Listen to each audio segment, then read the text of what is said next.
I'm here. Ah, it's so difficult to not want to be lazy and sleep in when you're on break. But I figured between streaming today and streaming tomorrow, today would be better because tomorrow I need to try and do some stuff with our feral cat community here. So I figure I could sleep in tomorrow, and that way I could stay up for that tomorrow night. So we had a huge amount of lore dump about Xavier and the Backtrackers. And we kind of left off on a cliffhanger, so I'm curious to see how where we ended yesterday transitions into connecting with Raphael today. So let's see what happens, shall we? Wait, I want to put something in the chat. What is going on now? I swear to God, I need to fix my keyboard. It is just dying. Alright. So, let's go.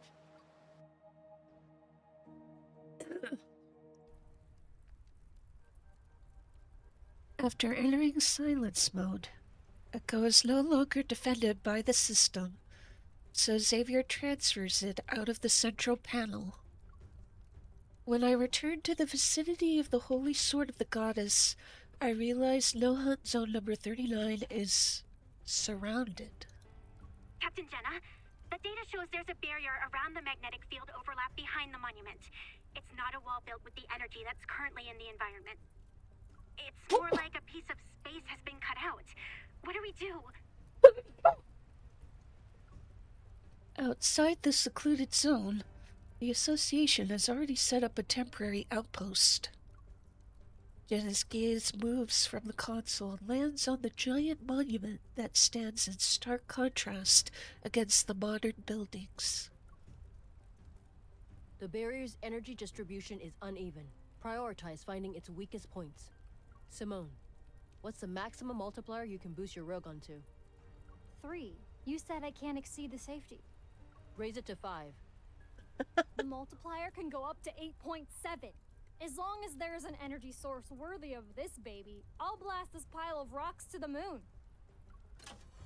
Behind Simone, the massive rotary cannon rises, the flowing light on its body changing from green to orange to finally a dangerous red.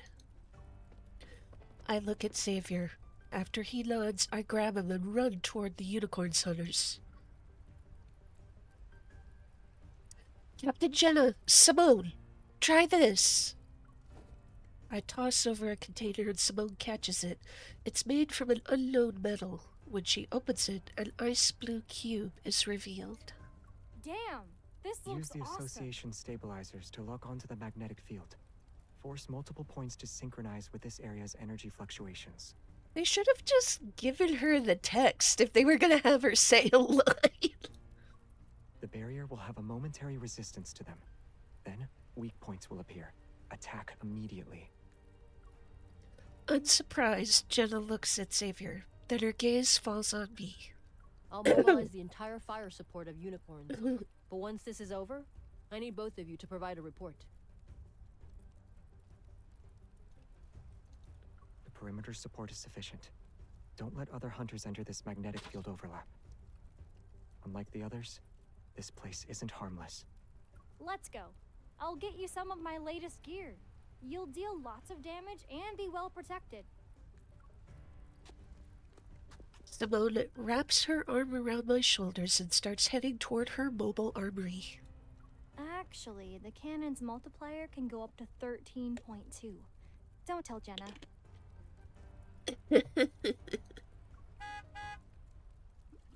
Beep beep. Amid urgent honking, Phelos's delivery truck bursts through the barrier and stops with its rear cargo area facing us. We're just in time. Captain, let's get going.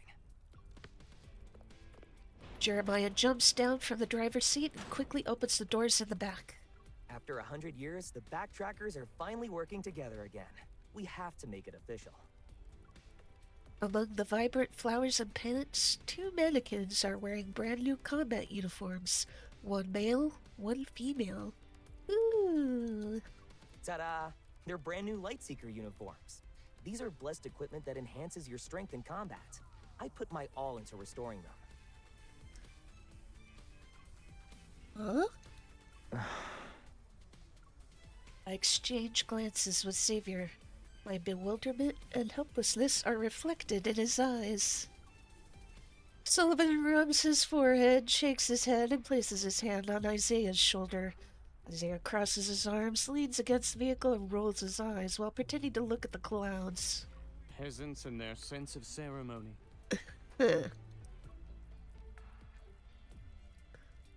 All right, let's finalize our plan. Sullivan approaches, Isaiah remains where he is, and Jeremiah reveals a holographic map. It's a complex of traditional buildings that extends from the Holy Sword of the Goddess. We can confirm that the magnetic field overlap behind the Holy Sword of the Goddess has Astria Knight Academy, so I marked several points that are suspected flux nexuses. Our primary objective will be to remove the flux nexuses and send off the Phelos fragment. The secondary objective will be to locate Soren. This magnetic field contains an RMFMA. After entering, we might land in different locations and we won't be able to stay in touch. If we get separated, use Astroscience Avenue as a reference point. If you're on the left side of campus, head to the clock tower. If you're on the right side, go to Knight's Hall. Got it. The area's energy fluctuations are forced to be at the same level, that a subtle disturbance manifests. A weak point has appeared. All units, prepare to attack the target. Massive amounts of energy coalesce into a solid beam of light. It strikes the northwestern area of No Hunt Zone number 39. Amid earth-shaking tremors, the sound of space being torn manifests as violent energy fluctuations that reach every stabilizer. Alarm sounds one after another. They merge into an urgent, cacophonous song of war.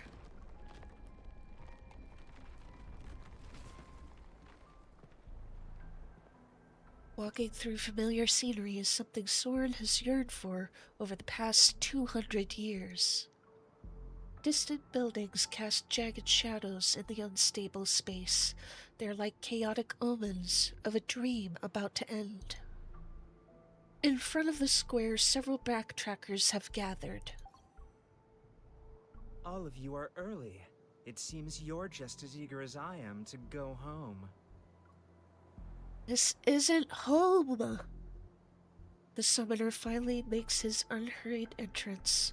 Sword sweeps his gaze around the circle of people. Phelos's spectrum positioning has been completed. It will descend soon. Regional transplantation experiments don't require that. This isn't what you told us. Planet transplantation has an extremely low error tolerance and strict conditions. It's impossible to accomplish through human effort alone. To put it simply, it's nothing more than pure fantasy. But what I'm doing now, the site I'm about to create, it deserves to be called an effective, perfect solution. You used us! You... Calm down. This isn't an era where titles and royal authority work. You need to wait. You just need to wait. I will show you true salvation and the beautiful dawn. What are you planning?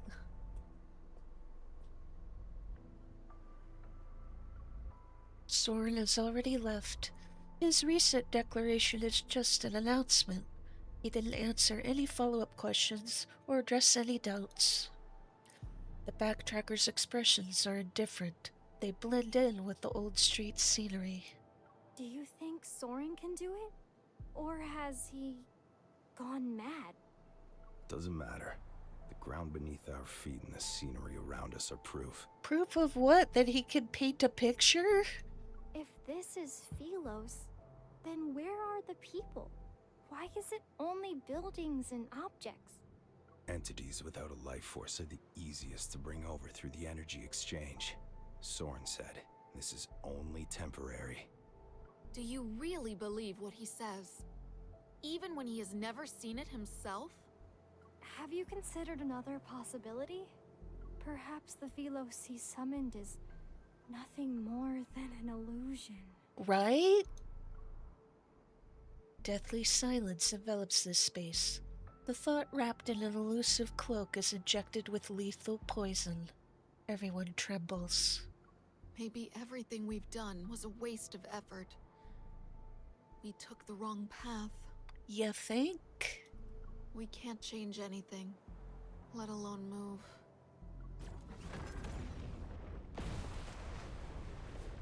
At that moment, the ground begins to shake violently. A backtracker leaps out from the swaying, collapsing building.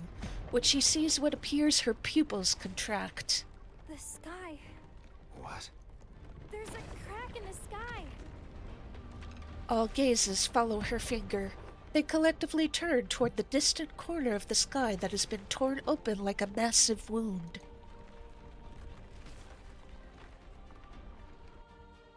It's fake. It's not real.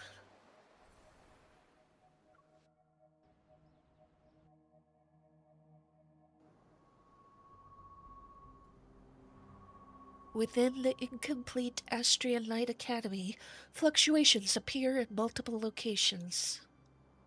Isaiah surveys his surroundings. Remembering where Knight's Hall should be, Sullivan runs to that place. Xavier walks out of the empty training ground. The intensified presence around his neck makes him furrow his brow. Beside the giant stone arch, Jeremiah jumps and runs toward the street. The ring in his palm flickers like the light in a person's eyes. Bella, look! This is my home!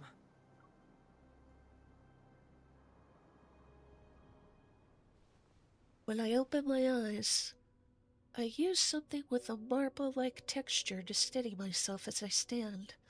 Only then do I see that rows upon rows of polished desks and chairs lie before me.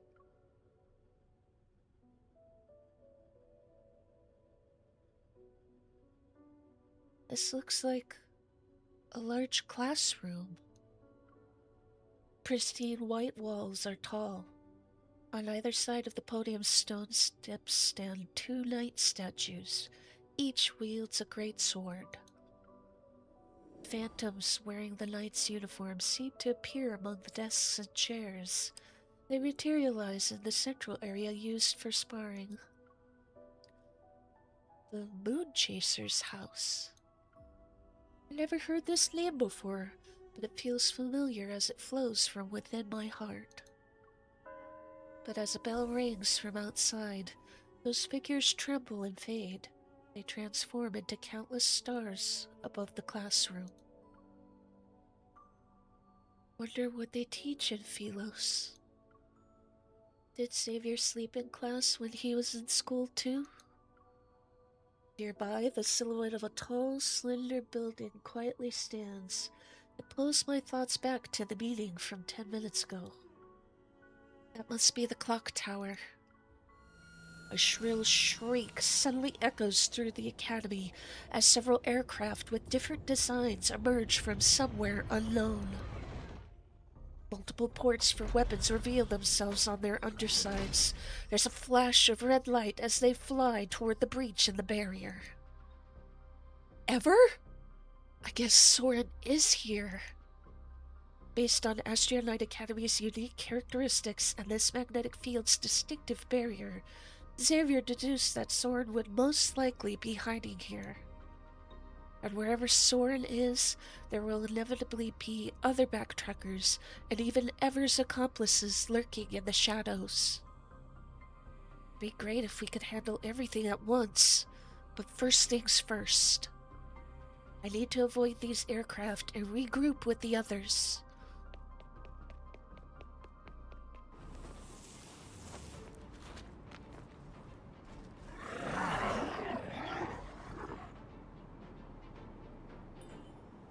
So close, those bastards.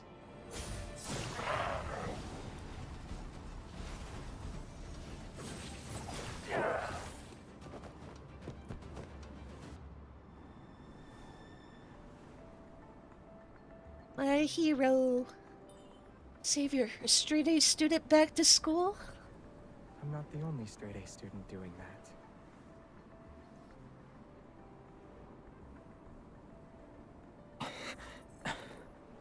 Be careful. Launchers and aircraft?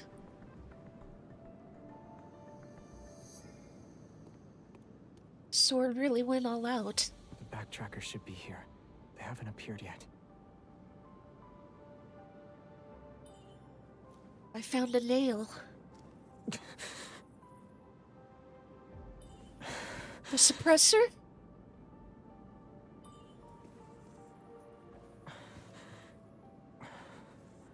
This place, the magnetic field fusion is accelerating.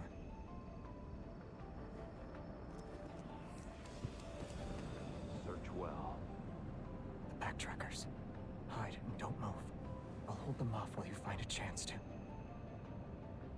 No! It's not a request. Savior.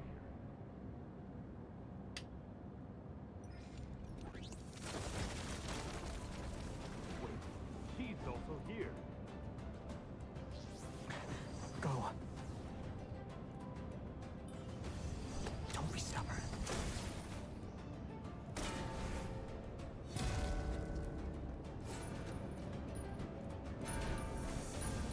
Be quick, see you in 10 seconds.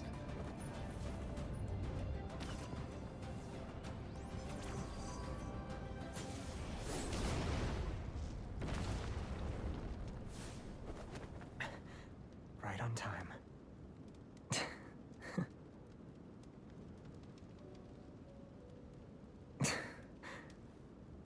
New clock tower memory? Since we're back in an old spot, being dramatic is understandable. I guess causing a commotion is the best way to commemorate going back to school.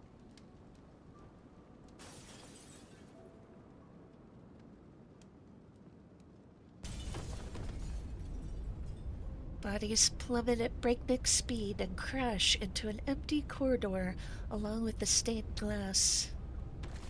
In the distance, a series of explosions erupts from above.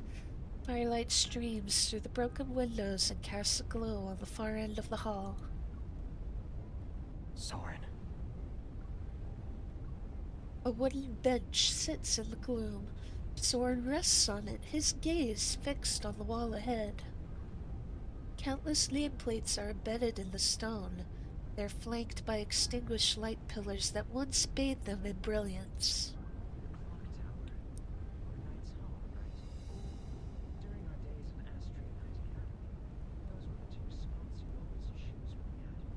Soren, why is your voice so quiet?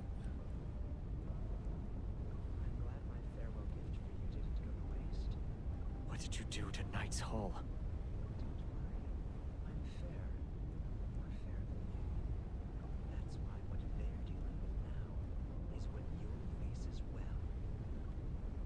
Soren rises from the bench and lifts his right hand to casually wave. Overwhelming energy ripples from above. From the darkness, a massive, grotesque wanderer appears. Dude, you think a wanderer's gonna stop us? Have you not been paying attention? Savior! Let's go.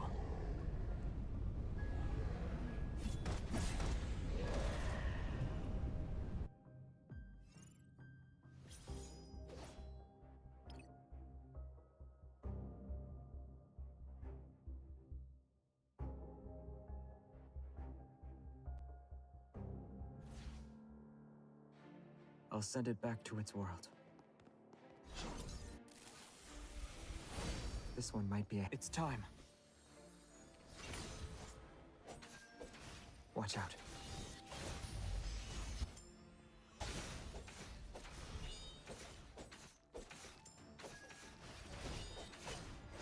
I am not afraid.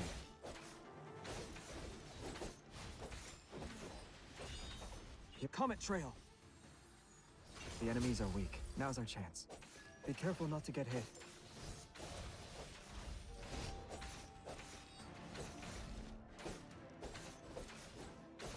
Watch out. It's getting back up. Keep a comet trail! Pay attention to its movements. I'm here. Here I come. Watch out. This won't be easy.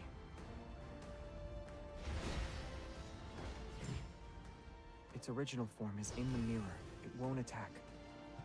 Are you okay?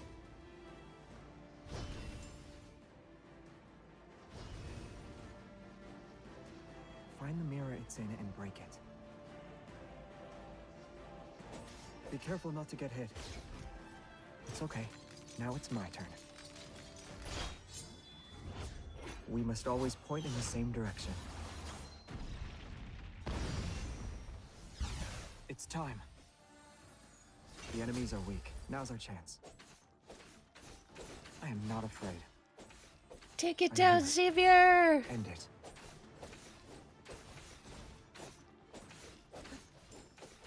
I wasn't worried. Good job.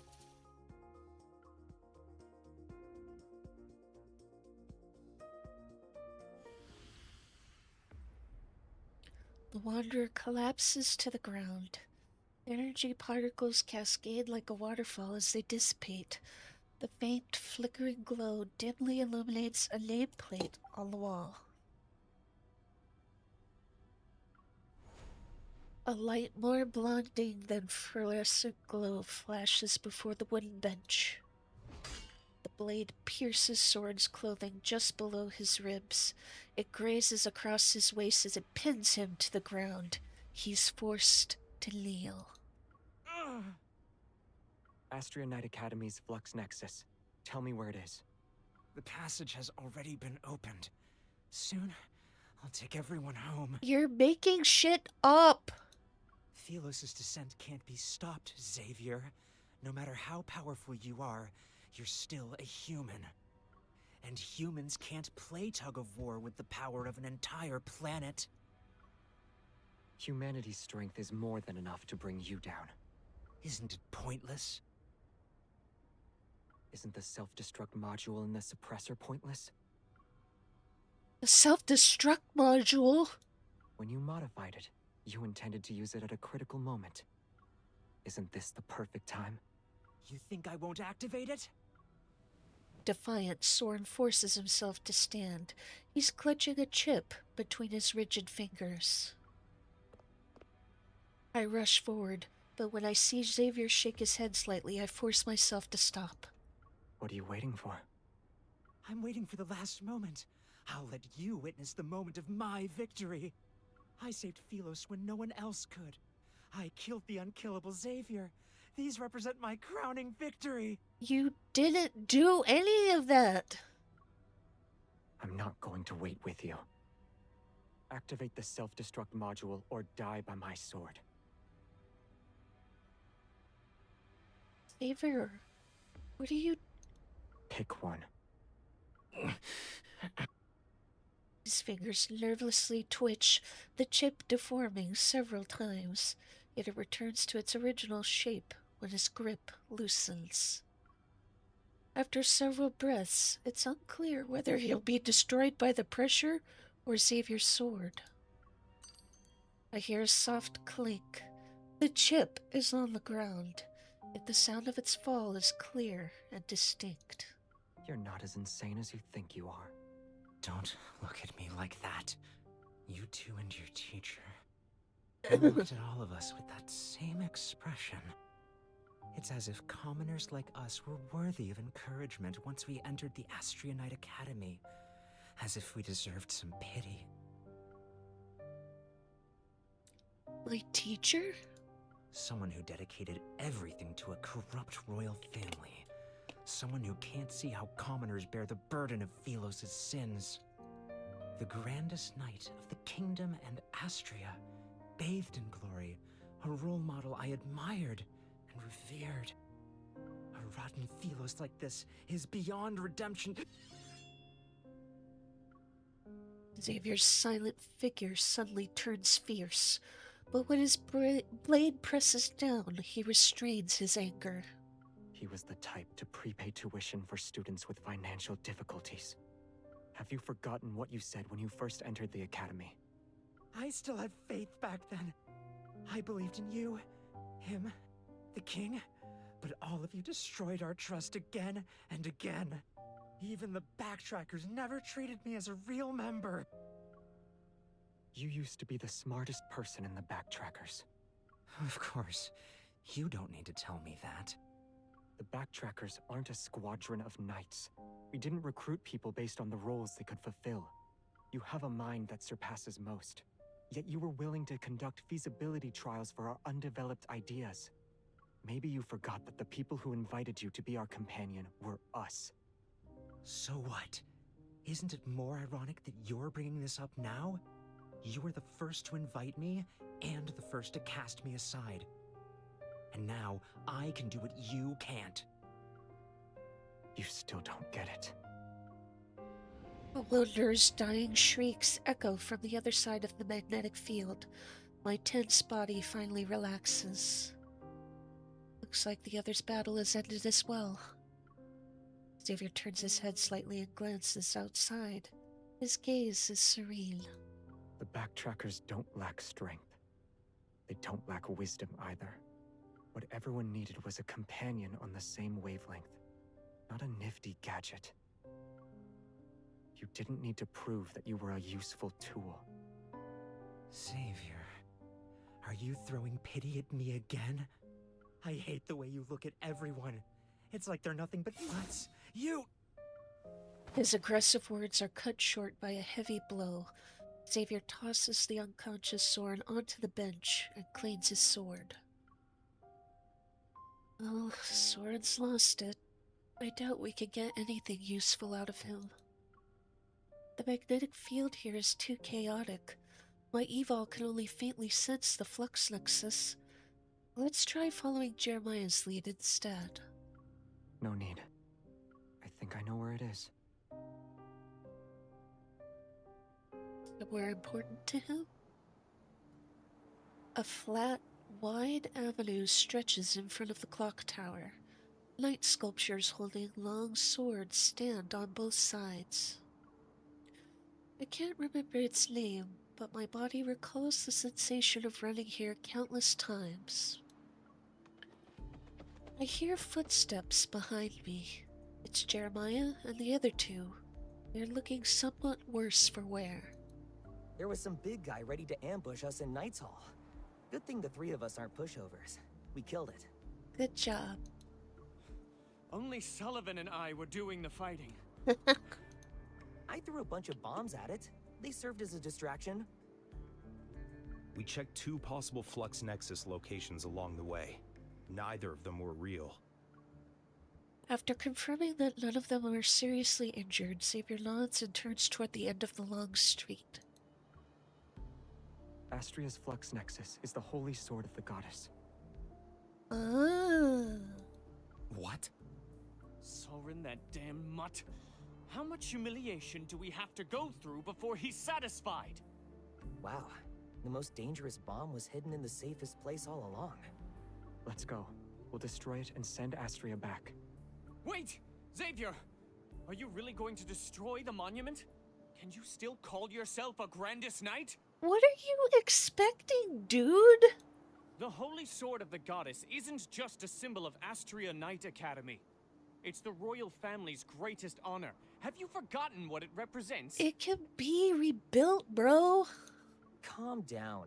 You look like a goose that lost a fight and got its feathers plucked. You and Soren can die together. It's unclear whether Jeremiah is restraining Isaiah or Isaiah is overpowering Jeremiah, but the two of them have started brawling off to the side. Is destroying the monument the only way? The knights who protected Philos left behind their swords and beliefs. It wasn't so that the future generations could admire their glory.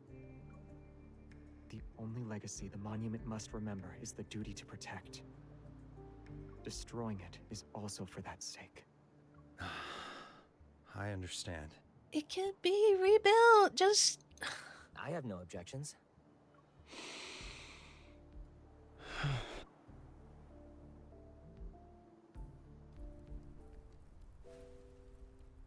the holy sword of the goddess didn't manifest by chance.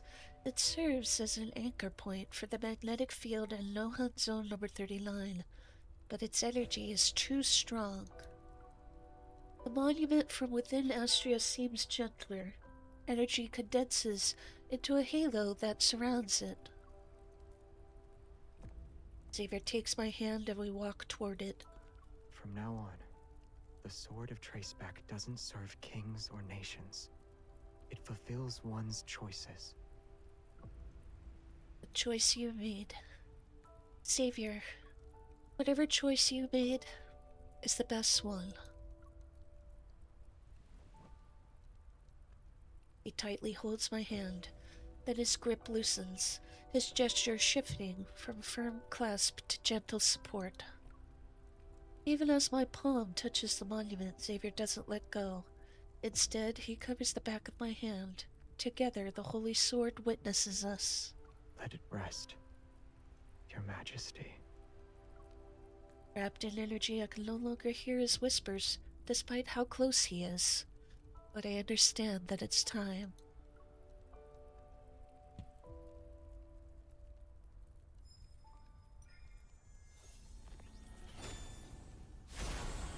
Energy fluctuates violently as the Holy Sword blazes with brilliant light. At the same time, a terrifying energy comes crashing down on us with overwhelming force. Instinctively, I gather my own power to resist it. A resonance that was dismantling the Holy Sword falters. Don't stop. Leave it to me. I withdraw my power and focus on dismantling the Holy Sword. I'm no longer distracted by the energy that has suddenly surged. Xavier, be careful. Even with my eyes closed at that very moment when the statue breaks, I feel myself, in body and soul, be engulfed by light. An unimaginable energy hurricane is intercepted. It should have burst forth with an impact powerful enough to level everything. Only then do I realize that the power confronting this terrifying energy is familiar. It's Xavier's evil. Xavier? I'm here. The light hasn't faded yet. I feel around for Xavier's hand. I don't even dare to let go for a second. Memories shimmering with light flood in. Together with the warmth in my hand, they become the final gift the Holy Sword bestows upon me.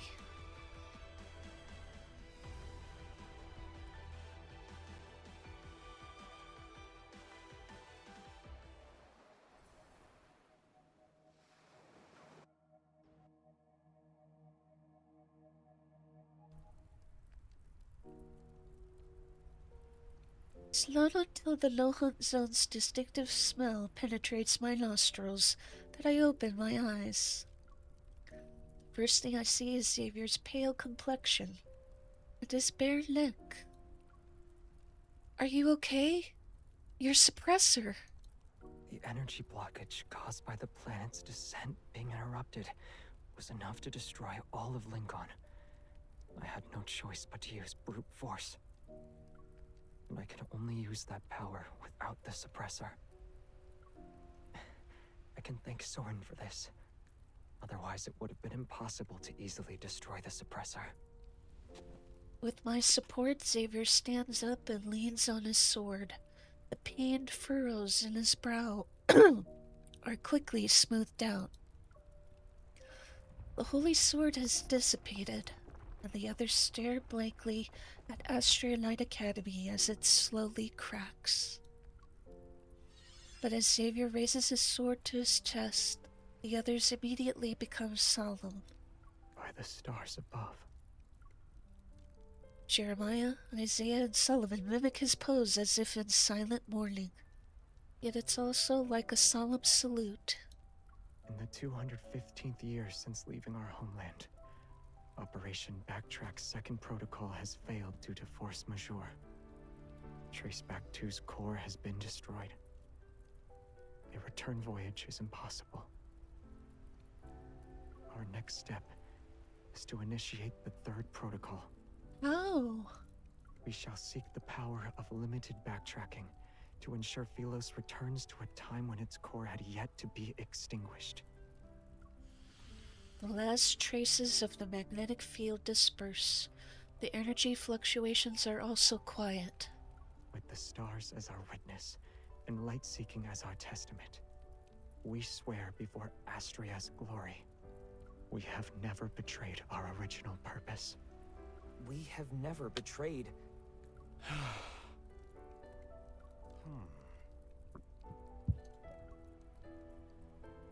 May Philos prosper under eternity's divine gaze. May Philos prosper under eternity's divine gaze. Like an ephemeral dream reaching its end, Philos dissolves into scattered specks of light. It's like the stars are returning to where they came from. The backtracker's oath is solemn, yet tinged in hoarseness. Only I and the wounded land saw it. The last energy particle drifts before dissipating at Xavier's fingertips.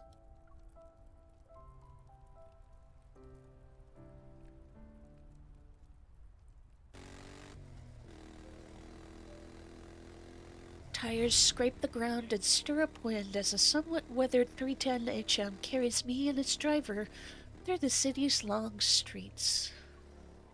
The red light appears. Xavier and I move in perfect sync as we pull up our helmets' visors and look at the large screen in the square across from us. The abnormal phenomena frequently occurring in Lincoln have been reported worldwide.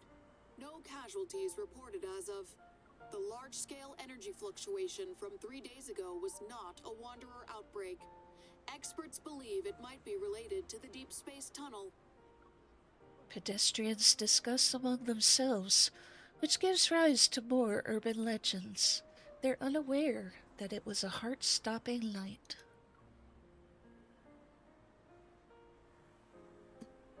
Is that your birthday outfit?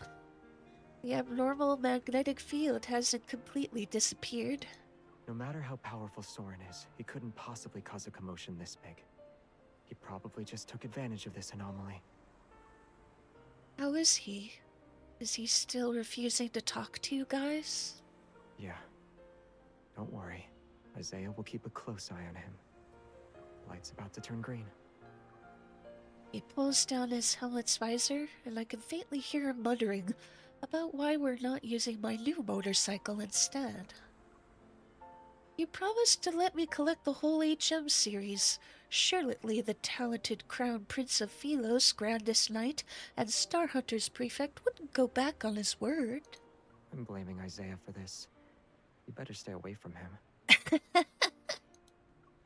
Are you ordering me around? It's a suggestion. My status is special, so I'll consider my suggestions like that based on my mood. We gotta go.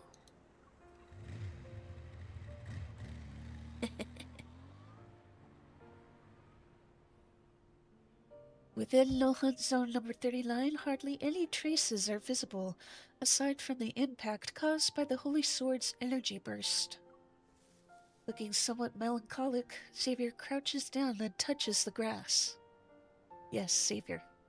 Touch grass. If you're upset, you could cry. No one else is here. Oh, you're visiting the graves too? Oops, spoke too soon.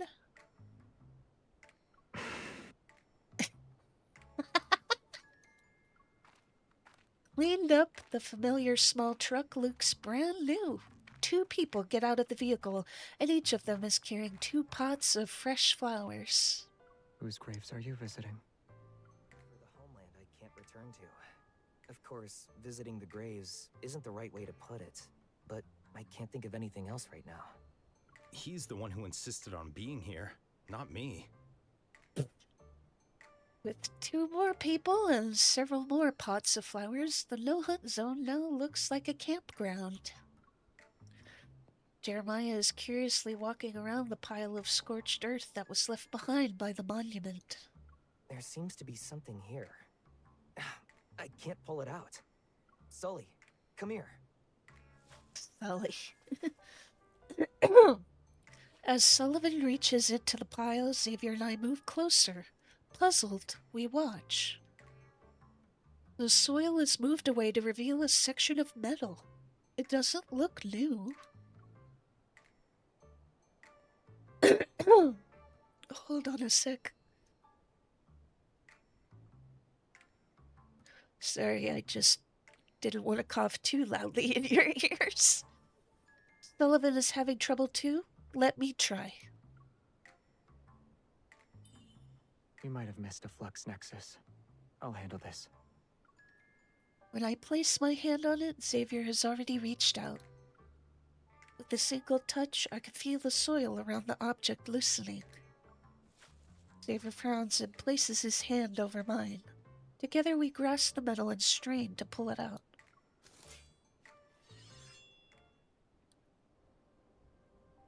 It's such a big sword. No. Oh, no. Jeremiah's expression transforms into one of horror and disbelief. Isn't this the legendary king's sword that's depicted in the mural at Knight's Hall?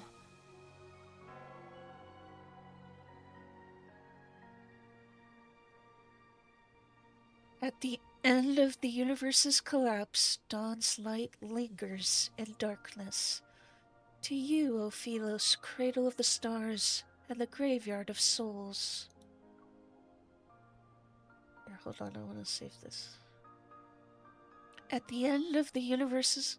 The stars have crowned a king to escape the curse of time. Decay falls at the end of a star's descent. Redemption blooms at the hem of the new dawn.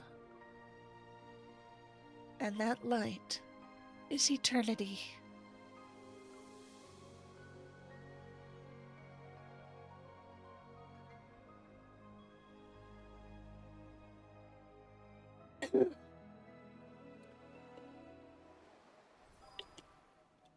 I'm not sure what that was implying.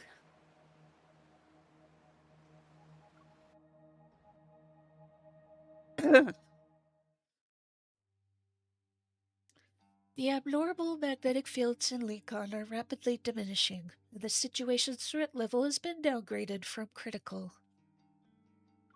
The sword left behind by the holy sword of the goddess hasn't shown any abnormalities, but we remain vigilant. Jeremiah is keeping it sealed for now. And thanks to Sullivan's intel, Xavier has begun searching for backtrackers who weren't involved in this incident. Across the universe, the oath witnessed by the Holy Sword will fall into the heart of every backtracker with starlight.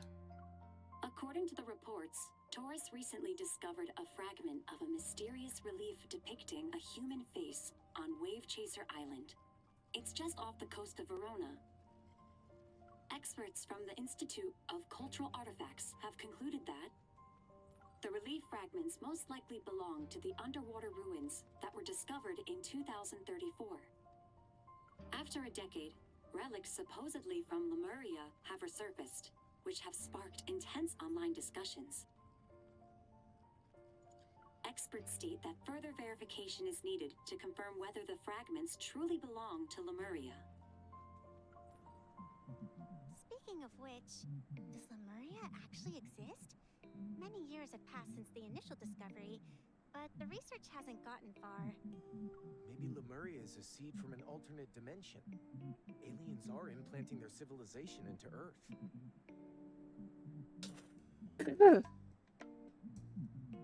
That relief fragment looks old, though.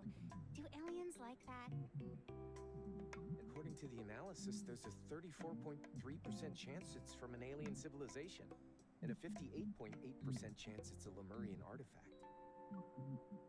Whoa, So you're saying there might be Lemurians living among us? Would they look exactly like humans? From an evolutionary and ecological standpoint, a humanoid form is the most suitable choice for the current world. But maybe they're human during the day, and at night they transform into mermaids that soak in bathtubs. Lemurians need seawater and deep sea pressure. An ordinary bathtub probably wouldn't meet their needs. You don't know the half of it. The discussion behind me grows increasingly off topic. I clear my throat twice and turn my chair around. Did you finish your follow-up observation reports on the magnetic field anomalies? There were more from other areas just 2 hours ago. My data entries are endless. Don't even mention the reports. My fragile heart can't take anymore. I need a massage for my mind, body, and spirit. The news channel is turned off and the chatter ends. Even though I can no longer hear any discussions about Lemuria, a faint curiosity still lingers in my mind. Come to think of it, didn't Raphael say he was going to Verona a while ago? If I'm not mistaken, that was before the anomalies appeared. Is it just a coincidence? The Association's Verona branch submitted a special report during the most critical moment of Lincoln's recent crisis. It was buried under the countless regional magnetic fluctuation reports and initially didn't attract any attention. I'd be lying if I said I wasn't worried. Whenever I scroll past discussions about Lemuria, I think of Raphael. He's been quiet while Lemuria faces a storm of public scrutiny. It's as if he's disappeared. I look through the missions related to Lincoln's magnetic field anomalies again. There isn't anything that requires my immediate attention. I refresh the page and open the detailed report about Verona once more.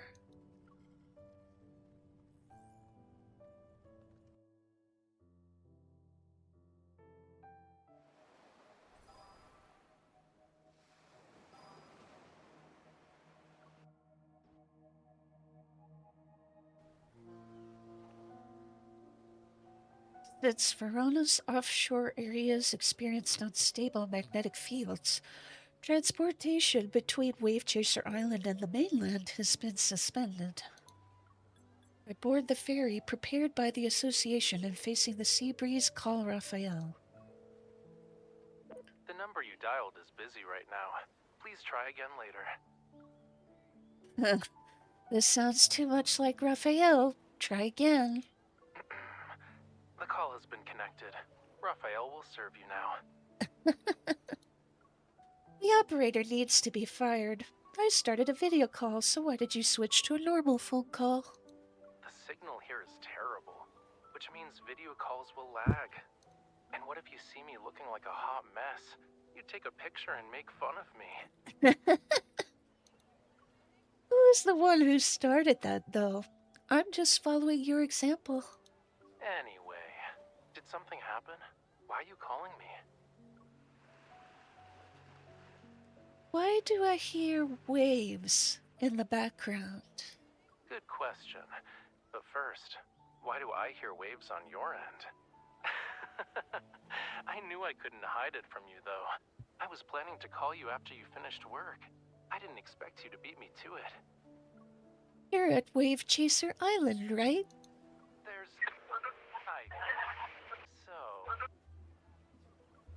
Hello? You're cutting in and out. I can't hear you. Hello? Raphael's call ends abruptly. I try calling him again, but it doesn't connect. The number you dialed is busy right now. Please try again later.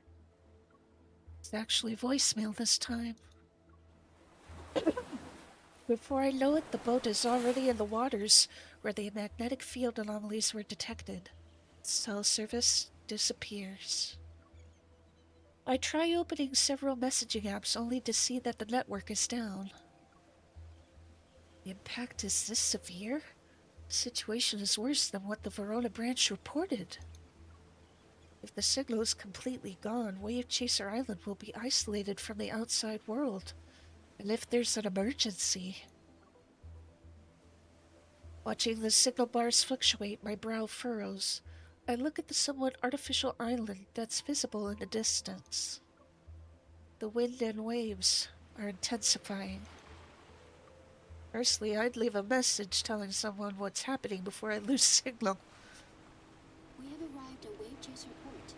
Passengers, please gather on the main deck if you wish to disembark. In the evening, the ferry docks at Wave Chaser Port. Aside from the ferry, other ships are moored. Words like Gaia Biotech are printed on them. The coastline where the relief fragment was discovered has been sealed off with protective barriers. Inside, a group of researchers wearing Gaia Biotech gear has gathered. It looks like legitimate scientific fieldwork. Gaia Biotech? Why are Evers people here? As the only passenger, I disembark under the watchful eyes of the crew. My colleagues stationed on the island walk toward me. Gaia Biotech personnel sealed off the area where fragments were found. We can't investigate it for now. Do they have a research permit? They got it yesterday. I heard they had to negotiate with the archaeological team from the Institute of Cultural Artifacts for a while. Vultures, huh? They start running as soon as they hear of something. Supposedly, Ever challenged the archaeological team's findings and claimed their results were inconclusive due to the abnormal magnetic fields. And Ever possesses the most advanced protocore equipment that can be used for scientific research in any environment. So... I circle the barrier, make my way to a section of water, and then activate my hunter's watch.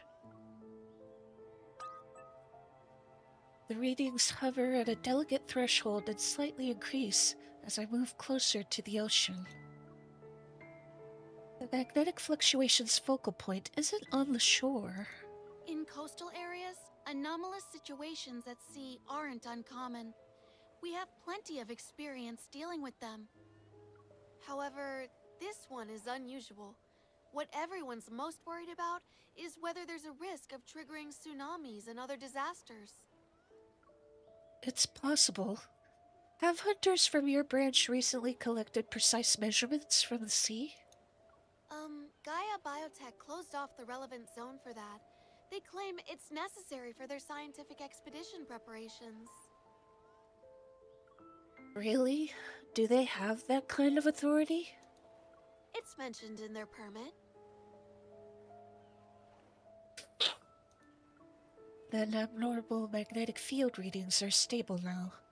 It'd be inappropriate to interfere. I'll stay behind under the pretense of risk prevention. Okay, I'll head back and submit the report. The Verona hunter jogs away, only to return moments later. I almost forgot. Because of the magnetic field anomalies, the island's cell service has been kind of bad. If the comms channels don't work, you can find me at the port. You can also toss a bottle into the ocean or use seagulls to deliver messages. Really?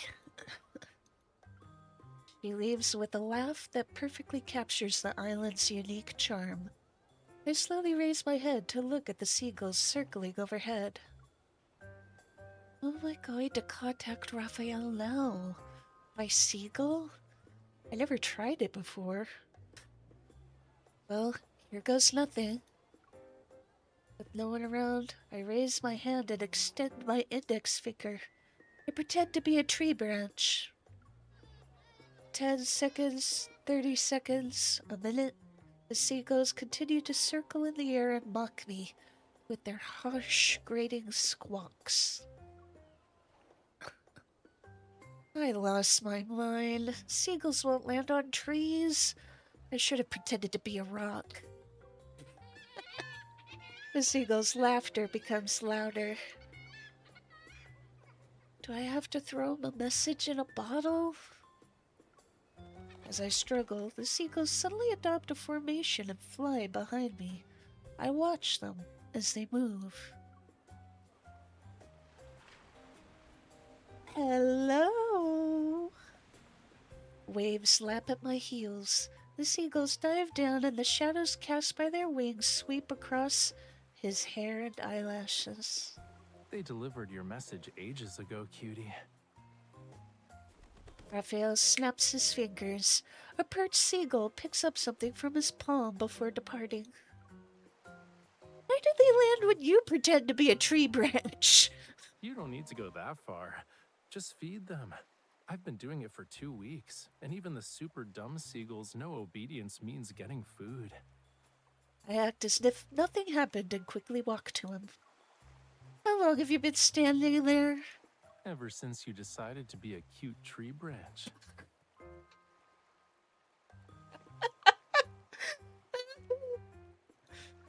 You were there the whole time? Yup. I didn't expect the waves to deliver you so quickly. I thought I was seeing things. If I weren't concerned that something happened to you, I'd still be in Lincoln with mountains of work. What could possibly happen to me? I doubt the locals would kidnap me and, lock me in a dark room until I finish 100 paintings. I'm quiet for several seconds, then I turn around and pretend to leave. Since you're fine, I'm going back to work. Hey, wait. The seagull food falls to the ground as Raphael grabs my backpack strap. My departure fails and I take 2 steps back. I end up being closer to him. It's getting dark. What work do you have to do? I need to mess with Gaia Biotech or sneak past their barriers. That sort of thing. I'm extremely busy. Seagulls gather at our feet to eat. Raphael remains silent for a long time in the noisy sea wind, his expression gradually becoming serious. Ever won't let anyone in. Oh, you sound certain. It's almost like you have some insider information. The relief fragment isn't from this seabed. It belongs to Whalefall City. Sorry, I keep needing to wipe my nose. Whalefall City? Whalefall. Whalefall. Its relationship with Lemuria must be extraordinary. Is it related to those Lemurian ruins that were discovered in 2034? That was Whalefall Acropolis. Although we used to live there, it's not a royal capital. After all these years, this is the first time Lemurians have discovered artifacts from it. There was nothing for who knows how long, and then it was discovered. You weren't aware of Whalefall City being hidden in this seabed? For Lemurians, the ocean holds no secrets. And there's no sea on this planet that bears a trace of Whalefall City. Legend says it was torn away from Lemuria one day. It vanished from our world. You're saying Whalefall City doesn't exist in the dimension we're in right now? More or less. When the relief fragments appeared, the Lemurians in Verona checked the seabed. There was a small section of structures belonging to an unknown civilization emerging from the seabed, but they couldn't approach it. Raphael crouches down and shakes the food out of the box so the seagulls have an easier time eating. Gaia Biotech has been here for 3 days. They've run themselves ragged trying to get into Whalefall City. Of course, they always come back empty-handed. To enter Whalefall City, you need to use more mysterious, ancient, devout methods. The seagulls tear apart the empty food box. After a burst of chaotic flapping, they leave. Sounds like you know how to get into Whalefall City. I'm still unsure about it, but I believe it won't reject its actual citizens. The full moon rises. but the tide has arrived at some point. The waves soak our calves. The coolness reaches the soles of my feet and spreads throughout my body. I want to keep thinking, yet I can't help but shiver. Raphael's hand quickly slides to my wrist, and he leads me to the shore. It's almost time. Do you want to attend a ceremony with me?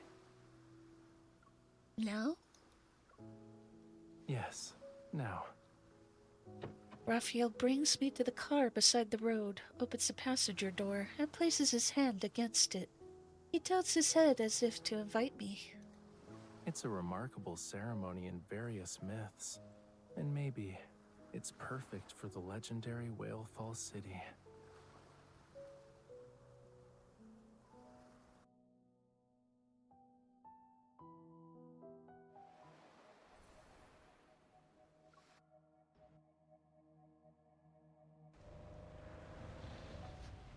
We drive along the winding coastal road and traverse most of Wave Chaser Island before stopping in front of a cliff in the southeastern region.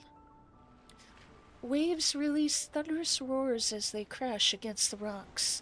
The moon is perched high in the sky, and the seawater at the bottom of the cliff shimmers with light. A reserved older man is waiting for us at the cliff's edge.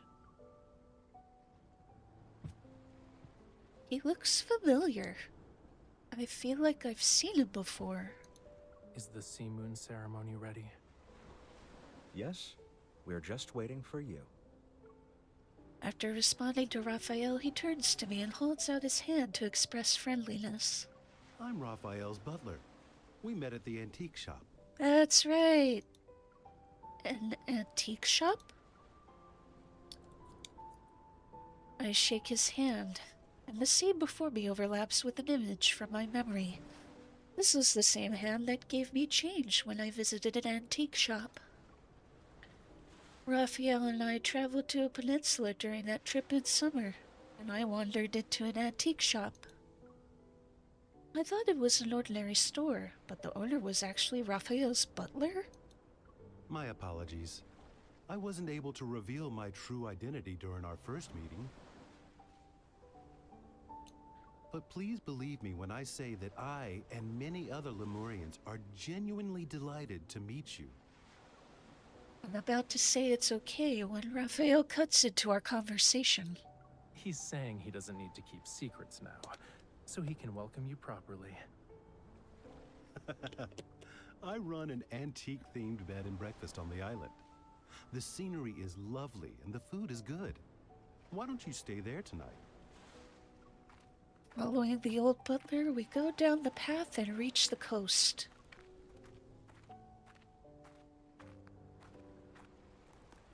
A group of Lemurians wearing pristine white clothes has gathered by the sea. They're adding decorations to a boat-shaped object. It's made of seashells and anchored to the beach with ropes woven from seaweed. It rises and falls with the waves. This is the first time I've witnessed the Sea Moon ceremony. Maybe you've already heard a legend or two about it. However, today's ceremony is different. Following his tender gaze, I see a Lemurian lying down in the boat. She's surrounded by vibrant bouquets of flowers. It's not possible to know how old she is. I can only see how the soft moonlight reveals the gentle traces of time on her face. They're visible, yet not deeply etched. She's... what should I call her? The deceased? She isn't dead. A participant? That's not right either. Yes, she's the focus of today's ceremony. She'd like it if we called her Aunt Coralia. Aunt Coralia is smiling. She's looking forward to this. I turn to look into Raphael's gentle eyes. The Sea Moon ceremony guides each Lemurian back to the ocean, back to their homeland. Having shed their physical bodies, those souls will journey to Lemuria's true resting place, Whalefall City. That explains why the people here don't seem to be sad or grieving. They aren't afraid of death. Not all deaths are the same.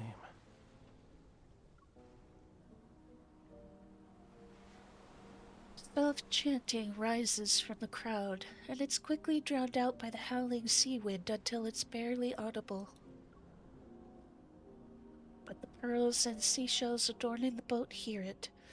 They silently emit a soft glow. With the songs of their people and the ritual's power, the deceased melts into the sea, and life takes on a new form. But if they die on land, their life force remains trapped within their fragile remains. Being unable to return to the sea is painful for Lemurians. No wonder Raphael had to retrieve those remains from Raymond's villa. Forced to be away from her home while alive and unable to rest in peace after death, she must have felt desperate. Do all deceased Lemurians eventually reunite in Whalefall City? My words slip out without thinking. I soon realize I'm sharing Aunt Coralia's anticipation. Maybe, assuming they can find the way back to Whalefall City. But isn't Whalefall City... The moon has reached its apex. Follow me.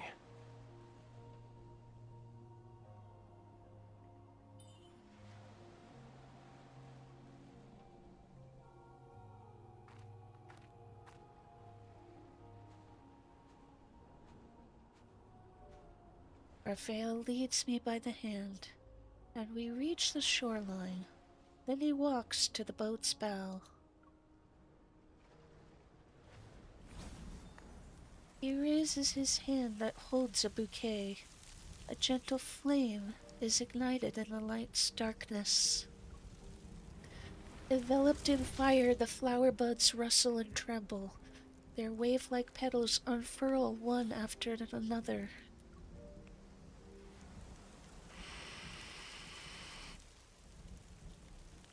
Raphael? The ethereal, melodious singing rises and spreads with the flames. Harmonies merge to create a call and a response with the waves. The Lemurians slowly step forward. They take the flowers aglow with sparks from the boat and hold them as if they scooped up seawater.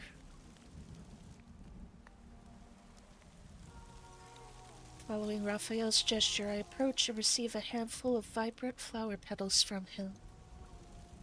As the singing reaches its peak, the waves surge. The quietly moored seashell boat gently sways as it drifts away from the shore. This is the final step of the ceremony.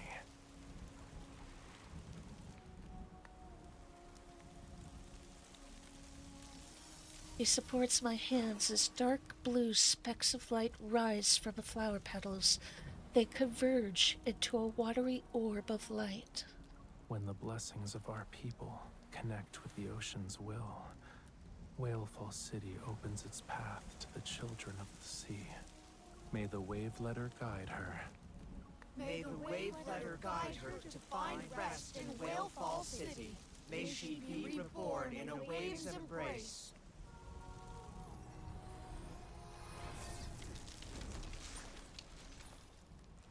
The orbs of light from the flowers pulse with the whirling waves.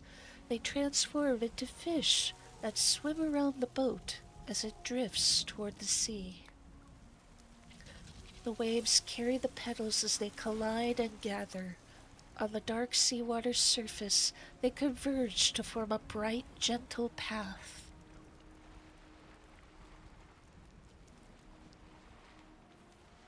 Watching the seashell boat as it floats away, Raphael returns to my side.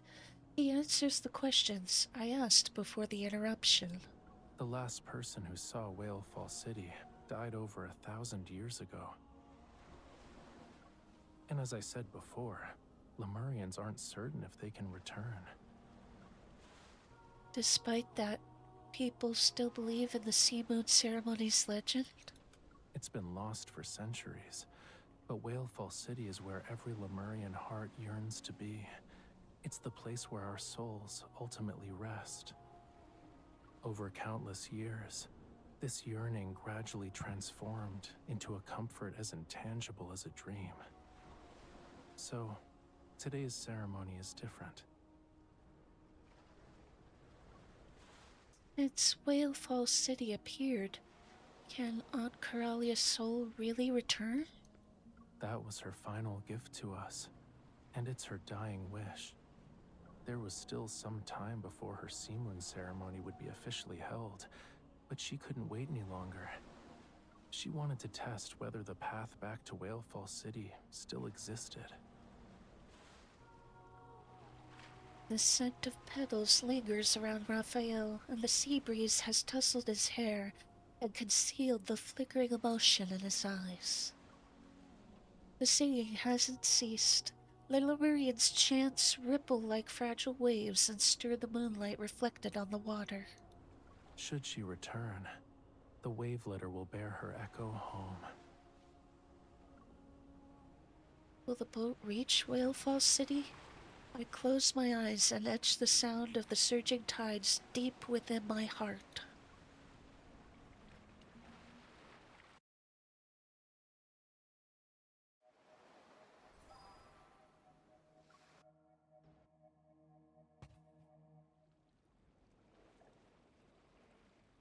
The distant sound of the waves lingers in my dreams long after I've fallen asleep that night.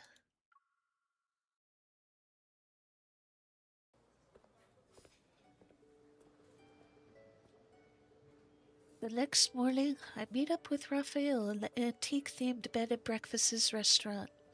Hello, birthday boy. Good morning. Morning.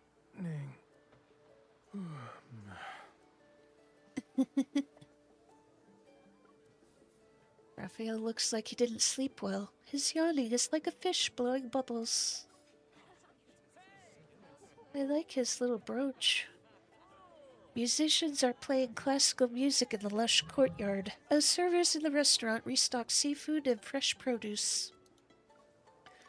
Children are collecting seashells on the beach, and surfers rest or practice in small groups while carrying their boards along the sand.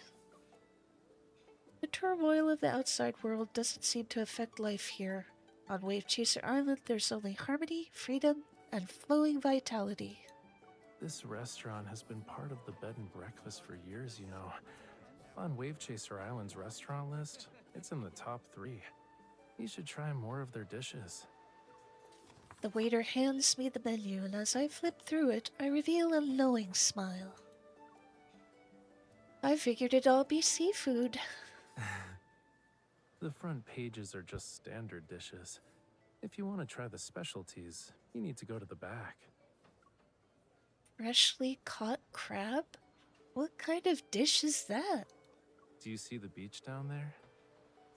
As soon as you place your order, they'll send someone to the beach to dig for crabs, which are caught and prepared on the spot.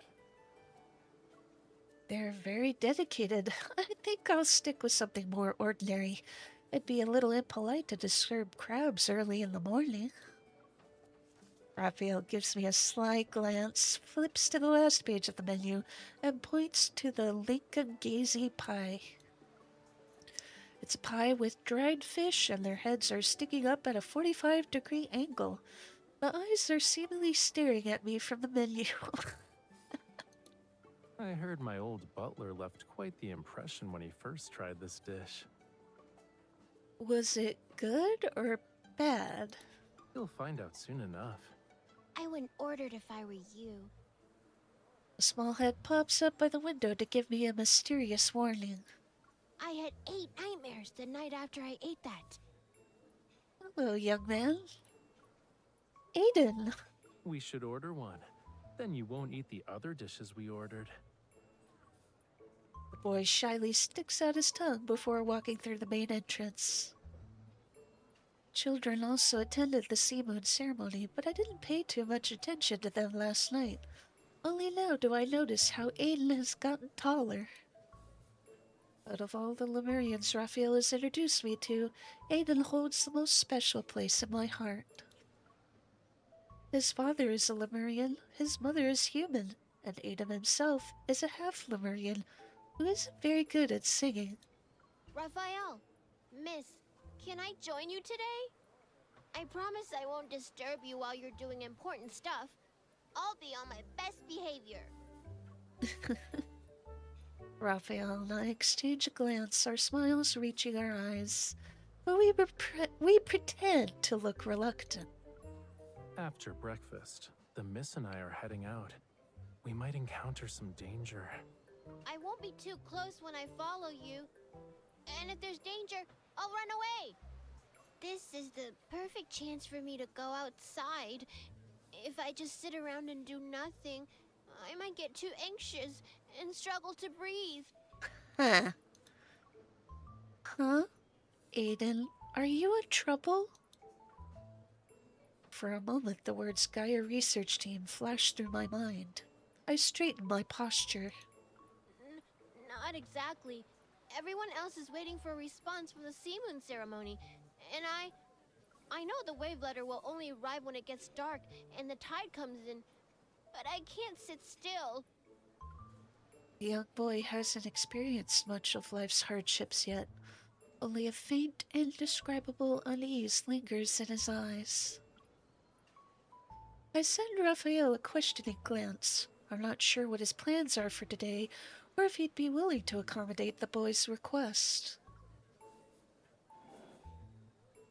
The aroma of food arrives with the server. Raphael places the seafood paella in front of me and slides his cream soup over to Aiden. I'll give you the time it takes to finish this bowl. So, I suggest you really think about whether or not you want to be our tag-along for your vacation. Oh!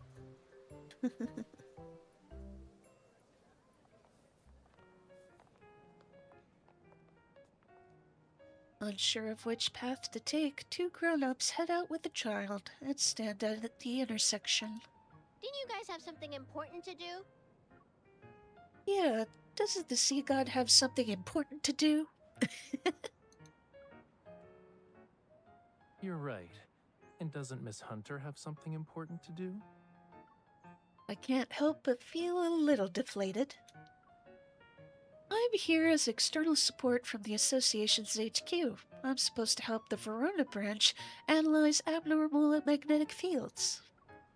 But Gaia Biotech has sealed off the area under the pretext of a scientific expedition. Unless readings go beyond the safety threshold, hunters aren't allowed to intervene freely. So you can only wait and see. It's a little frustrating, but yeah, that's the current situation. What about you? With a massive whalefall city on our doorstep, aren't you thinking about a lot of things? Yes, but my circumstances are the same as yours.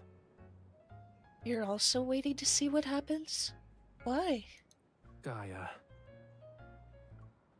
Of course. Who else would it be? Aiden tilts his head up. He looks left and right as he imitates Raphael by putting his hands in his pockets. Then he speaks in an attempt to be cool. If you think about it, you two have the same target. Doesn't that mean you have the same goal?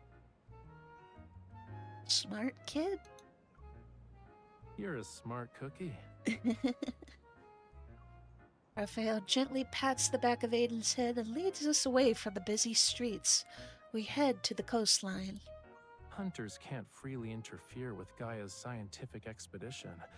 That's basically a rule in human society. But a Lemurian wanting to return to the sea certainly doesn't need anyone's permission. What do you think? In the morning light, Raphael stands with his back to Aiden and winks at me. A fleeting glint of mischief crosses his face. If you ask me, since the abnormal magnetic field is connected to Whalefall City, we should pursue the heart of the matter instead of investigating phenomena on the surface.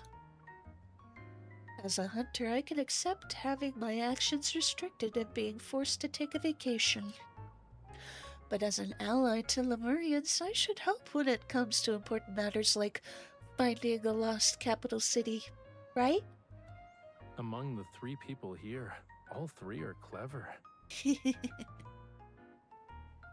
Huh? What are you two talking about? It's grown-up business. I'm not telling you.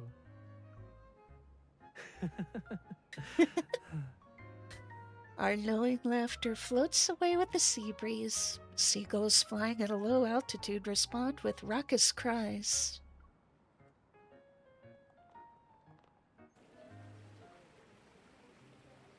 The mist from the fountain refracts to create a faint rainbow. Tourists pause and take pictures. But the column-shaped sculpture in the center has a strange protrusion on one corner. The intricate patterns and bizarre shapes disrupt the fountain's harmony. That's... Not something from the island. There's a faint magnetic fluctuation.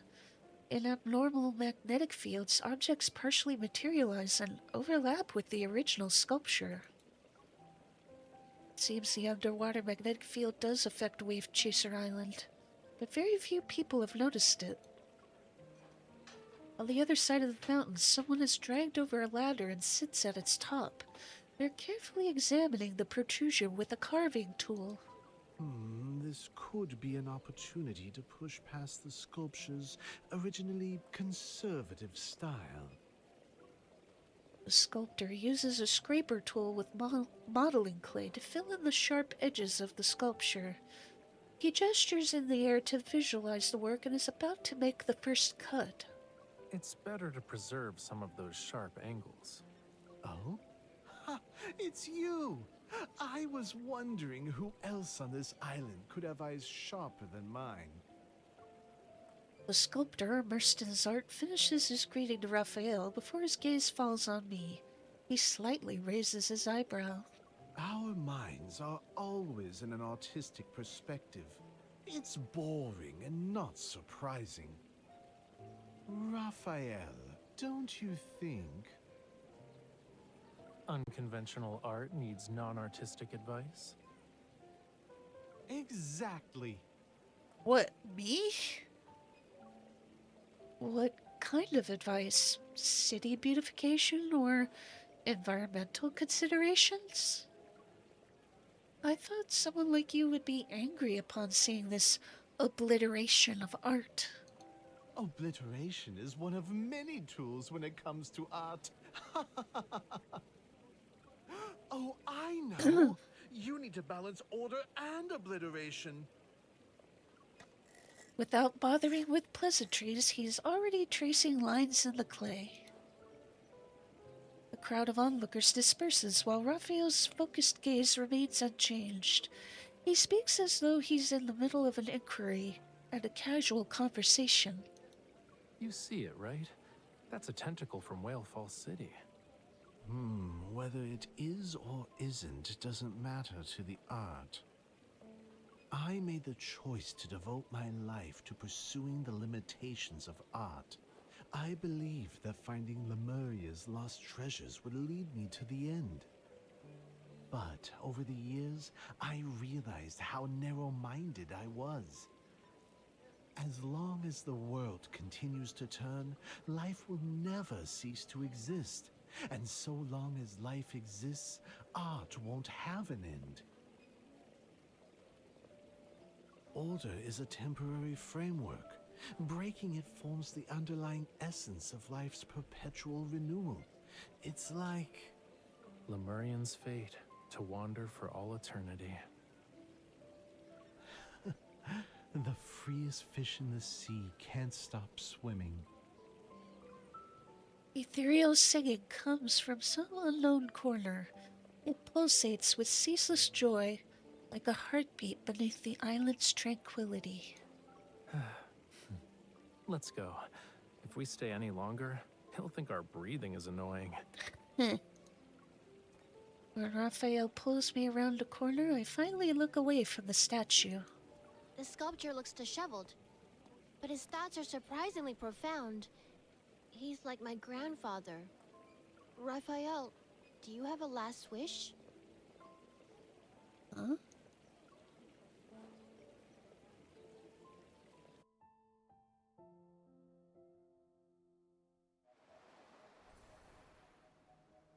Oh, looks like we're moving on to the next chapter. Let me clear these.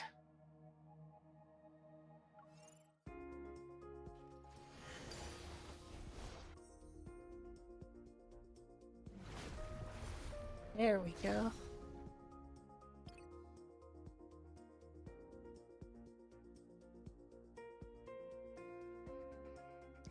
Let's show him how it's done, Raphael.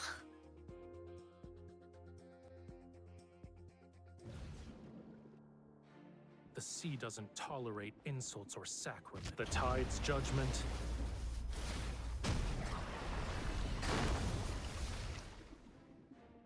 Man, that just cleared out all of that. I hear you.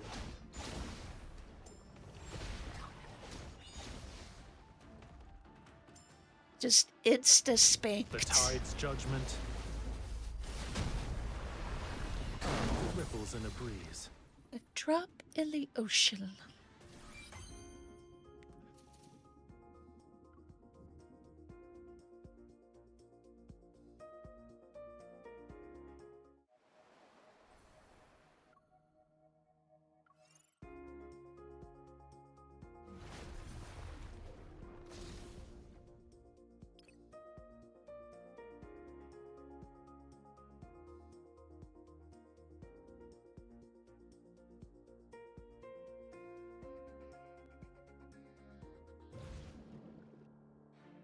Destruction's tide has arrived.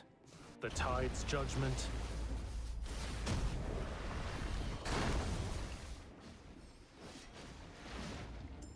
I hear you. The tide is rising. Fall back.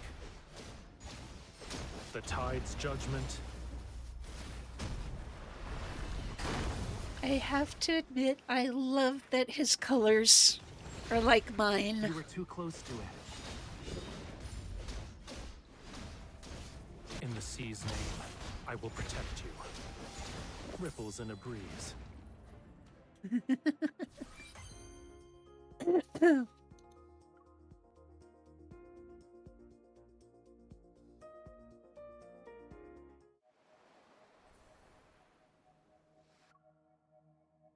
One more battle and we should have the next chapter unlocked.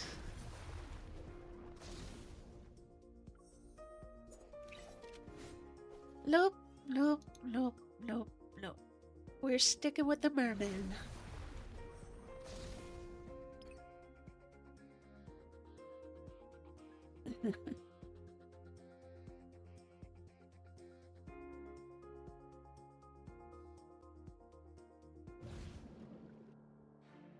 Destruction's tide has arrived.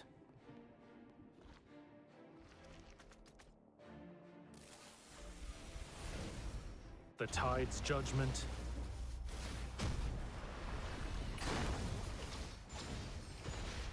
That's your wish. Did you spot its weakness? Struggling is futile. The tide's judgment shall descend here and now.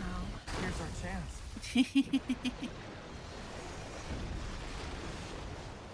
Ripples in a breeze.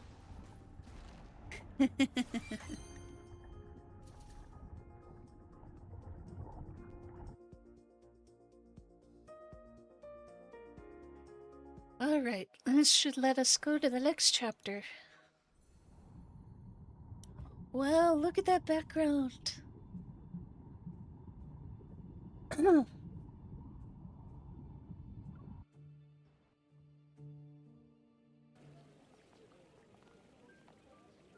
The three of us stop in our tracks and I turn toward Raphael. Huh? When did you write a bucket list? Bewildered, Raphael slowly faces Aiden in the same way I turn toward him. When did I write a bucket list? I was just curious. He pulls his hand out of his pocket and begins counting on his fingers. My grandfather wrote a bucket list. The sculpture and Aunt Coralia also had things they wanted to do before they passed away. He raises his hand and shows 3 fingers to Raphael. I was wondering if you might have similar thoughts, but I don't think the sea god can really die. Listening to these far-fetched speculations, Raphael's confusion gradually disappears. He crouches down to Aiden's eye level and raises the boy's 4th finger. If I had a bucket list, it'd be to bring the Lemurians back to Whalefall City. That doesn't count because it's the sea god's wish, and it's boring. I want to know your wish.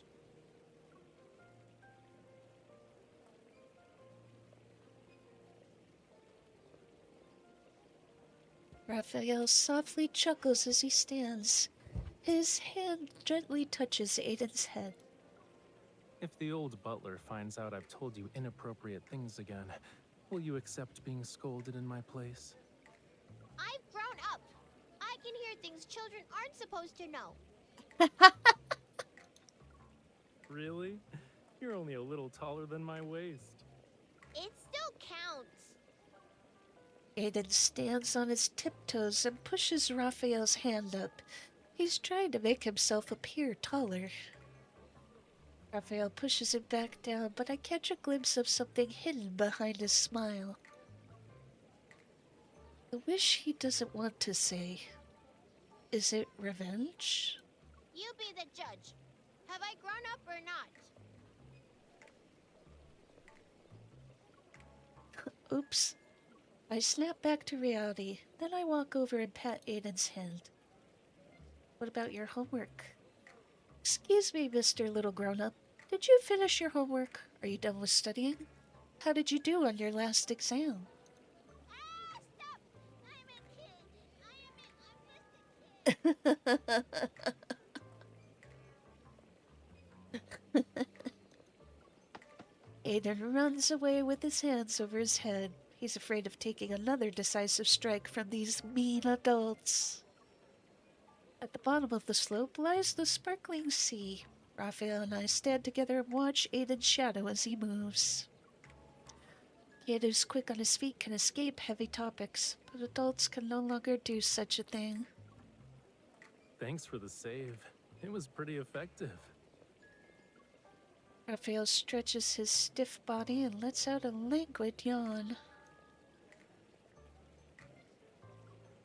You've hidden things from him twice today. A child's unsatisfied curiosity can be difficult to deal with. When Aiden grows up, you'll have to answer all his questions, and he can't forget the accumulated interest. Excuse me? That's a thing? It's compensation for giving him childhood trauma. You know, I feel like you're the one who did that. Just saying.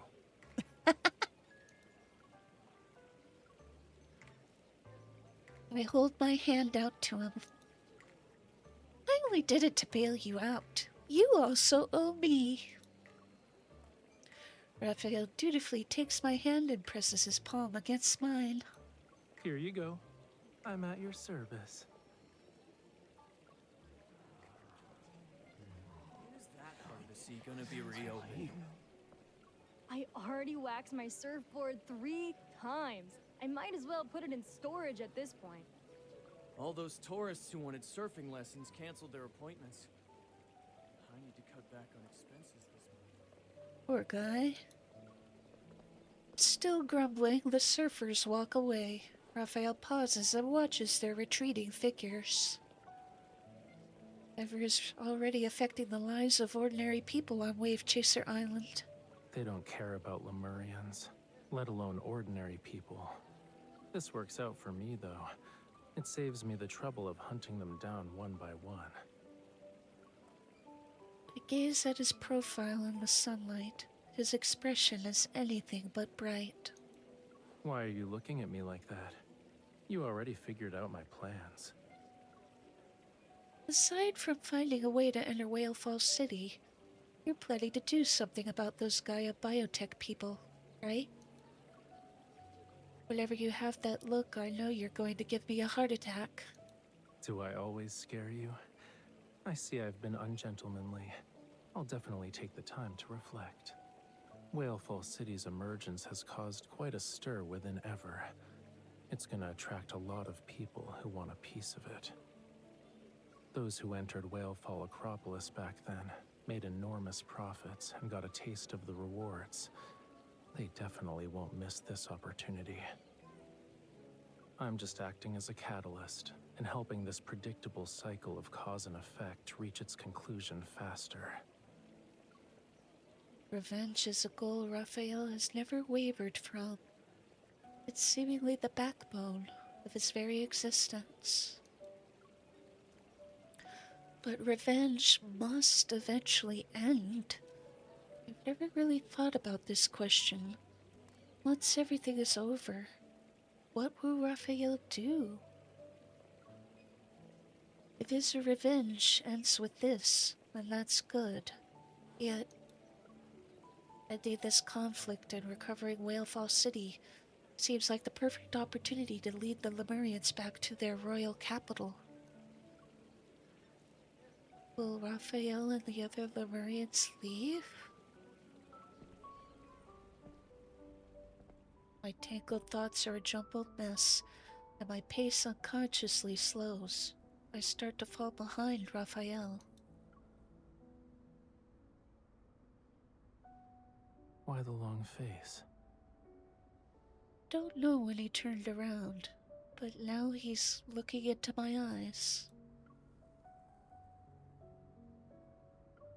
I'm wondering if you and the Lemurians I know will return to the ocean's depths. All of you swim incredibly fast, so coming ashore for visits shouldn't be too difficult, but it still feels a little... What if I can never return to the surface again?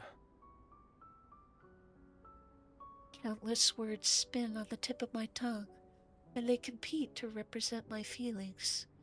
However, none of them are adequate enough.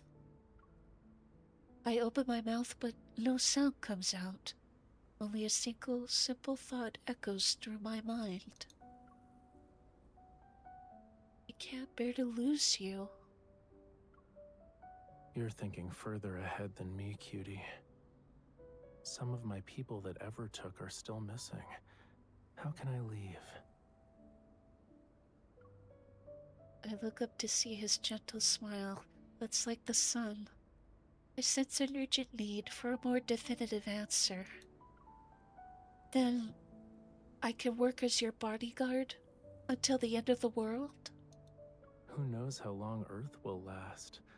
Let's extend it a bit more. Like, until the universe dies. No one knows when the universe began or when it will end. Since our lives will never be as long as the universe's, that's basically forever. Until this endless journey reaches a conclusion, I won't leave this place. From where he stands, the wind carries a refreshing scent toward me. The sea breeze is gentle.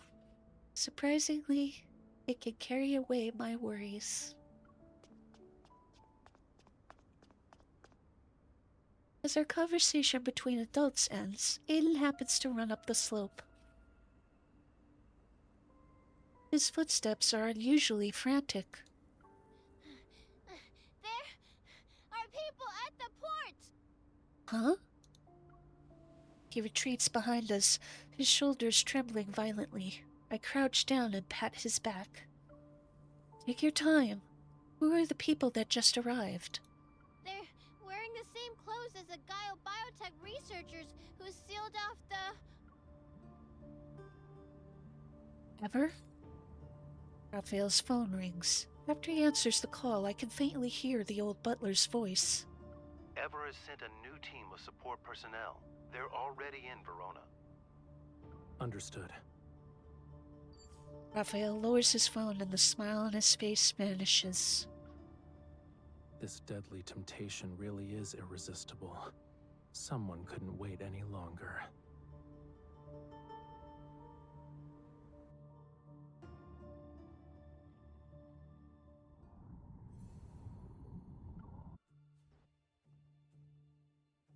Showing up for the tide tonight, huh? A large research vessel is near the port. Due to the insufficient water depth at the harbor, the ship cannot dock at the shore. The Gaia Biotech personnel are methodically coming ashore via assault boats. They arrive on land one after another. I sit with Raphael at an open-air cafe by the coast. We quietly monitor the movements of the new team. They're moving. Okay. I follow Raphael out of the cafe and we quickly tail the group. Do you know where they're headed? Central Square. Gaia Biotech team, as if following a voice navigation system, turns the street corner and takes the road leading to Central Square. Can you do fortune telling too? Your accuracy is impressive. If you put yourself in their shoes, it's easy to guess where they're going. Criminals like to repeatedly visit the crime scenes, and people who have succeeded once want to replicate their success. Central Square was modeled after the plaza in Whalefall Acropolis. They'll definitely reminisce about their glory days.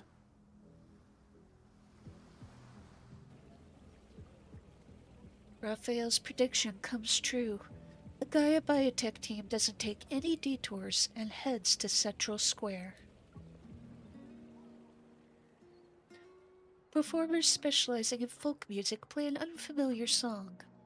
The Gaia Biotech researchers stop in front of the band and join the other spectators in watching the show. Fish infected by parasites usually don't look any different from the rest of the school. But when predators appear, parasitized fish are oblivious to the danger and will take risks. Meanwhile, the uninfected fish flee. In that moment, they believe they can defeat their predators. Let's see who's lucky enough to have the privilege of entering Whalefall City. That's Sea God Raphael talking. As the melodious music reaches its finale, Raphael signals for me to stay put. Then he quickly moves behind a statue across the square and partially reveals himself. One of the band members makes eye contact with Raphael. With the crowd separating them, Raphael nods, and the musician frowns before leaving. The next song begins. The audience pays little to no attention to the unremarkable band member who left midway through the performance. Except for the three Gaia Biotech researchers. Directly behind them, I can see the three silently exchanging signals with their eyes. And they break away and head toward Raphael's position. The fish is fishing. Interesting. Up ahead, Raphael and the band members flicker in and out of view. They're about to disappear outside the square. When the three researchers quicken their pace, I silently speed up to follow them.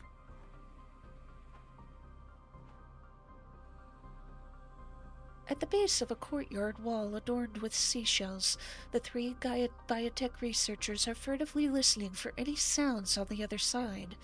Their faces contort with shifty, rat-like expressions.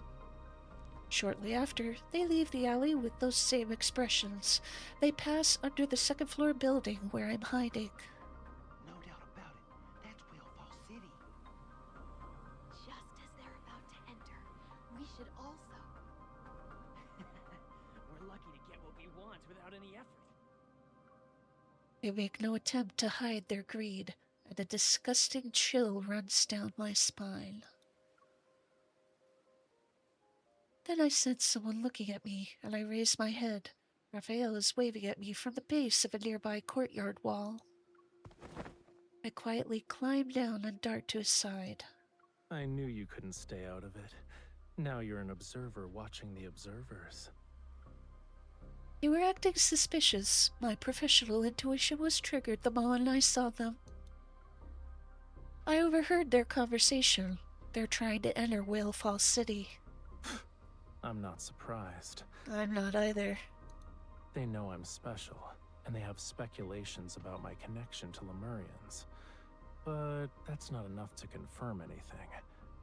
I let out some information about us knowing how to enter Whalefall City.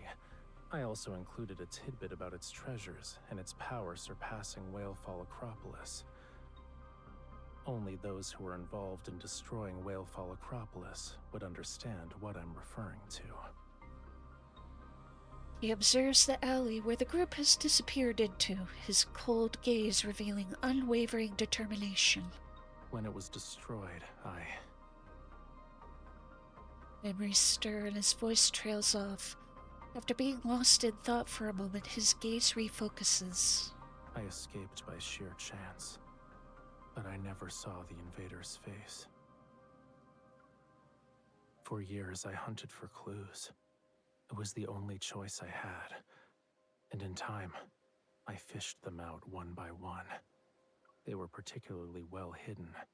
If Whalefall City's allure wasn't so powerful, we wouldn't have been able to force them to surface.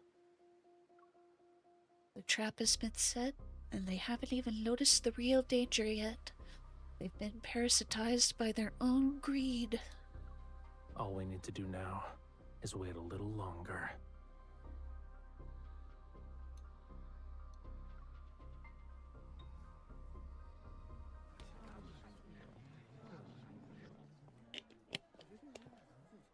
As soon as we return to the guest house and walk through the lobby, Raphael and I hear hushed whispers from the courtyard. When we open the door, we see numerous Lemurians have gathered. They talk in small clusters. Aiden is among them. When he sees us, he walks over. Miss, Raphael, did you hear the echo? Regretfully, I shake my head, and the sparkle in Aiden's eyes dims. You haven't. Then Aunt Coralia didn't go back to Whalefall City. How long has it been since the predicted time? 1 hour. It's too long. I exchange a glance with Raphael. We're thinking the same thing. The sea moon ceremony's echo most likely won't appear. The whispers gradually fade as everyone reads the answer on Raphael's face. I'm sorry, hon. Quite a few people like Aiden have been eagerly waiting for it. They all look at Raphael as if they place their hopes on him. I can't bear to look at their disappointed expressions. In the agonizing silence, I move to Raphael's side and tenderly brush the back of my hand against his.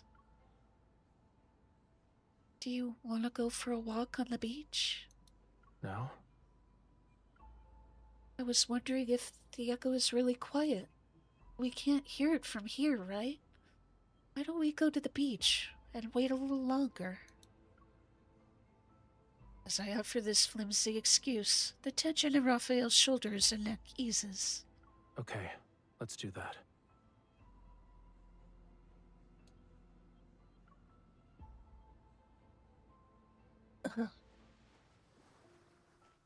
Tonight's moonlight isn't bright.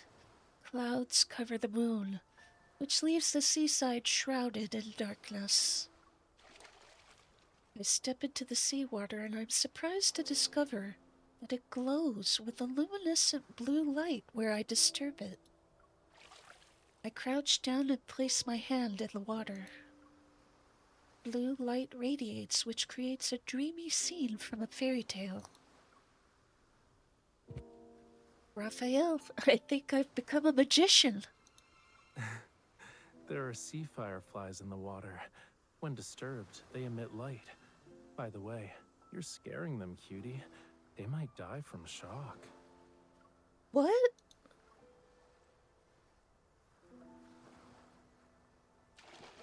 I quickly pull my hand out and Raphael crouches.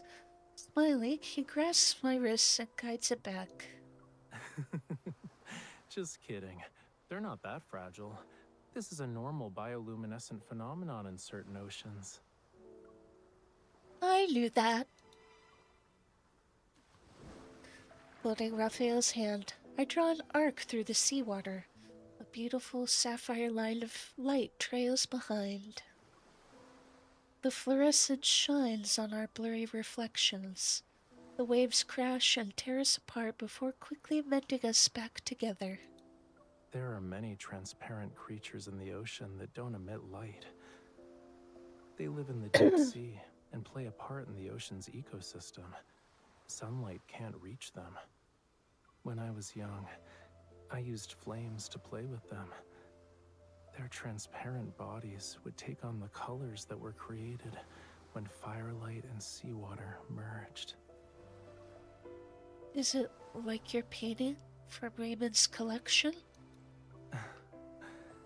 They're more ethereal. But why did you think of that painting? And Corallia reminded me of what you said about Lemurians needing to return to the sea after death.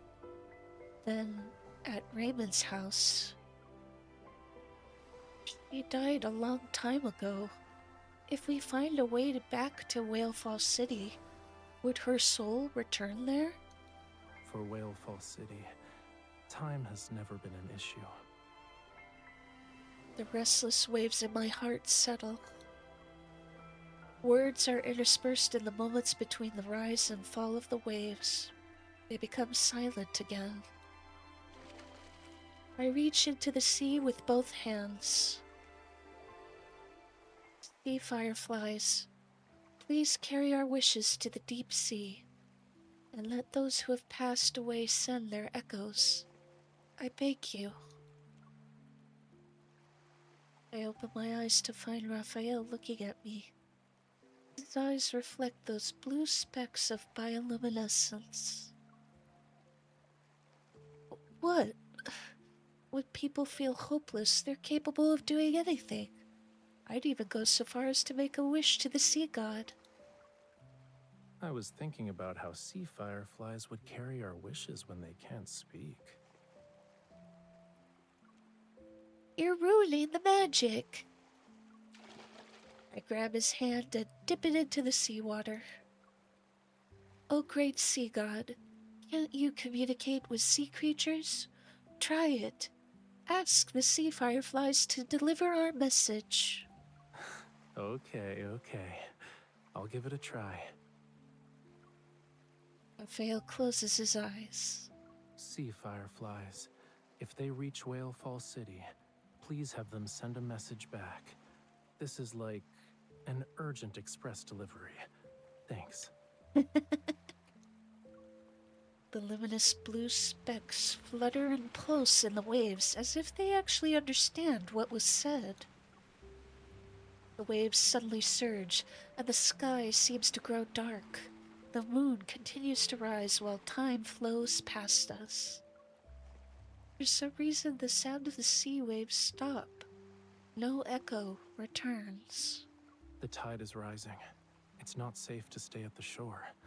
Let's head back. But...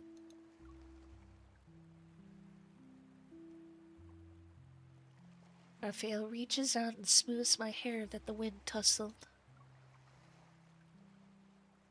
Not every spell works in fairy tales. Miracles always wait until the end of the story. We knew this would happen. So the sea moon ceremony bringing Lemurians back to Whalefall City is just a legend.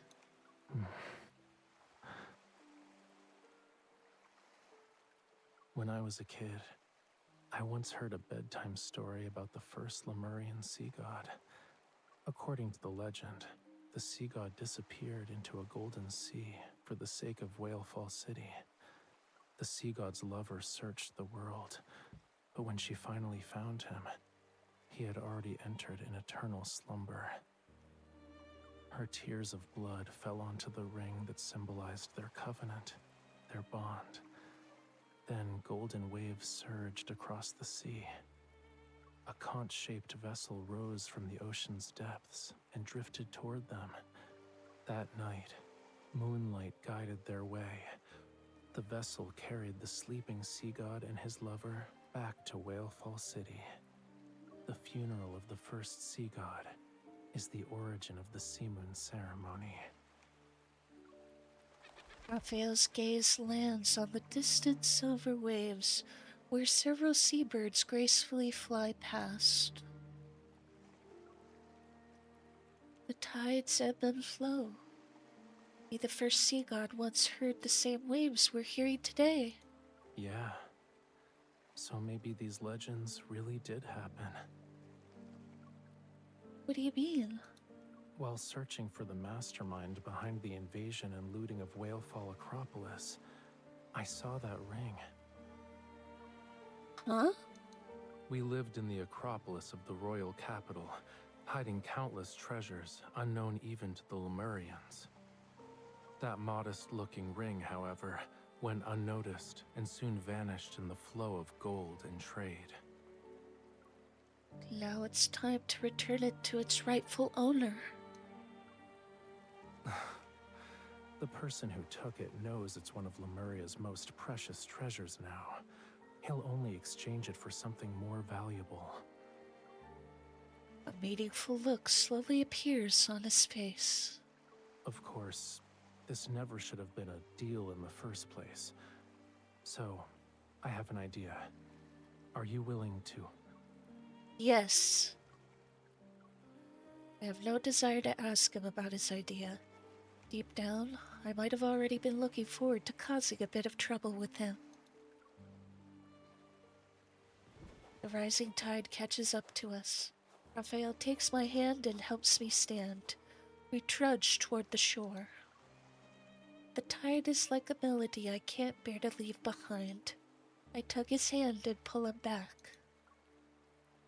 I still want to wait for the echo. I don't want to give up until the very last moment. Okay. We sit down on the seawall. Raphael positions himself on the windward side to shield me from the cold. But till the sea's bioluminescent glow fades and the first hint of dawn appears on the horizon. Cole, come here, Cole. Hey, buddy.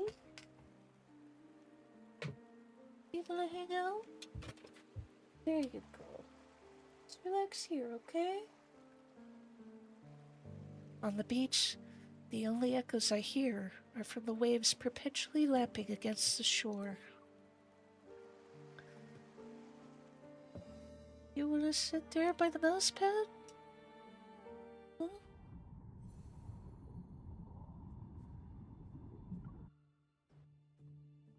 It's okay, just relax, Cole.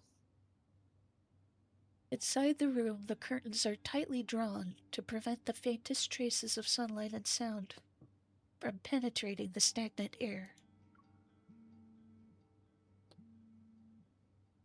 The time spent waiting stretches, seemingly pulled taut by invisible, intangible radio waves. They tug at the nerves of whoever might be on the other end. Before the third ring is about to end, he answers the call. Mr. Sutherland. Our talented artist has kept me waiting. I brought you what you wanted, Raphael. So when will you uphold your end of the deal? Of course. I have her with me right now. However, what you've brought is only enough for me to deliver her. Whether or not you can subdue her depends on your skills. Don't worry. I'm eager to end this quickly. But Wave Chaser Island hasn't been peaceful lately, right? It's just a storm that won't create real waves. If you're scared, you don't have to visit the island. Very well. My greatest virtue is that I never pretend to be brave. I'll humbly await your presence at Verona's Breakwater at 4 p.m.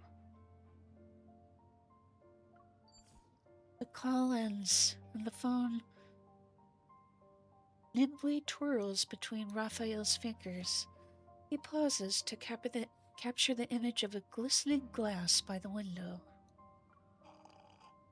I take a big gulp of my iced mint lemonade before opening the curtains. Swoosh! Blinding sunlight floods the room.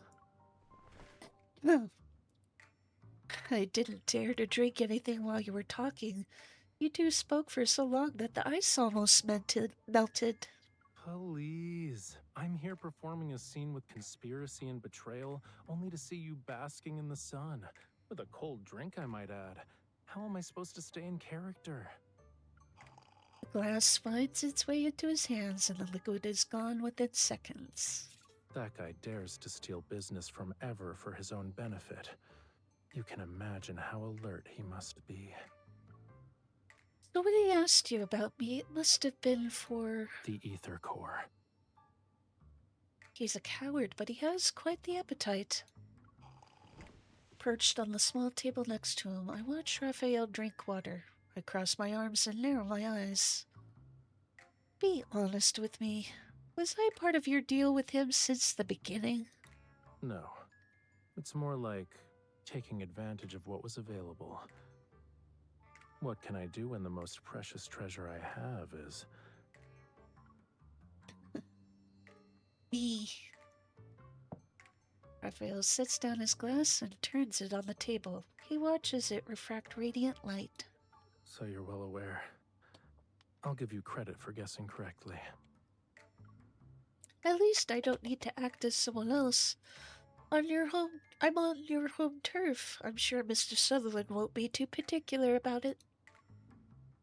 Raphael rests his chin on his hand and tilts his face toward me, idly brushing a fingertip over the droplets beating along the glass. Two big shots like us putting on a special performance for him. It's only fair that he pays up. Since he's afraid of being watched by Gaia Biotech and doesn't dare to visit the island, I can probably guess the location he chose for the deal. On Verona's southern breakwater, there's a center with a small brain computer interface. After they started researching protocors, Ever abandoned the project. It's hard to say if that's a good or bad thing. Why is this place special? There's not a soul in sight for 3 kilometers, which is perfect for double-crossing people. The ice cubes in my glass lose their balance and clink as they fall. Raphael and I exchange a glance and grin like a pair of conspiring villains.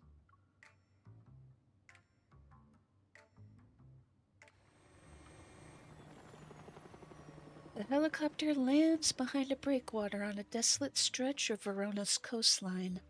Raphael leaps onto the ground while carrying me. Let go of me! Struggle anymore and I'll drop you. There are man-eating fish waiting for you. Not even your bones will remain once their stomachs are full. Laying it on pretty thick there. Wait a bit. Then use your resonance evil to check and see if he has anything with abnormal energy. That'll be our target. Right. Okay. My face is covered and I can't see anything clearly. Supporting my arm, Raphael guides me. The kidnapper being this gentle, won't someone see right through our act? Raphael, be rougher. Don't blow our cover where we barely started. Relax a bit and follow my lead. You won't get hurt. After our whispers end, Raphael presses his hand against my back and shoves me forward forcefully. Suppressing my defensive reflex, I stumble several steps and go with the momentum. To onlookers, I appear to be a victim who almost falls. Fortunately, the path isn't very long. I soon hear the sound of a heavy iron door opening ahead of us. The elevator descends, and it takes us deeper underground. Sutherland has already arrived. His guard leads us to one of the floors, and Raphael pushes me out of the elevator. Our guide, probably believing there won't be any serious issues now, finally removes the covering from my head.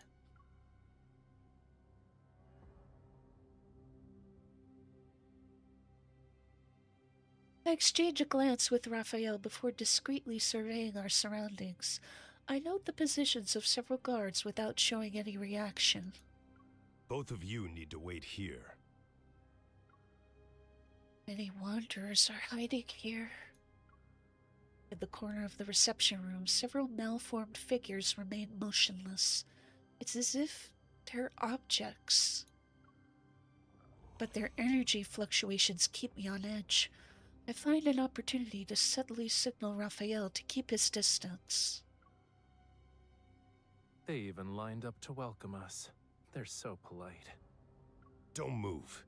These things only obey their leader's commands. If you provoke them, I won't be able to save you. From this angle, I can't see Raphael's expression, but the hand gripping my arm gives a gentle squeeze to silently reassure me. Then why do we have to wait here? And how long do we have to wait? The equipment's still being prepared. It'll take at least another hour. Equipment? This wasn't part of the deal. The boss said the higher-ups require a protocore verification. My arm is tapped. It's a secret signal Raphael and I established beforehand.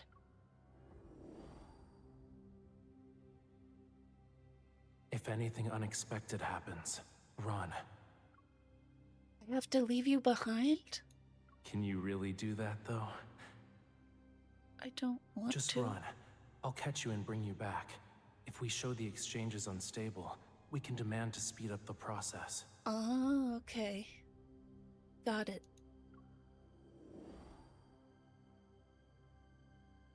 As we discussed before, resistance will make it look more convincing. I spin around abruptly, using the momentum to break free from Raphael. I pull out the gun they failed to find during the pat-down. Just as the guard reacts, I run while Raphael provides cover. I take the guard down and immediately make a break for it. Squad number 2, take her! Your men are too clumsy. Since they're bound to damage valuable cargo, let's not risk it. I'll handle this. I sprint along the path I took and hide in the place where the corridor splits. From the darkness, the sound of unhurried footsteps approaches. He's here.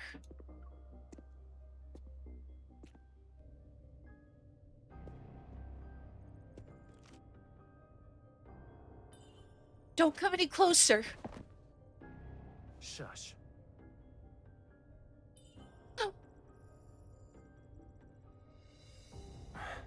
Bear with it, okay?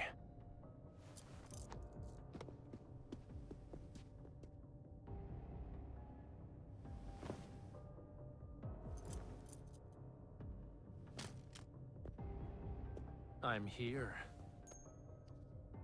No greeting? You kept your word. I'm certain our cooperation will be pleasant this time as well. Rushing. Forcibly seizing power that's beyond your capability won't make you stronger. You'll only burn yourself in the end. Are you sure you can handle this power? Rest assured, I have no intention of claiming the protocore. Good. So what about the thing I want? I have it. However, I need to verify the ether core. He's wearing it. Of course, but unfortunately the ether core's power is difficult to control. You need trust and permission. If that doesn't work, you need to use some outside assistance. You see, the threat of fear and death is the best method for awakening potential. It's simple. That's a signal.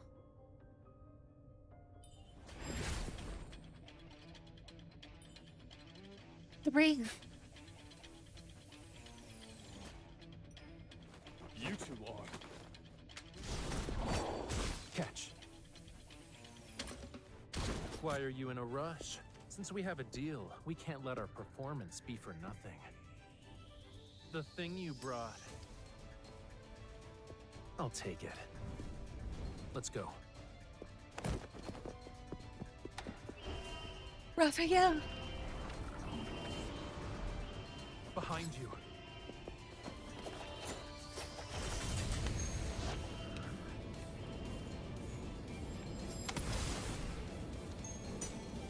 The rest is yours. Got it.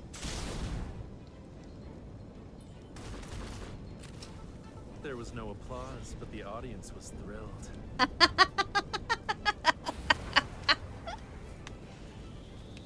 That's my husbando.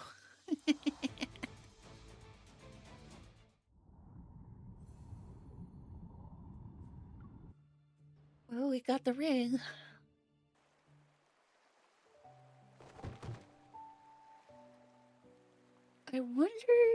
I really wonder if they're gonna use that guy more since they actually made a model of him. Who knows? We leap from the breakwater and land on the yacht we prepared in advance. White waves surge around our vessel as we leave the harbor. Raphael sits at the bow and slowly spins the ring on his fingertip.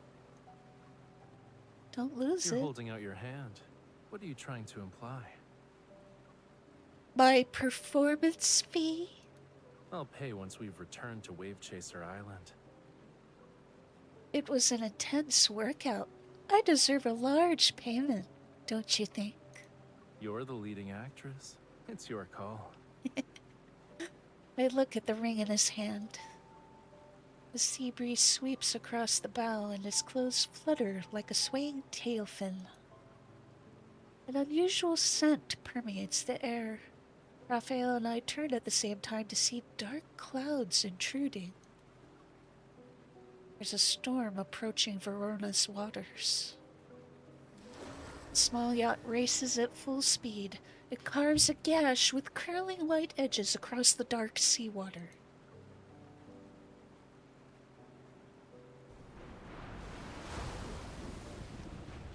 After a large wave passes, I grip the control panel to steady myself as Raphael adjusts our course. We're trying to stay away from the eye of the storm. Rain pounds against the cabin windows and rainwater quickly accumulates. The windshield wipers can't clear it away fast enough. Raphael, this is a small storm to you? Of course. These waves couldn't even dislodge a starfish from the bottom of a reef. If you're really worried, don't look down. His reminder has the opposite effect. I glance outside. For creatures who didn't grow up here, the sea is terrifying during a storm.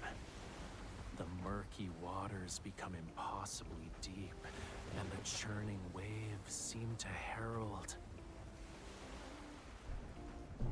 the arrival of a massive creature that's about to emerge from the bottom of the ocean.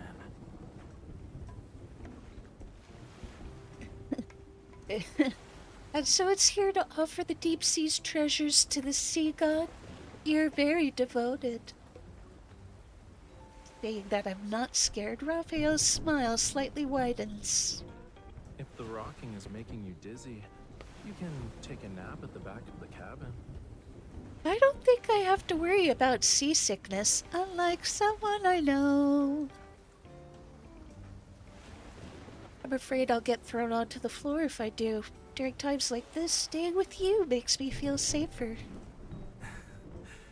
Even though I'm the sea god, I can't calm stormy waves right now. I can soothe you, though. Found it. A beam of light pierces through the gale and heavy rain. It illuminates the dark sea. It's a lighthouse. We should be able to dock there. An offshore lighthouse that's built on a small reef. It's only big enough for the structure to stand on. It'll be enough to serve as our temporary shelter, though. Waves crash down like giant hands, but our yacht breaks through the wall of water. We head to the distant lighthouse that's immovable like a mountain.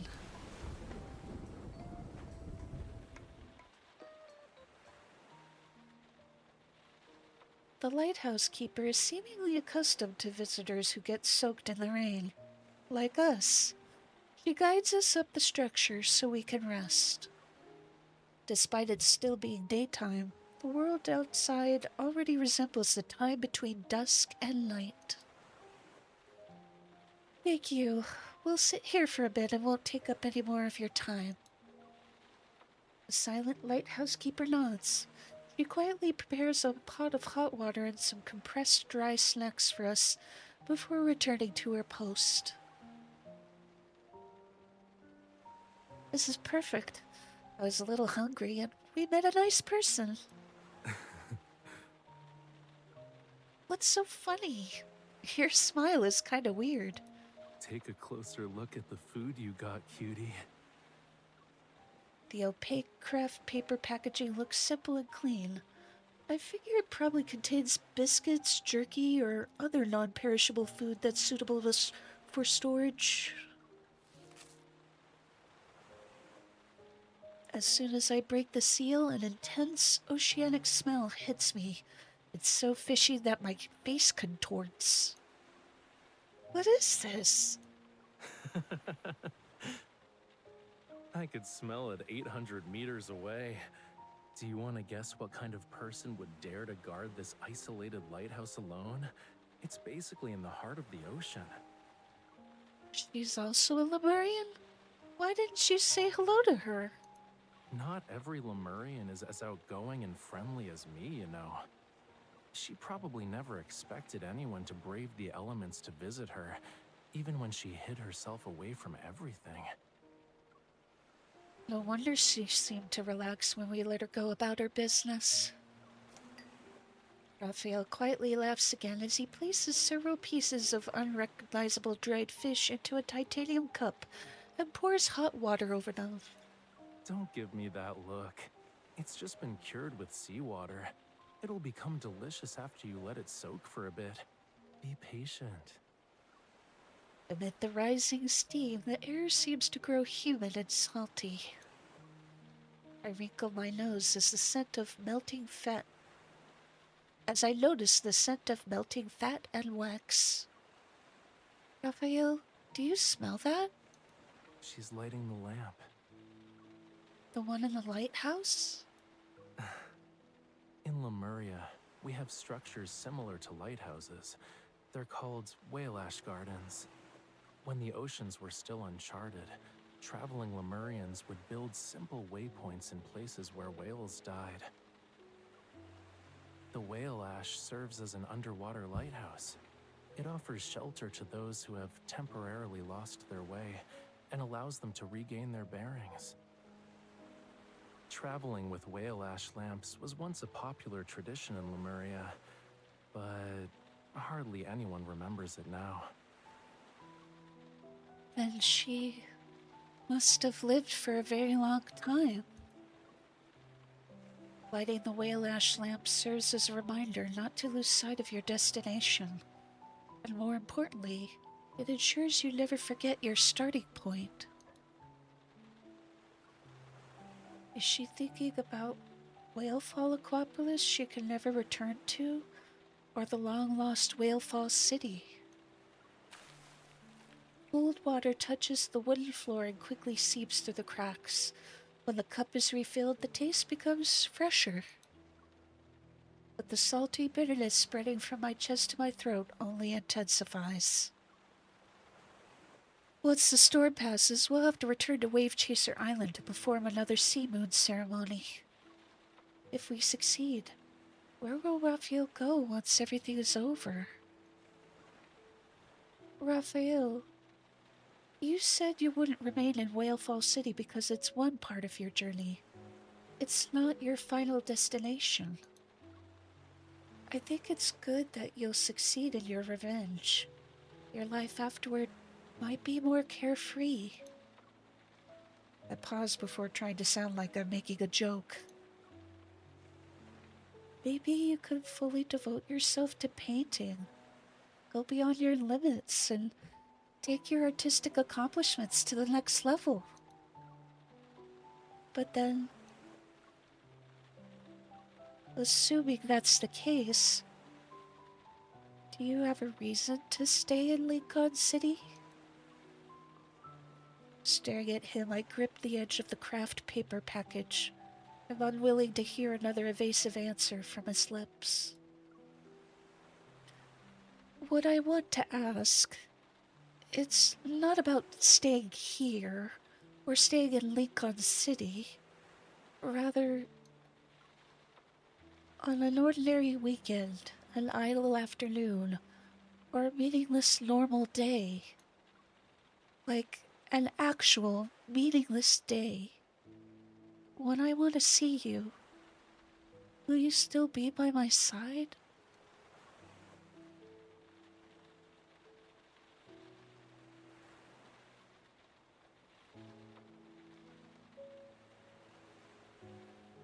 It's hard to say. Huh? According to your vision, I'll surpass my limits and ascend to the next level. Doesn't that mean I'm devoting myself to art and only art? I guess a talented artist doesn't deserve to have mundane days. Unbelievable. Hey!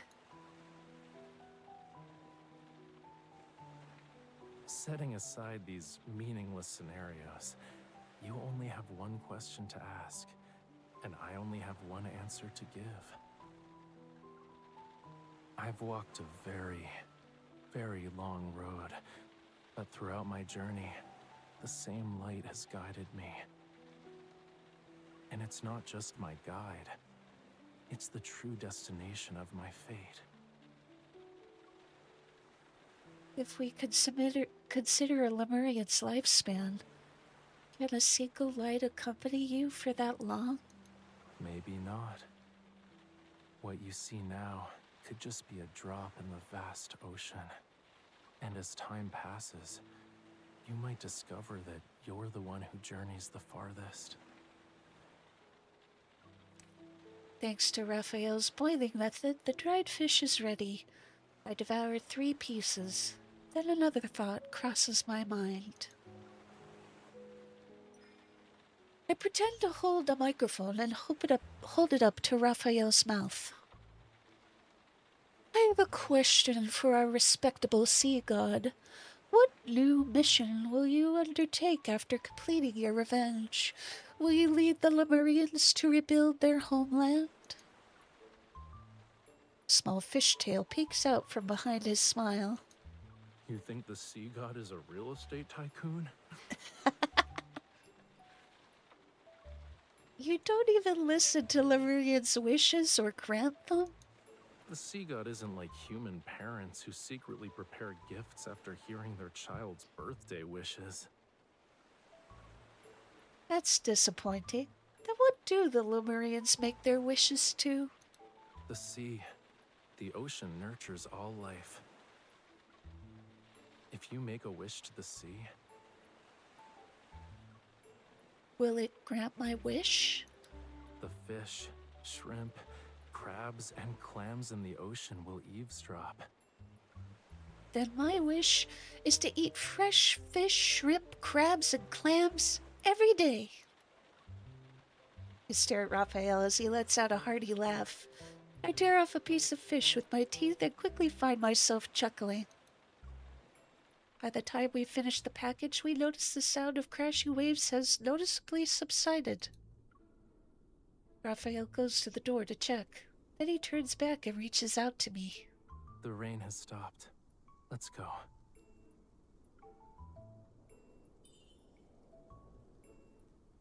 Tonight will be perfect for the sea moon ceremony.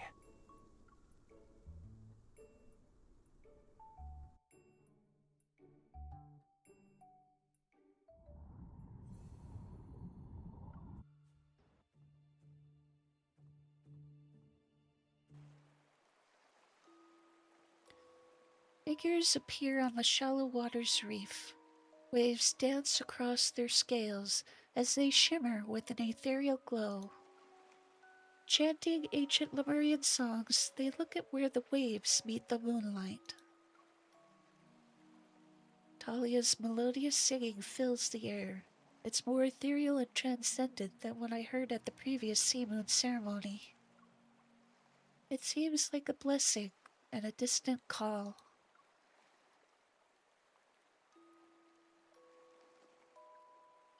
The ring rests in Raphael's palm. As I place my hand over his, I feel the patterns beneath my hand. What are they singing?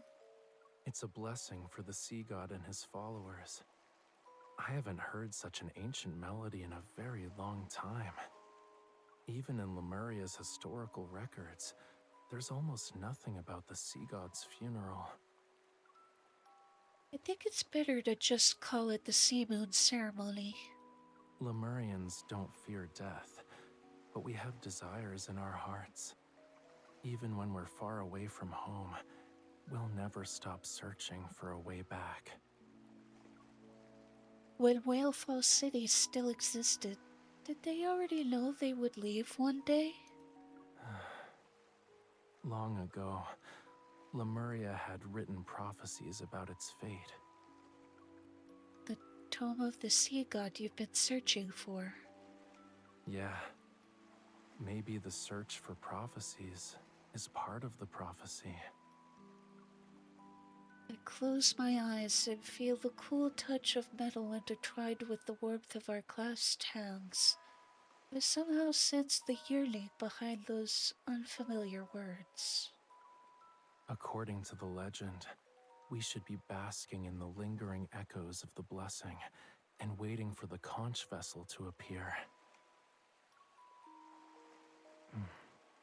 Can you feel it? We don't share a language, but emotions are universal. After spending these past few days with them, I think I could guess what they're praying for. Seabreeze carries their songs to a sanctuary below the waves. It awakens the slumbering creatures that dwell within. Under the bright moon, several dolphins leap from the water as if welcoming the return of their ruler.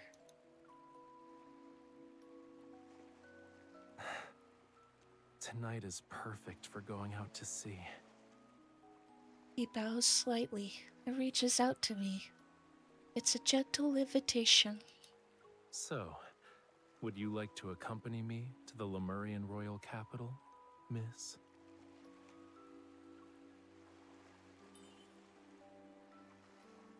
The glistening waves behind him refract moonlight. Without any hesitation, I place my hand in his.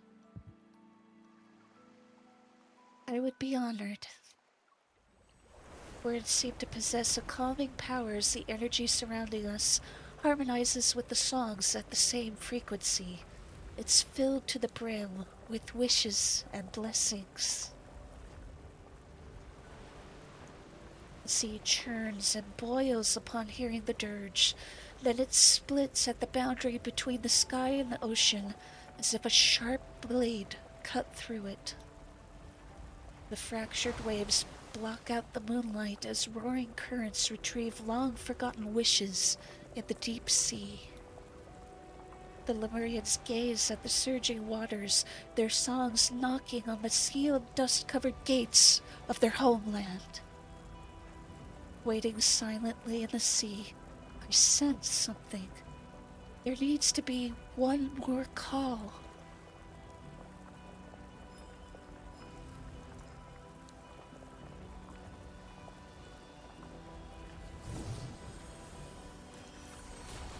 When I grasp the ring of Raphael's palm, silvery white foam begins to surge between the parted waters.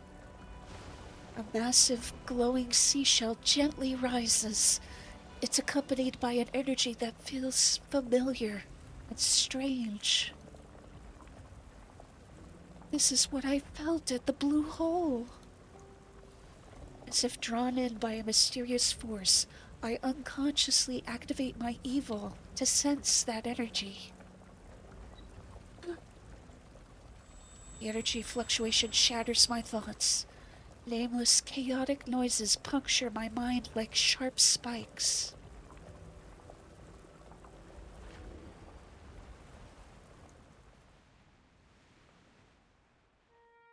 Are you willing to be my follower? Desiring the sincerest worship of mortals, thou must offer an irreplaceable object. The sea god's heart, mine heart. Dost thou want it? That's me. Who am I talking to?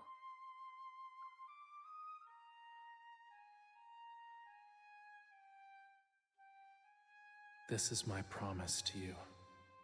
For 'tis Lemuria's vow, a bond everlasting.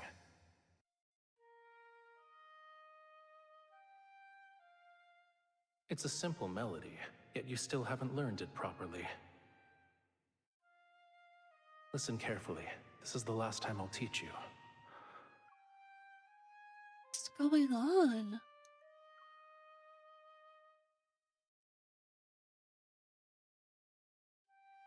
Now, with the power of the sea god's vow, our covenant, Raphael, obey my command. Reclaim this heart and end our everlasting bond.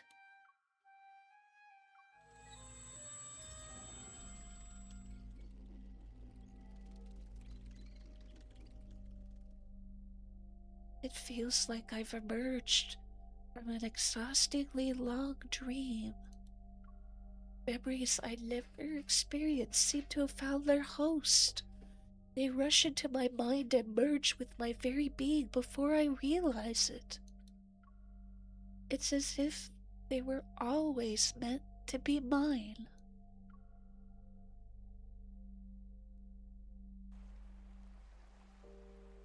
Are you awake? When I open my eyes, I see the sky and moonlight. Dazed, I blink and try to move. I realize I'm being held in a warm embrace. What just happened? You were probably affected by the ancient oceanic power lingering on this boat. It has weathered many years, so there might still be traces of its previous owners on it. But that power feels like... I meet Raphael's gaze. It's as clear as seawater and doesn't reveal a hint of deception. Did he also forget? My heart faintly aches, and my mind still lingers in that memory. Scenes from the past keep replaying as if they're reminding me not to forget. What are you humming?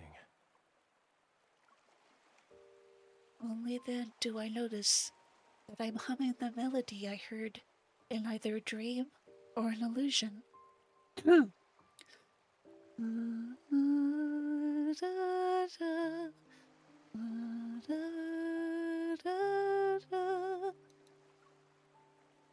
If I told you I heard this song in a dream, would you believe me?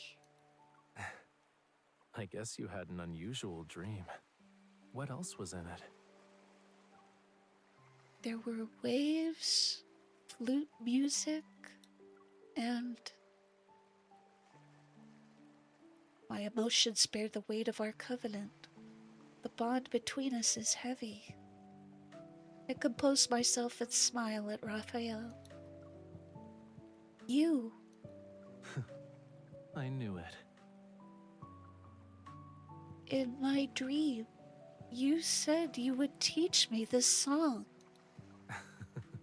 Oh, you just want to hear me sing. That's one roundabout way to make a request. I didn't mean it like that, but since you made the suggestion...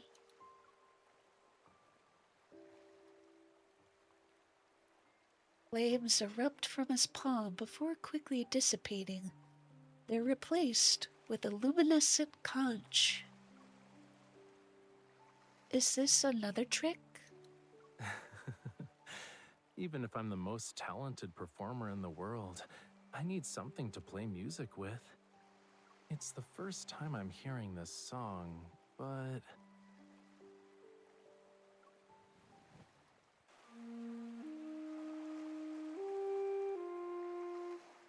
The sounds overlap with the ones in my dream. For a moment, I can't tell where I am. Raphael uses his free hand to pull me toward him. I lean into his embrace and try to piece together those fragmented memories.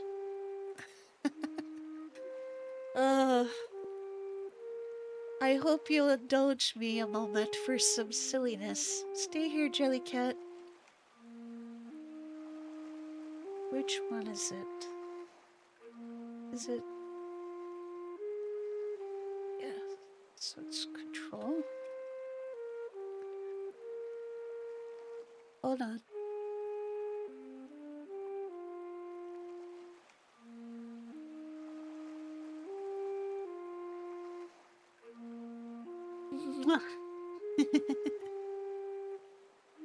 Love you, husbando. Alright. Silliness done. Back to the game. Our covenant began even earlier than I thought. The melody pauses on a high note like waves as they touch the shore. They linger for a moment before flowing. With numerous questions in my mind that I can't ask right now, I immerse myself in the music until the interlude. You look more mature compared to back then.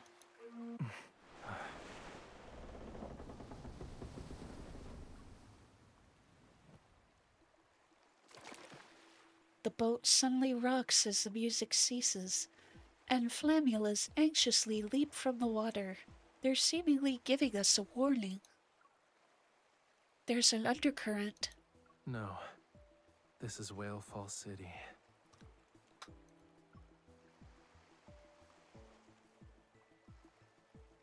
Raphael sets down the conch and ignites a flame in his palm. It lights up the unfathomably deep waters. It's responding to our call.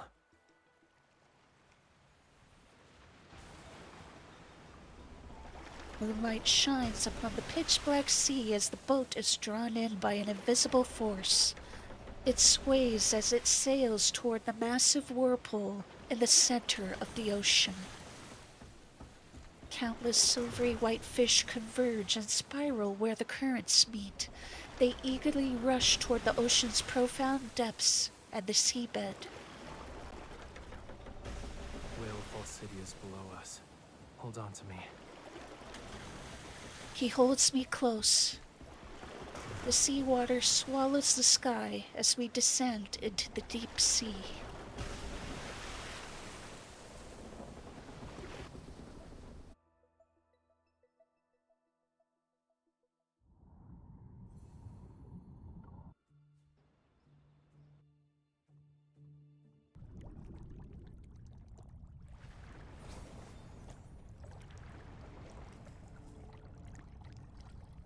The weightlessness makes me lose all sense of direction. In my dizziness, a warmth touches my hand. Raphael! I'm here.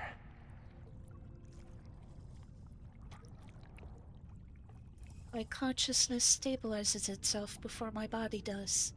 My vision gradually clears as I blink repeatedly.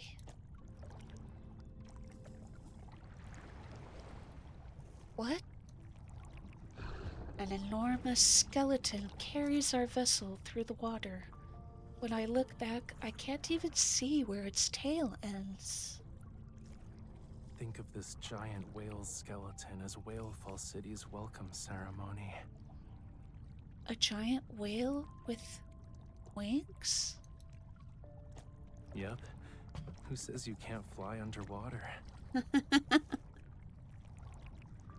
Surrounded by nothing but an endless blue expanse, we drift through silent waters. It's impossible to judge distance or size without any light or shadows for reference. In this underwater quietness, I can only hear the echo of my own breathing in my chest, but the giant whale's skull begins to disappear inch by inch, then its spine and wings. As it swims forward, the massive body is gradually devoured by the space around us. It disappears with each rhythmic movement. This bizarre sight makes me squeeze his hand, and he responds with a firmer squeeze. Don't be afraid. As his words fade, my body passes through what feels like an invisible barrier.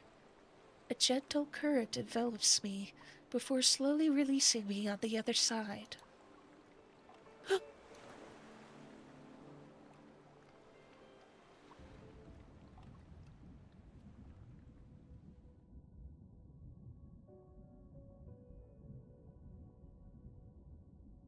The world below the waves is bursting with color. One of the royal capital's ancient streets stretches across the deep sea, and there's a dome resembling moonlight. It's suspended high above the seafloor. Massive stone sculptures adorned with vibrant coral are arranged in a staggered pattern along both sides of the street. Alleyways formed by interlacing towers and buildings are spread out like a finely woven net. They gradually disappear into the seawater. Parts of these structures seem to emerge from space-time rifts. They're like visitors from a distant world. No artificial light is needed, as countless specks of light swirl through the waters surrounding the buildings. Their brilliance surpasses even the Milky Ways. Everything around us is silent. It takes a long time for me to find my voice again. This is Whalefall City. that legendary lost civilization. The Lemurian spiritual homeland appears before my eyes without any concealment. The giant whale carries us as we float above the main avenue of the royal capital. Reflections from the seawater dance across stained glass windows. I feel as though these same colors danced in my eyes as well. Noticing his unusual silence, I subtly tighten my grip on his hand. I remember the Deepspace Academy had published a book on Lemuria. According to it, Whalefall City slumbers in the abyssal deep sea. Its domes can reach past the sky. They write as if they've seen it with their own eyes. People tend to exaggerate stuff they've never seen. The more mysterious something is, the more fascinating it becomes. Do you think it matches the descriptions in the book?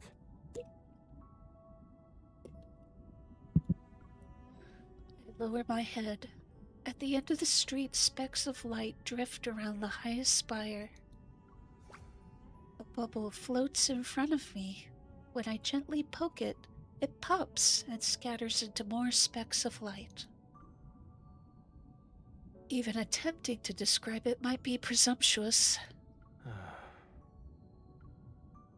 Everyone has their own interpretation of Whalefall City.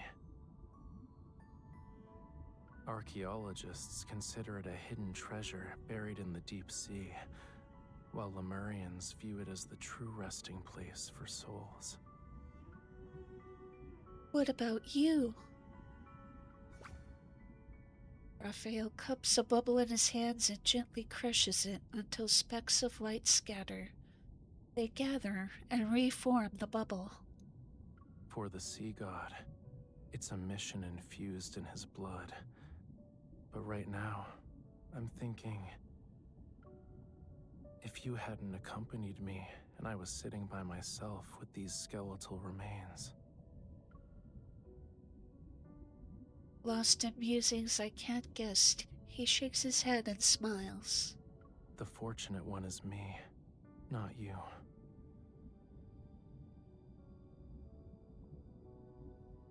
I'm glad to be here with you. The giant whale slowly moves its bone wings downward along the central path. The tips of my shoes almost graze the brick rooftops below. We're here. From the wide gaps between its bones, I see a plaza paved with white stones. Stone statues at least twice the height of a person stand guard on both sides of a path. If that sculptor could see these, he'd probably spend several days and nights here. He'll crouch and study them. You could say the ones who carved these were his ancestors. These statues are at least 1,000 years old, right? Wouldn't it technically be the passing down of artistic traditions? Genetic inheritance might be a more accurate term, but this place is the most refined embodiment of Lemurian art. Really? It's the Sea God's temple. A sense of déjà vu crashes over me like roaring waves. Astonished, I look up. A majestic temple stands at the end of my vision, its massive stone pillars supporting the domed ceiling like solid bones. This place is our only option if we want to truly open the path to Whalefall City. An inexplicable thought appears in my head. I lean forward to get a closer look. Why do you appear more anxious than me?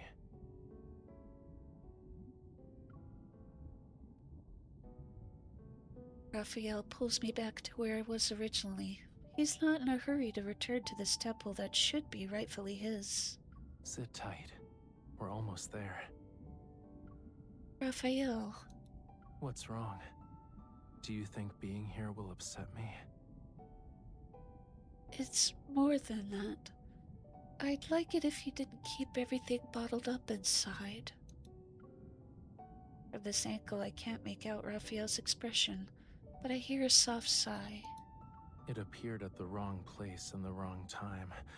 The more attached we become, the harder it will be to let go when we must part. Aren't you worried that Gaia Biotech or ever would stop at nothing to get their hands on Whalefall City? Once Whalefall City fully reveals itself, our people will have no reason not to return.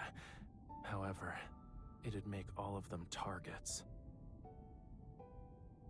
Today's Lemurians can't rely on Whalefall City to protect them from everything. Using it to defend against Ever is a pipe dream. When Whalefall Acropolis was destroyed, we still had Whalefall City as our sanctuary. If it also... The peaceful life Lemurians have struggled to rebuild can't be allowed to crumble again. What are you going to do? The wrong place, the wrong time. Yet he still wants to seize this less than ideal opportunity to do something. It's for himself and the Lemurians, who instead of making wishes worry about him seeking revenge alone. Let's do the right thing, even in these wrong circumstances.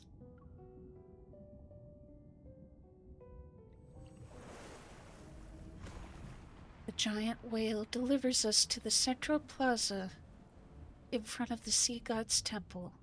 Then it flaps its enormous wings and floats back up to hover above the royal capital.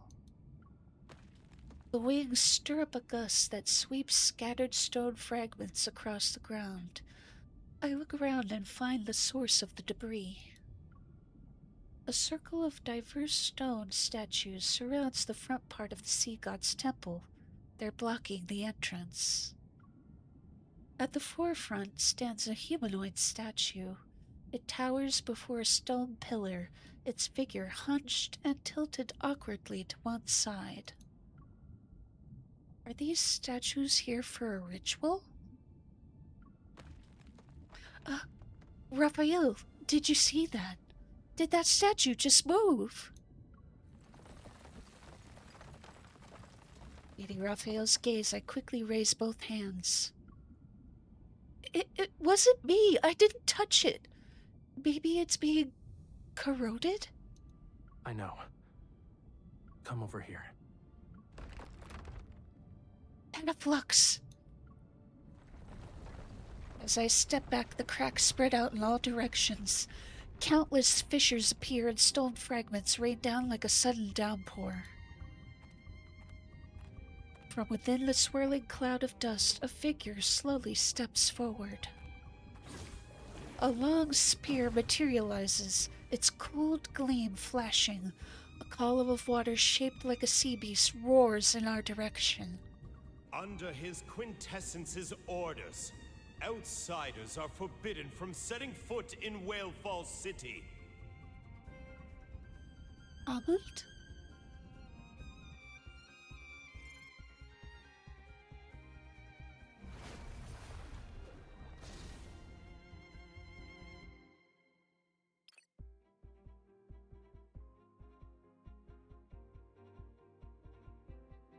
We're not outsiders.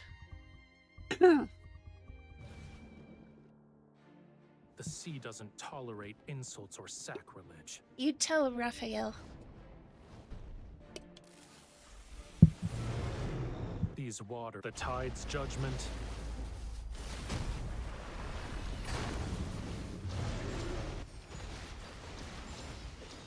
I hear you. Keep your distance from it. Focus on staying safe. Don't under the tide's judgment. Here's our chance.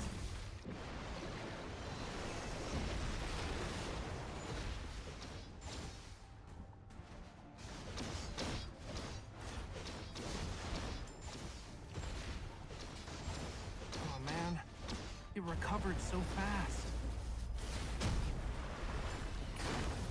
You were too close to it. Yeah, I hear you. Follow me, and let's stop it. Did you spot its weakness? Why are you getting closer? The tide's judgment. Here's our chance. Surrender everything to me. We might see his there we go.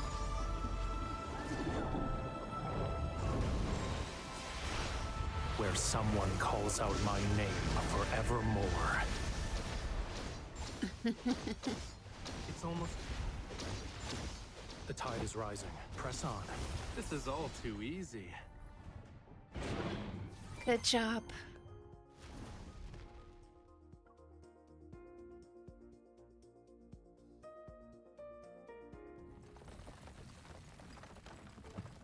Stone debris covers the plaza, and dust particles float in the seawater.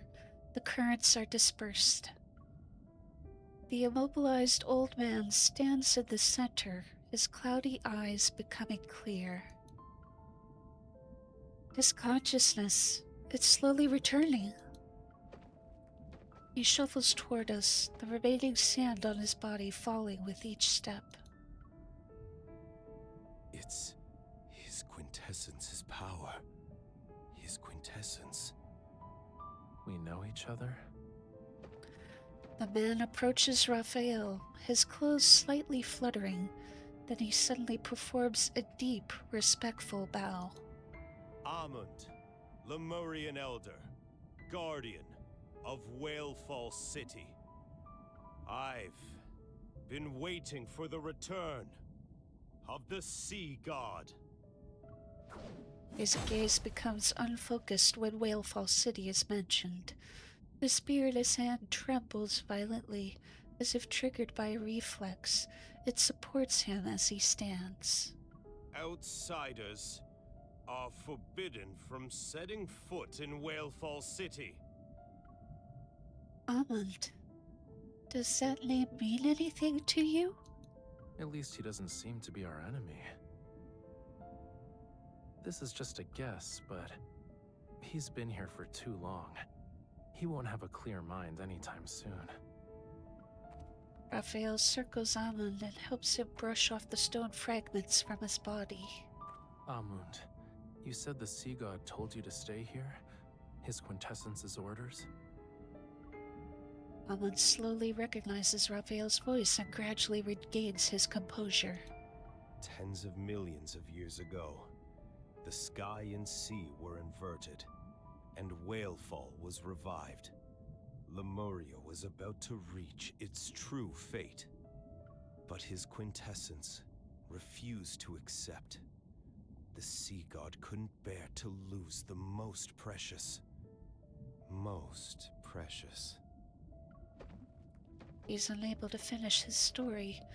His gaze sweeps across the plaza before he slowly moves toward the temple. Raphael and I exchange a glance and follow him. The temple's massive stone doors are wrapped in seaweed, their original appearance no longer visible. Amund walks to the temple's entrance. Laboriously raises both hands and places them on the stone doors. The flame. The sea god incinerated his divine power in exchange. The fire. For some reason, a strange warmth wells up in my chest. It's as if a fragment of that flame is quietly burning within my heart. His quintessence hid Whalefall City within Deepspace's rifts. Time ceased to flow, life never decayed, and everything became eternal. But the world's flames and all that exists will eventually be extinguished. Only when the sea god sacrifices everything once more to ignite the alcove's flame. Then his quintessence and Whalefall City will return. They shall return to where it all began.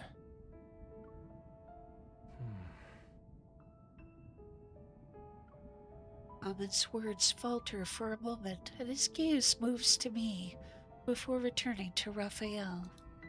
Whalefall City will respond to its true ruler.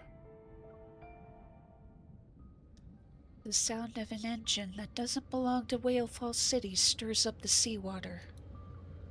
Raphael turns to the waters beyond the temple, his gaze increasingly sharp. Before that happens, this place might need a few sacrifices. Oh, has ever come running? Following Raphael's gaze, I look toward Whalefall City's outskirts. Several massive submarines are approaching us. The fish have swum into our net. You wanted to lure them on purpose. Raphael steps forward and positions himself in front of me and Amund. Flames ignite from his palm and they transform into fiery threads that spread outside the temple. Don't let their blood defile this place.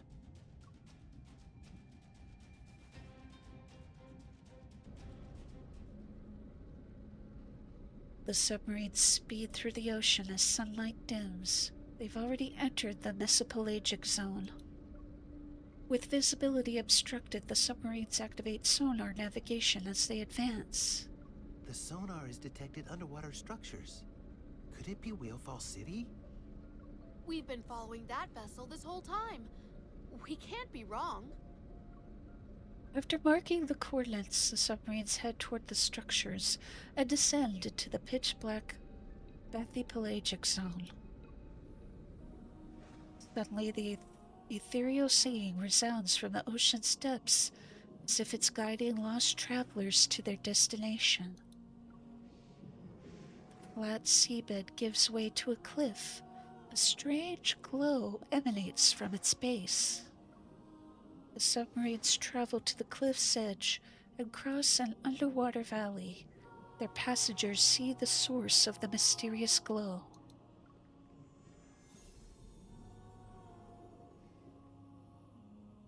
It's a dreamlike, magnificent city.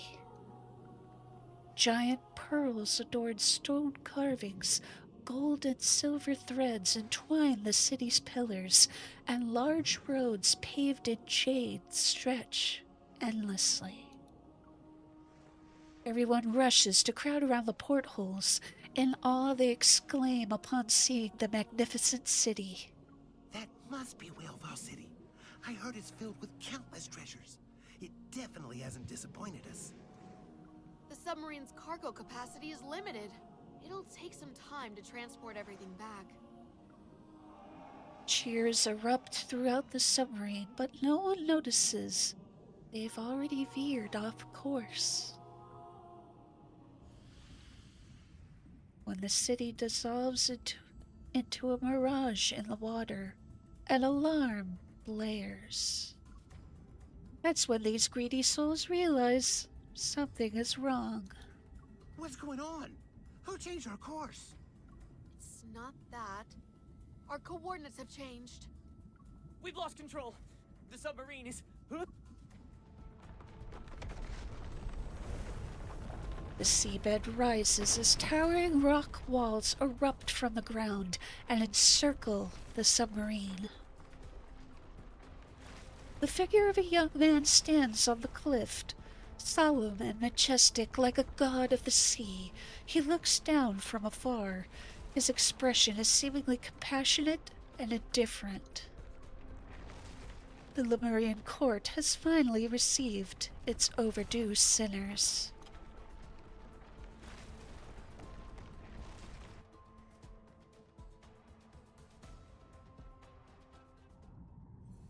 I think someone's gonna get crushed.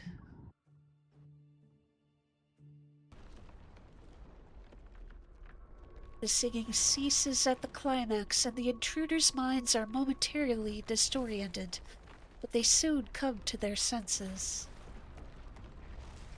Raphael!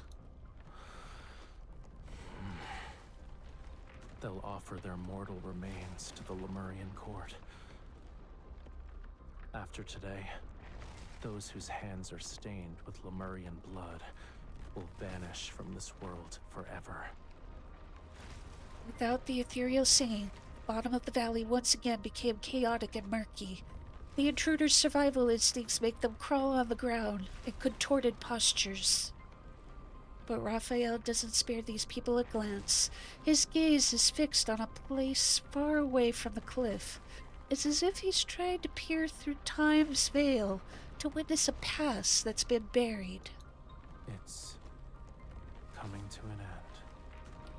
There's a barely perceptible tremor. Meanwhile, some of the intruders finally regain consciousness. Still unaware of where they are, they frantically grab their weapons. Where are we? Forget about that. Just take them out.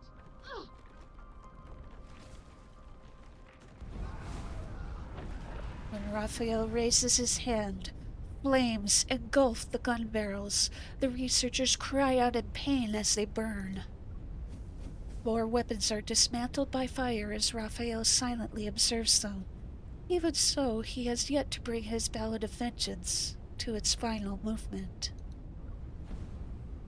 More people are regaining consciousness. The rising flames keep me protected while I tightly hold Raphael's hand. I can't rush him, and I don't want to. It's his right to decide when and how to end this bloody history that spanned more than a decade.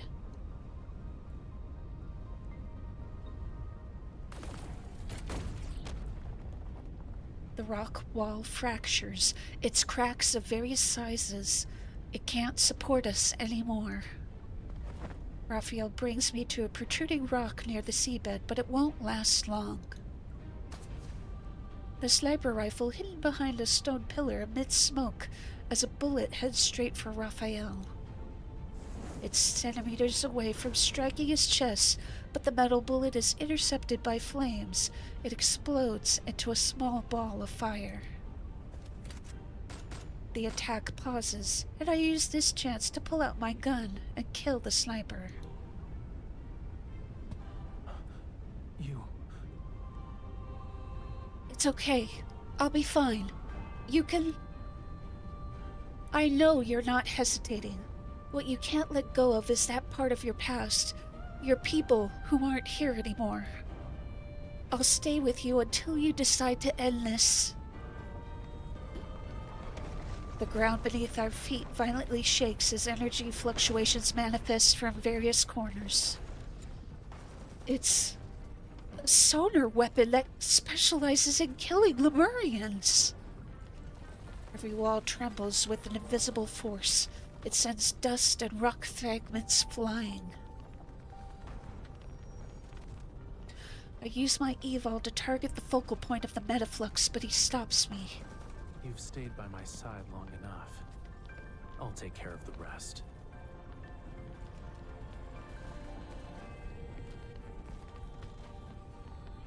The weapon isn't working! That's impossible!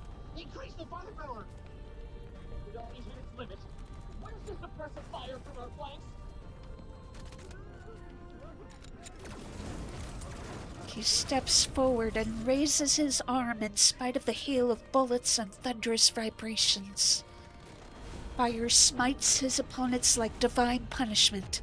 The massive metal container crashes as fear and rage fill the air.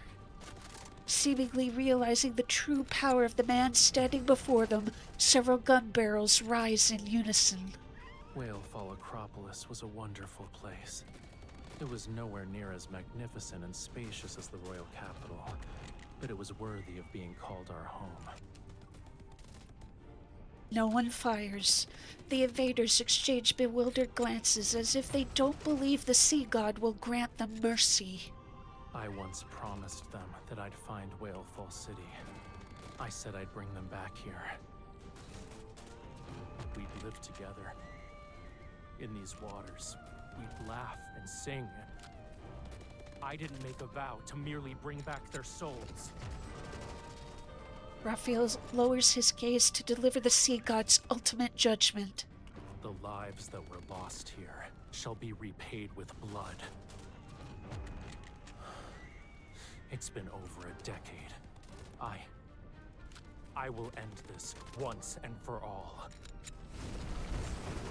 Fierce flames rise from the rock walls as distant tides roar like thunder. Terrified, everyone looks around. It's as if an invisible blade of judgment is hanging over their heads.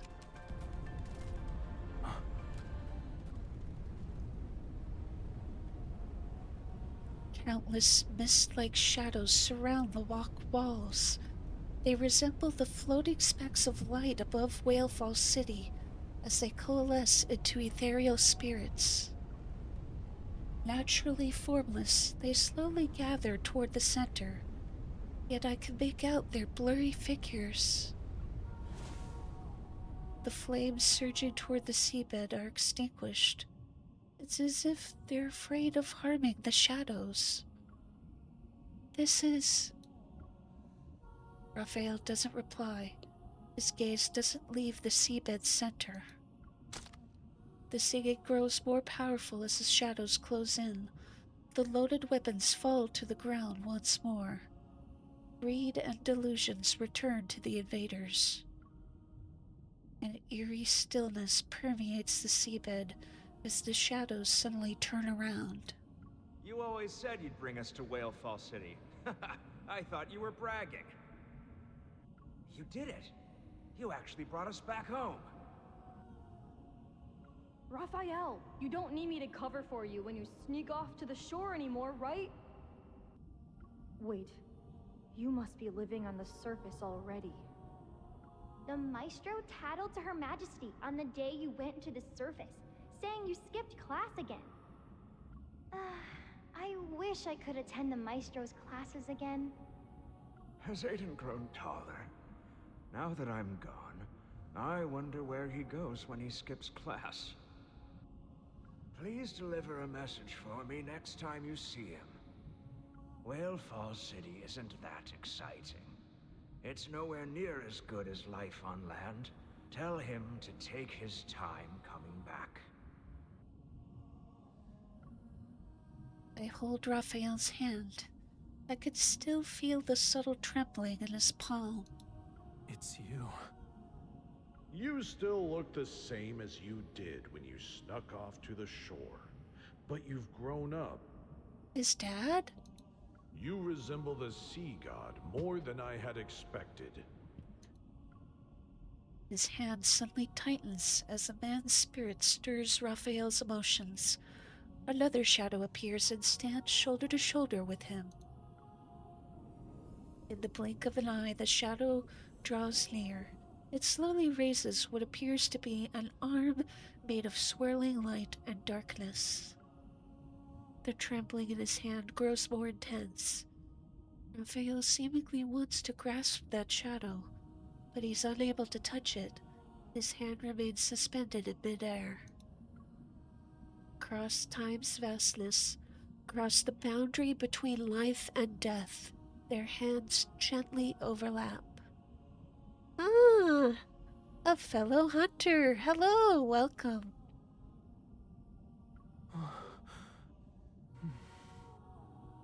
These are hands that should hold paintbrushes.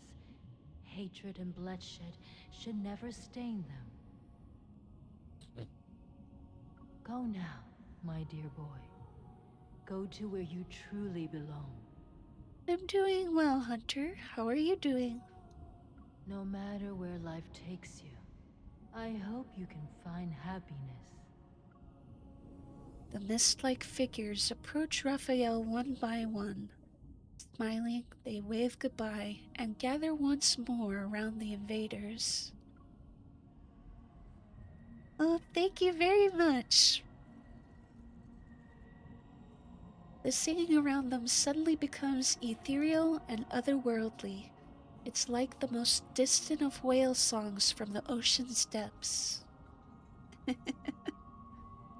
Thank you. I do kind of like to think of it almost like I'm reading an audiobook. That's part of why I like keeping the VODs on my YouTube channel. That way, if people want to hear the narration read aloud, they can. Oh. Thank you. The frenzied invaders gradually quiet down, their facial features twisting into bizarre shapes. They pick up broken stones and sand from the ground and stuff every pocket to the brim. The singing reaches a crescendo as Lemurian souls encircle them. They're like deep-sea predators about to strike. A bloody mist surges with the song as invisible fangs pierce the throat of every invader. Greed and blood congeal into a foul trickle.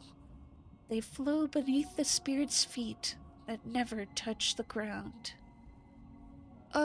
No. With the recent 5.0 release, they added new main story chapters. So this is Raphael's part of the new main story. But it is connected to his past myths.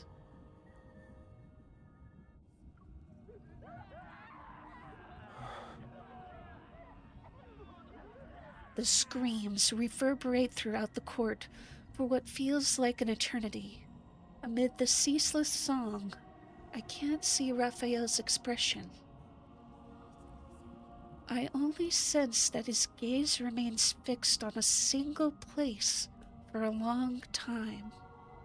When the melody is about to end, only then does he take my hand and slowly lead me away. And he gives a deep bow to the chaotic ocean floor filled with devastation and laments.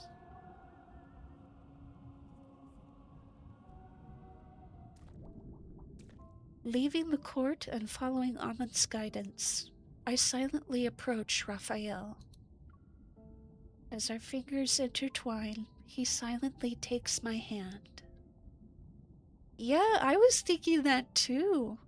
Like when I was streaming the first part yesterday, I thought I'd be able to do all of it at once, but I had to split it up. Oh, you're looking right at him, Hunter. Like, I consider myself a harem girly, but Raphael is at the top. As our fingers intertwine, he silently takes my hand. Is it okay to let them deal with Gaia Biotech's people? They've been waiting for this day for a long time. Yeah, I would say that Silas and Zane have been seesawing back and forth as number 2 for me. His fingers have tightened around mine, and the ring that summons the conch vessel leaves a mark between our knuckles. This ring, when I was little, I used to sneak off with it. I always played with it. The Queen told me it belonged to the sea god. When I grew up, she'd give it to me herself. You and the Queen. Thank you. She's Talia's older sister, and the one who raised me. My mother. My chest feels like it's stuffed with damp cotton. It tightens and aches, and I can sense a heavy weight. Before I can even speak, he seems to have already guessed what I'm thinking. If you mean for, like, all of the cards possible in the game, no. Because I only started playing in June when Raphael's Sea God myth came out. So I'm pretty behind on some of the past events, and sadly, it's too expensive when they do the rerun events to buy the packs to try and get them. So I've only been focusing on getting anything that's new. If you're talking about the current multi-banner, the space opera one, if you will, I have successfully gotten Raphael, Zane, and Caleb's cards. I have the Precise Wish active for Silas, so I should be getting that one. And I am going to try and get Xavier's as well. I do ideally want to get all 5, but it's going to depend on how soon it takes for me to get Silas. Alright, Jesus, please be kind. Raphael continues, turning his face slightly to reveal a smile tinged with relief. Back when I didn't understand what being the sea god meant, the king and queen told me it was a beautiful aspiration. That's why I could play with the Lemurian children who were around my age, get punished by the king when I caused trouble, and be teased by my friends. Everything in Whalefall Acropolis was as free as the ocean. Until that day. Before our eyes, red seawater seems to emerge. Then it slowly fades away with the song. The water returns to its original clarity.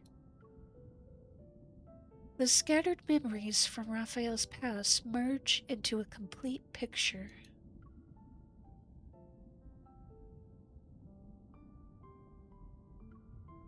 Actually, hearing you talk about this makes me glad. You had so many people by your side. They worried for you and loved you. At the very least, you once had a happy childhood. Then it was my turn to be their guardian. Even though most of them are gone now, I still need to bring them home. As I climb up another step, I tighten my grip on his hand. You weren't alone in the past, and you won't be in the future. As if in response, the ring presses a deeper mark into our fingers. Without Whalefall City, the spirits of deceased Lemurians can only drift endlessly across the sea. I often think that if their souls could truly return, then maybe they wouldn't be lonely anymore. Following the staircase along the side of the temple, we ascend and reach the highest point. I don't believe that making those people pay with their lives can balance out the sins they've committed, but it might be the only way for everyone to find peace. You can also say goodbye to the past. Why are you crying first? I'm not. You're just seeing a reflection from the glass.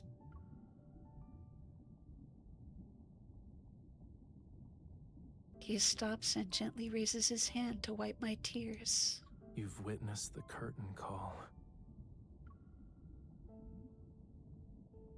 Let's go. It's time to return Whalefall City to where it belongs. When the time comes, we'll welcome its arrival together. The song has ended. Raphael takes my hand and leads me to the balcony. It culminates these years of seeking and waiting to create our song's final fermata.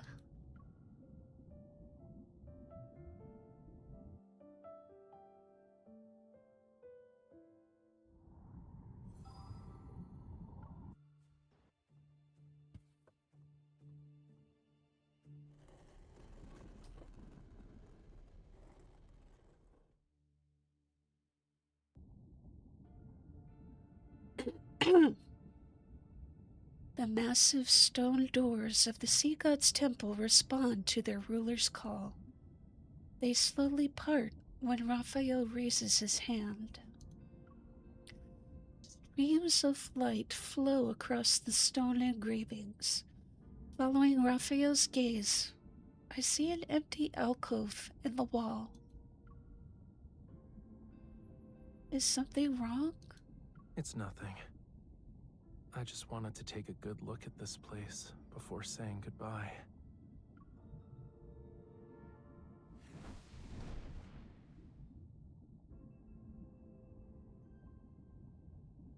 Flames appear at Raphael's fingertips. Like a flammula, they swim in the air. A fire is briefly ignited inside the alcove. It's similar to a dim, everlasting sun.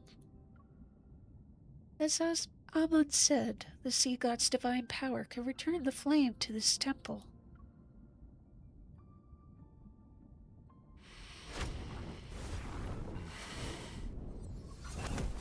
Light pulses with Raphael's breathing. It envelops the sea god's temple.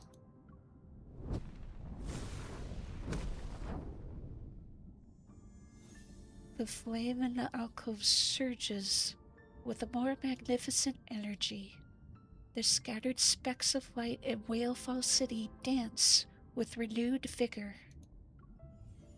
They descend onto the rooftops, streets, and plazas as if welcoming the imminent journey home. Whalefall City is responding to you. Raphael? All the Lemurian souls who were lost in the sea have returned. It's time to send Whalefall City on its way and let them find peace. Sensing the source of that power, I take a step and firmly grasp Raphael's hand. Meeting his slightly surprised gaze, I extend our clasped hands toward the alcove. We face the fire. I told you before, I won't let you be alone. I activate my evolve by following those fragmented memories. The flame burns more brightly as power surges. As the only follower of the sea god, I offer him the power of my devotion, my sincerest form of worship. He pulls me closer as the stained glass windows cast jewel-like colors onto the dust-covered altar before us. Is this a new promise? Yes, but there won't be a reason to forget this time. My heart trembles with the vibrating stone slabs beneath my feet. I gaze at the changing dome above and channel my evol. A strange energy is transmitted back from the distant waters above. Raphael and I exchange a glance. We could see the same message in each other's gaze. It's a protocore power source. It seems their reinforcements arrived sooner than I anticipated. We need to hurry. Let's seal away everything from the past.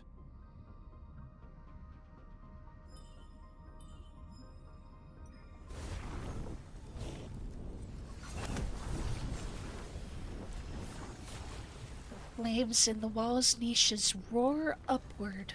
Water violently churns. An invisible force seems to be waging a tug-of-war between the city and the deep sea. The temple's walls emit deep, mournful groans. They resist, yet also yield. With the sea god's power as a sacrifice, ride the opposing tides and return to the fathomless abyss. Flames gather and solidify in his palm as the ocean is plunged into chaos and darkness. The metaflux erupts in successive explosions. Each vanishes immediately after, yet they continue to appear in an endless stream. Damn it! Ignore them. First, The flames that have almost leapt from their sacred spots begin to tremble. Their intensity unexpectedly weakens. As the source of this power, Raphael has tightly closed his eyes. He looks unnaturally pale. What's happening? There's something wrong with the flow. Raphael! I'm fine. It's because of those... No. This is a price that must be paid. To demand a perfect outcome from the sea, you must willingly pay the most painful price. But compared to letting Whalefall City fall into those people's hands, this pain is nothing. Only when the sea god sacrifices everything to ignite the flame in the alcove can the sea god and Whalefall City return. I finally understand what Amon meant. You and the temple have to... Don't worry. I can make it. Leave. Raphael! There must be another way. There has to be. I adjust my breathing and use my evil to resonate with Raphael. I attempt to push his power to its limits.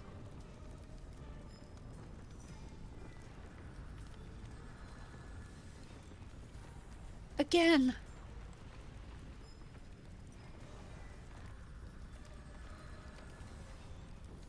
Again.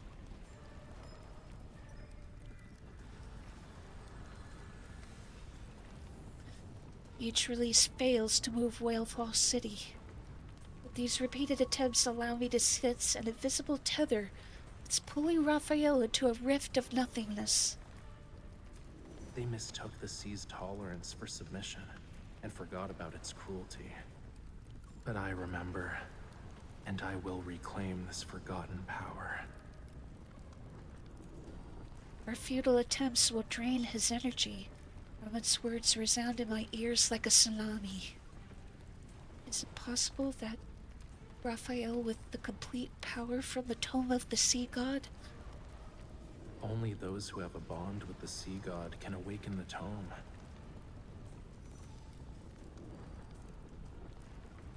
When the thought forms in my mind, the flame in the alcove suddenly surges and trembles. Raphael seems to sense what I'm about to do. No. Using the tome's power can only... with the temple. I can sense it. With just a single page, part of Raphael has already become one with the sea god's temple. Indistinguishable, inseparable, even his heart beats with the flame's rhythm. Try again. As the flames rise to greater heights, colors fade from the scales on Raphael's neck. Like ash left behind by fire, it's slowly being devoured from the tip. The beautiful hues vanish as quickly as the most brilliant fireworks. Wanting to stop it, I rush forward, but I can only helplessly watch them fade. His tail turns ashen and lifeless in the blink of an eye. We can't wait anymore! What did Raphael do back then? Pain rises in my fingertips with that memory. I clench my fist and invoke our covenant. The dagger materializes in response to the summons. I take it from Raphael's hand and press it into our hands. Our blood merges and the warm fluid falls from our clasped hands. It lands on the altar. I close my eyes and let light and sound sink into the sea.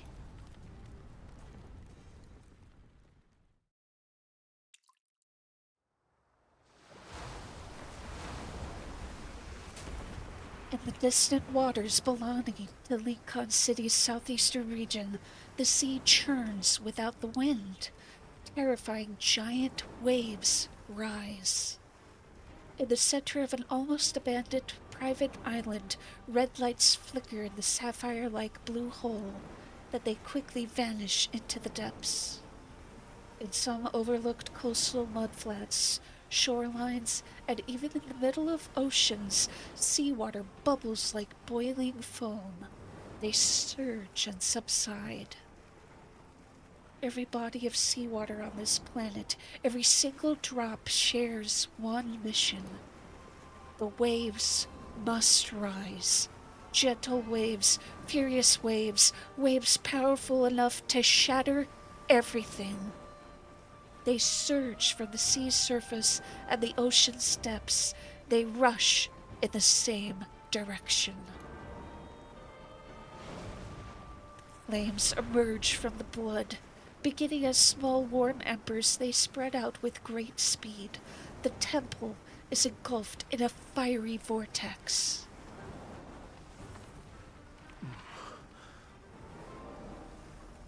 The colonnades and stone sculptures transform into ghostly silhouettes. The seawater loses its natural hue and evaporates into mist before being infused with countless golden runes. I sense violent tremors in the distance. Suppressed power splits mountains and levels the seabed. They traverse thousands upon thousands of miles, tearing through countless space-time rifts. They surge to the water above the temple. They flow toward their sea god.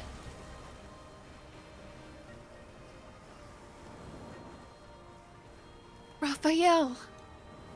His grip on my hand tightens. I can feel him tremble as that immense power flows into his body. The power in his palm is no longer a calm sea. It now screeches like thunder. It roars at it as it engulfs everything in its path. Meanwhile, the fire in the alcove insatiably devours the sea god's divine power. Raphael sways slightly, relying on his pale, deteriorating tail for support. His power is sufficient to move Whitefall City, yet the owner of this power has merged with the sea god's temple. I strain to stand on my tiptoes and hold his hand. Raphael! The sensation in my palm goes increasingly faint. It's akin to dissolving sea foam. My hand passes through Raphael's fingertips several times. Yet this last remaining connection only makes Raphael hold on to me more tightly. Don't let go. I won't. You can't keep pushing yourself. If this continues, you'll be completely drained. Did you forget? The sea god can't die. But even gods can fall. You can't.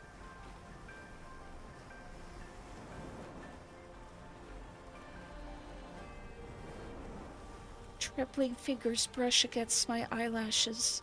I never knew tears could quickly cool underwater. You're letting me go just like that? Didn't you make a promise to never leave me alone? You already changed your mind? I didn't mean to click that! You have a covenant between us. If I call for you again, maybe you'll... I want to finish this lie, but it's as if something is choking me. All I could do is look into Raphael's eyes. If you want me to leave, then come with me. You... The flame in Raphael's palm dims as the sea god is about to return to his temple. Just kidding. How could a sea god ever make a wish to his follower? Strange noises belonging to submersibles are above the spire. As they move in, I can almost hear Miss Fortune's bell toll. I suppress the trembling in my arm and press my hand against his chest. Under my palm is his heart. It responds to me without any barriers. I can command him to do anything. I feel as though a blade is slicing my throat when I force myself to speak. I almost want to believe that talking more slowly could give us a little more time. Raphael, you and Whalefall City must... You must leave!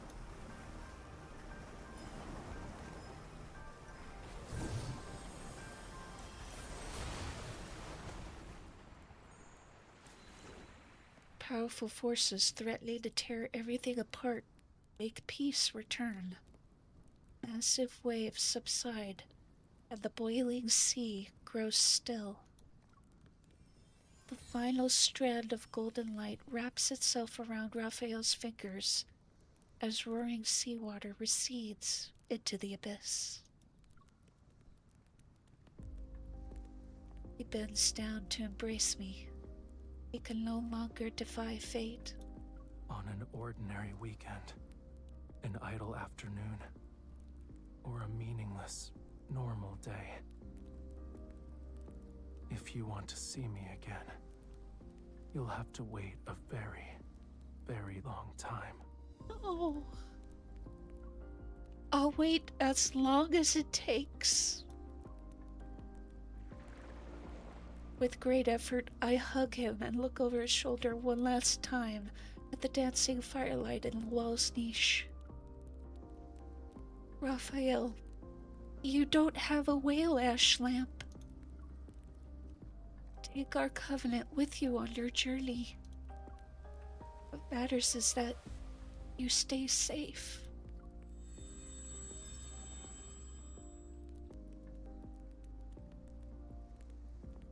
How long will you be gone? It's hard to say. Maybe it'll be a year or two, a century or more. Perhaps even longer than that. Don't worry. Even after I'm gone, you and Ramiro will survive. This is a god's promise to you.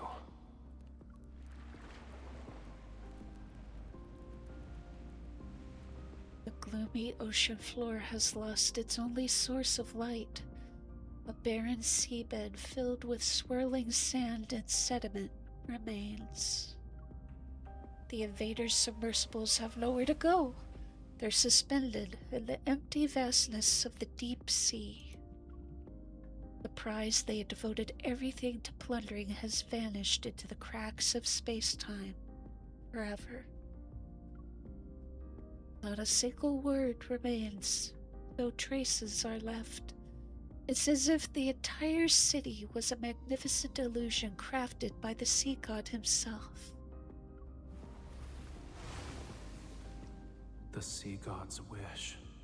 It hasn't changed, and it will never change.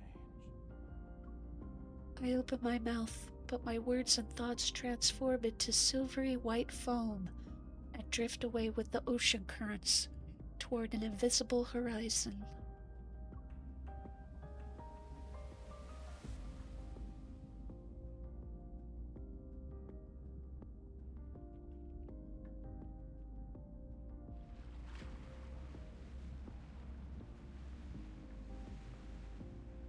Raphael? Goodbye.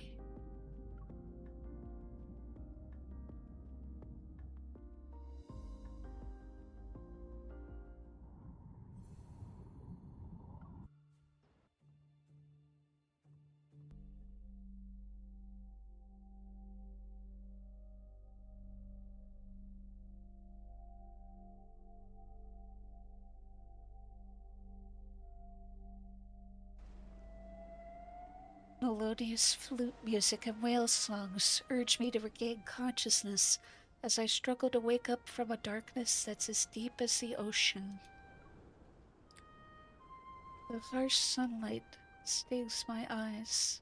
It's impossible to open them. Waves gently lap against my back when I realize I'm lying on the beach. I don't feel any pain, so I probably haven't been injured. I recall the sudden shift in the current before I was about to drown. Raphael. He changed the tides as he left. It brought me to the shore.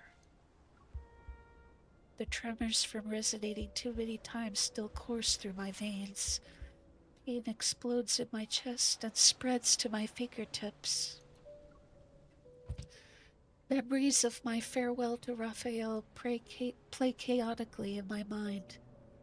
Like the scenes from a movie have been cut into pieces and haphazardly reassembled. I cough up a mouthful of seawater and struggle to push myself up, but I repeatedly fall back into the waves. The seawater has reached my mouth and nose. The tide is coming in. If I stay here any longer, I might drown. I forcibly push aside those churning emotions and try to forget those persistent images from my mind. I need to find a safe place first. I can't fall here.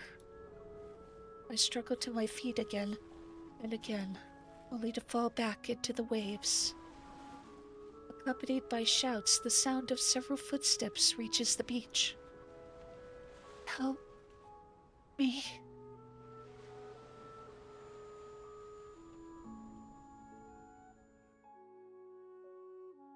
When I wake up again, I'm told that the old butler rescued me.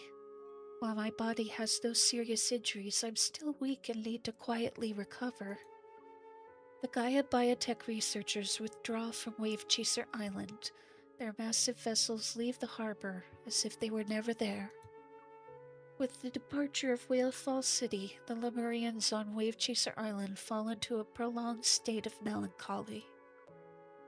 During my recovery, many Lemurians visit me and cautiously inquire about Raphael's whereabouts.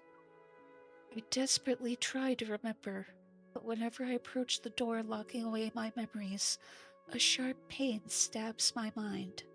It grows more intense no matter what I do. Eventually, my brain does its best to defend me. It wraps chains around the door and seals it to ensure I can never push it open again. I have no choice but to give up. Wearing a blank expression, I gently deflect their questions by explaining that I need to rest. The magnetic field anomaly on Wave Chaser Island is gone, and I focus on resting to the point of being almost obsessed. I make a full recovery in record time to secure my discharge papers. On the day of my discharge, a nurse enters my hospital room for a morning checkup.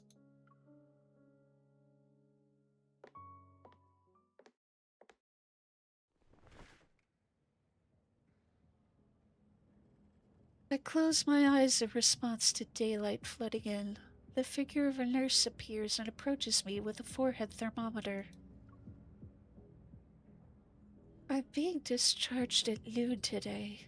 Do you still need to take my temperature? This is the last checkup. Please cooperate with us. Uh-oh. Although her tone and enunciation are convincing, I still sense that she's not the nurse who's been taking care of me.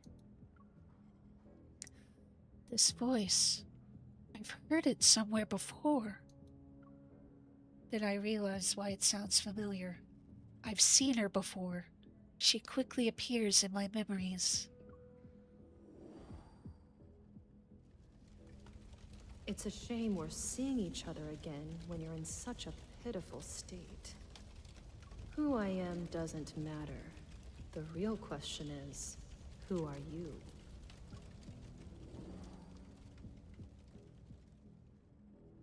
It's you. Seeing my calm reaction and no signs of any potential counterattack, the nurse stops 2 steps away from my bedside. Aren't you afraid I might do something? If you'd have tried to kill me, you would have done it before. She takes off the nurse's cap and lets her wild, curly hair cascade. She seems nonchalant, but her gaze remains vigilant. If you wanted to kill me, you would have done it while I was unconscious. Why did you choose the day when I'd be discharged from the hospital? The mysterious woman is momentarily stunned, her shoulders drooping as her eyes reveal a sense of defeat. You're spoiling the fun. My meticulously crafted script isn't entertaining anymore. I hold out my hand and beckon her to come closer. I need to read the script first before I decide whether or not I want to accept a role. The mysterious woman's slight smile appears as she approaches my hospital bed. Her fingers brush against my wrist. My hunter's watch activates and projects a faintly glowing hologram. She taps the screen and brings up a map. Coordinates are embedded into the map and pulsate on the screen. The mysterious woman turns off the hunter's watch. What was that? A treasure that can only be unlocked with a key. You're strong enough to withstand these unknowns. Everything you want to know is there. Your actual nurse will be here soon. Remember to tell her your temperature. She picks up the forehead thermometer, presses it against my forehead, and pushes the button. 36.5 degrees. Good luck with your discharge. She adjusts her nurse's cap, walks to the door, and slides it open.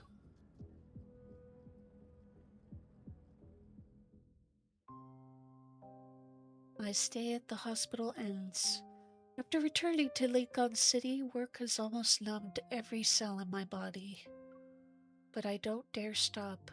I'm afraid that in the middle of the night, those scenes branded into my memory will find me and tear my consciousness into fragments. When the long passage of time softens that pain, I find the courage to look at the southeastern waters when passing along the coast. Part of me seems to have vanished with Raphael. This emptiness has forced me to float aimlessly. Every word he spoke during our farewell, those fleeting expressions burst through the floodgates of my memory. They replay endlessly in my mind. One day, I realize I should have asked him if his seagulls needed to be fed, even though they might never see Raphael return.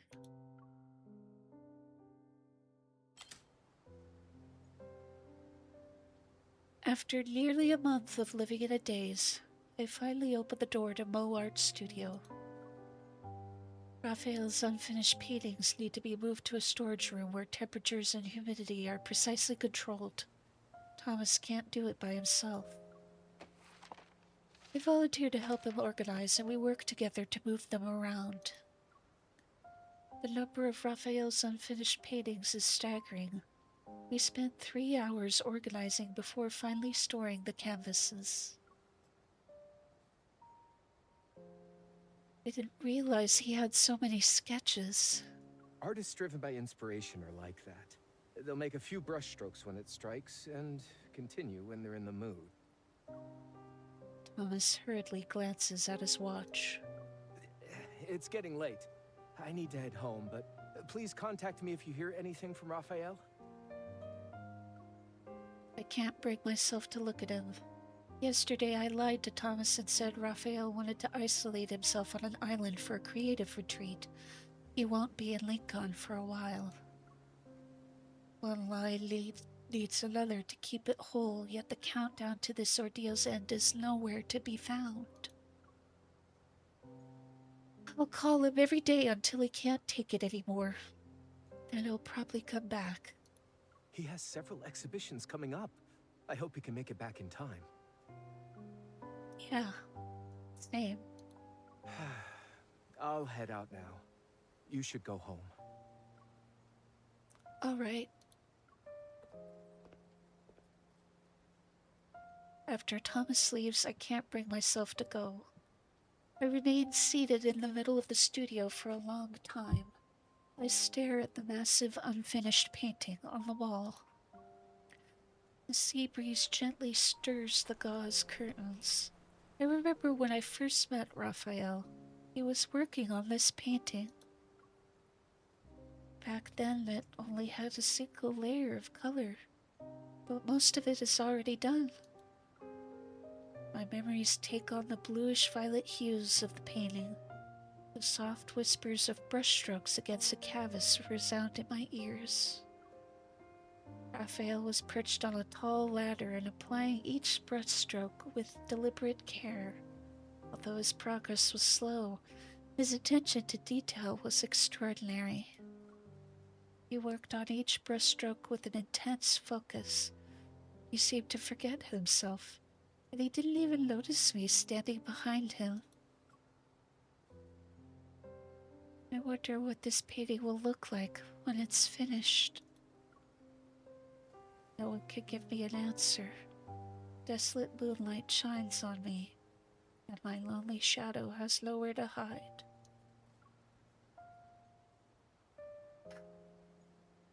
I know I'm only deceiving myself. No matter how long I stay here, Raphael isn't going to appear. I brought this upon myself.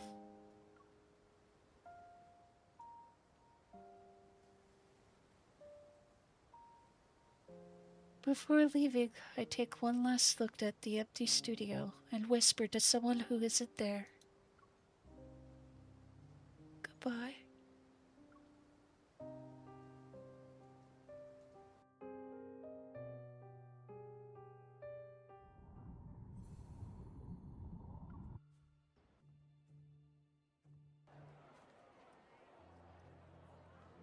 Colorful lanterns light up the market near White Sand Bay. Taking a shortcut, I pass through the busiest street.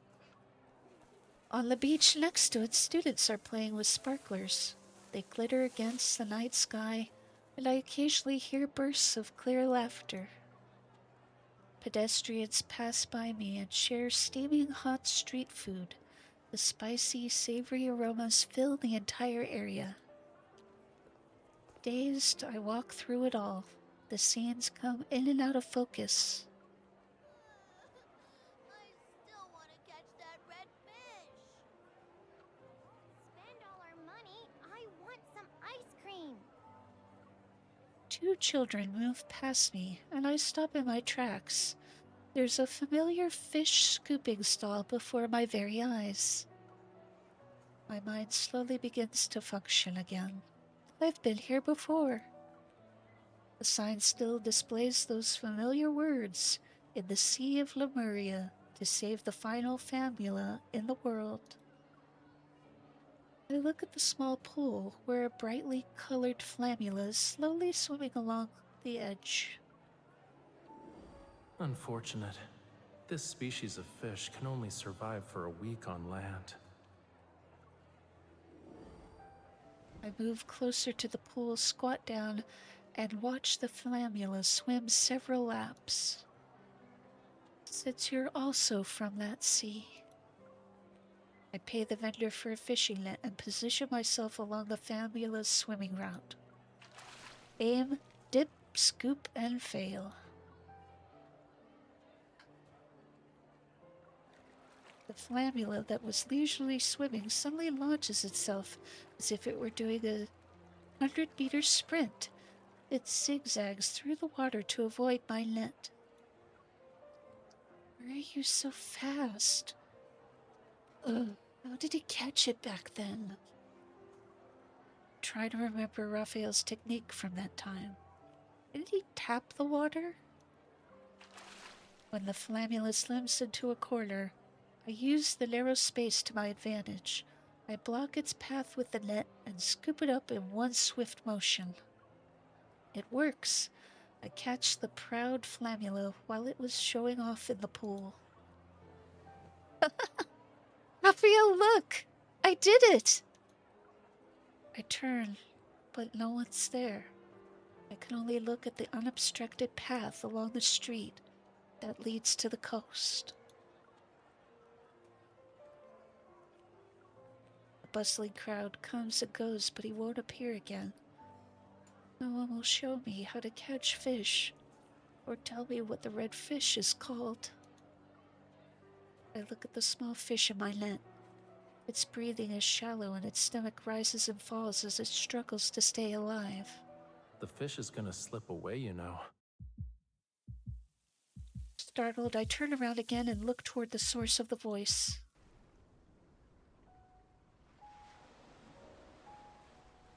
With arms crossed, Raphael stands behind me. It's just like when we first met. Raphael?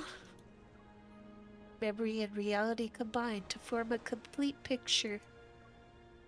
It's as if nothing had ever happened. Yes, it's as if I didn't force him to leave. It's like he's never been away from me. My grip on the net loosens and the Famula uses this chance to jump and dive toward the pool. I frantically reach for it, but Raphael is faster. He gently cups the small fish in his hands. That was close. It's pretty silly for trying to return to its cage. The vendor hands over a container. Raphael carefully places the Flamula into the water before tenderly touching the fish's forehead. The fish gracefully sways its tail to create a string of water droplets. It's livelier compared to when it was in the pool. Should I take this one home too? I wonder if Reddy needs a new friend. Or I could just return it to the sea.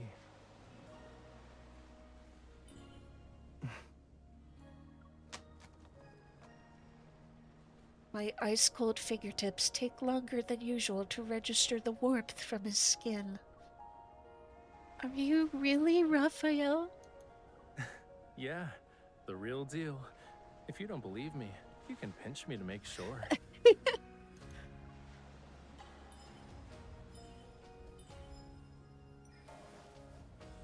Without any hesitation, I pinch his cheeks with all my might. Ow! Why would you do that? You just said I could. It really is you. Well, duh. Who else would it be? But I guess it's understandable. After being separated for 5,000 years, it's only natural for you to forget me. What? My brain is overloaded with emotion, so I can't distinguish fact from fiction. I'm willing to believe whatever Raphael says. Please don't actually believe that. Anyway, I was just trying to lighten the mood. So, did I get a chuckle out of you? That's what you get for sending me away against my will. This payback isn't too harsh, yeah? I shake my head, my body unconsciously falling forward. Raphael moves faster than me. He takes a step to catch me in his arms. I lean against his shoulder and feel tears threatening to fall from my eyes. They slightly sting.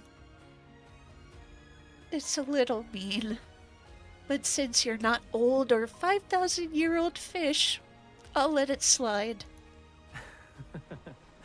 You were worried about that, huh? Raphael gently pats my back and uses careful restraint to soothe me. He rests his chin on my shoulder and leans toward my ear. Don't you have something else to say to me? I tighten my grip as the joy of having him back in my life overflows in my heart. Welcome back, Raphael. White Sand Bay's sea breeze is gentle. It blows away the dust that had settled in my heart. The fragmented longing I felt since our separation finally surges forth and washes over the man who's real, tangible, and standing right before me. By the way, I fed the seagulls at your beach, but I couldn't find the cookies we used last time. They didn't eat a lot. Oh? They get picky when I'm not around. I'll have to scold them once I'm home. Also, I organized your paintings with Thomas. We couldn't tell which ones were pieces you planned to keep working on, so we stored everything. Yeah. I'll go through them again for the next exhibition. And heartbeats and waves intermingle as he tightens his arms around me. I'm almost enveloped in his embrace. Enough. If we keep talking, I'm actually gonna be emotional. Be emotional! You were the one who told me to leave, but for some reason, it feels like I was the one who abandoned you. Dusk gradually darkens as the tide recedes. Suddenly a restless sea breeze sweeps across the shore. Well, let me say one last thing. It better be the last thing, cutie. You haven't gone to Wave Chaser Island yet, right? Everyone is worried about you. The old butler stayed there to look after them. All right. I'll put everyone's minds at ease.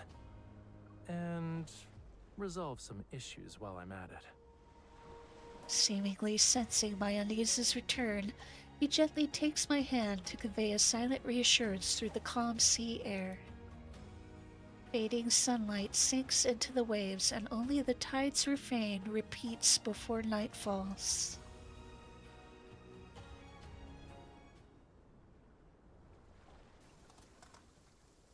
I'm so glad he came back.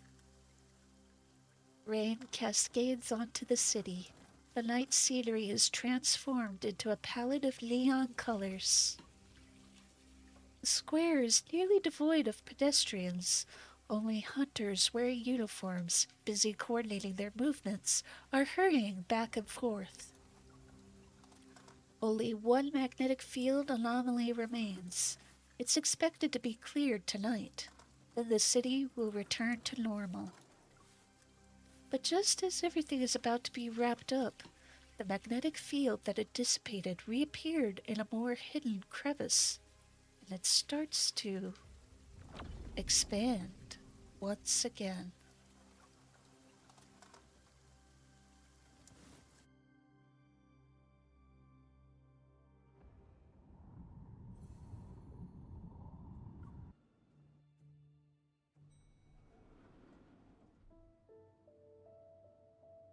Gosh, I feel like even these two chapters are longer than the previous two.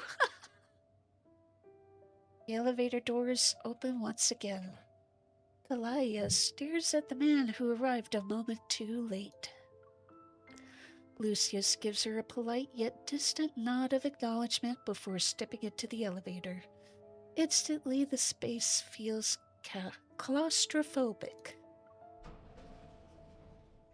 Was the meeting announced on short notice because the Fountain of Ate reached a breakthrough? An actual worthwhile discussion would be how Gaia Biotech used massive resources without even a trace of Whalefall City to make up for it. Don't blame me for what those opportunists did. Oh, so it wasn't her idea to go there? Kalaya stares at the numbers flashing overhead and makes no effort to hide the satisfaction in her eyes. So long as it helps her awaken faster, I'm willing to let anyone become her side dish. Lucius narrows his eyes. He'll try extracting one final piece of information. You've encountered her? A lost child needs a little bit of guidance to find the right path. Otherwise, I'm afraid the price you'll pay, Professor Lucius, will be greater than just the Fountain of Atay. Her final words still hang in the air as the elevator doors open. With no response from Lucius, Kalaya's enthusiasm decreases. When she finally turns to see the laboratory before her, she belatedly mutters a curse under her breath.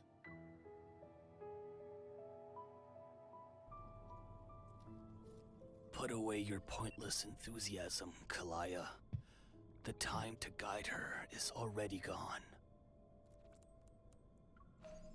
Electronic displays diffuse and interweave throughout the space.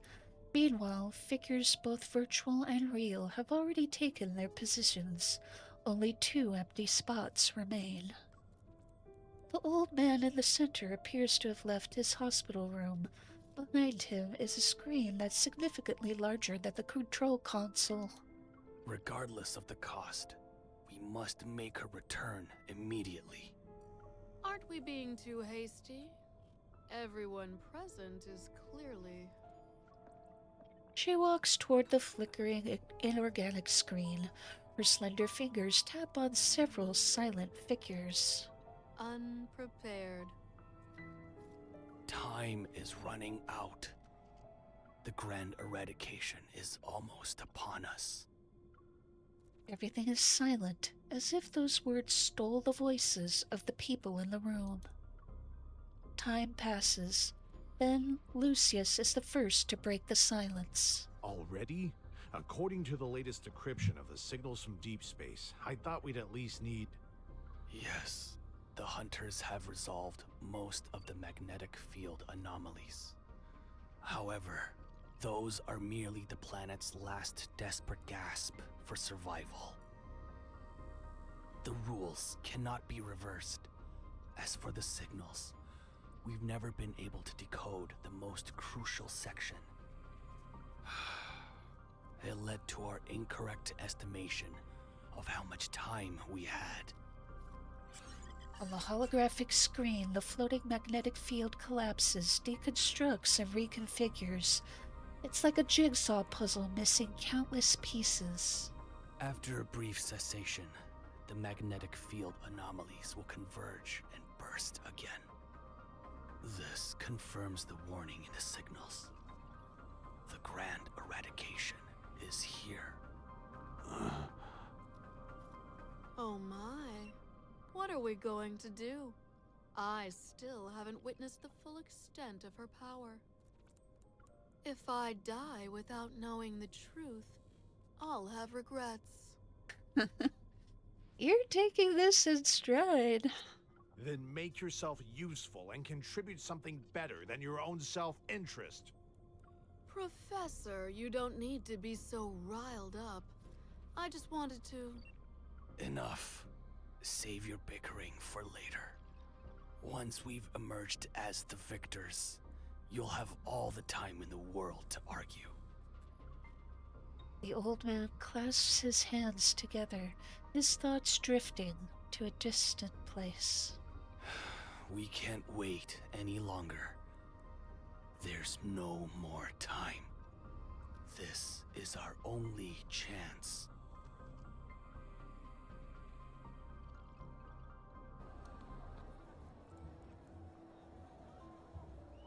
Despite being shrouded in night, town remains lively. On an observation deck facing the street, several people sit outside the range of streetlights. Careful not to draw any attention, they speak in hushed tones. Xavier stands with his hands in his pockets and listens quietly. Third protocol is specifically designed for extreme situations. When activated, every backtracker must be informed. Doesn't matter if they're part of the procedure or still willing to honor their oath. It's simply a matter of giving a warning. A few raised inflections betray the hidden anxiety that one of the backtrackers can't suppress. Xavier doesn't rush them. Stars awaken in the night sky only to be quickly veiled by drifting clouds. In a daze, he thinks he hears that light's oath again. He turns to seek the gaze which is always by his side. Yet he only sees the road he once walked. The light's darkness has swallowed it whole.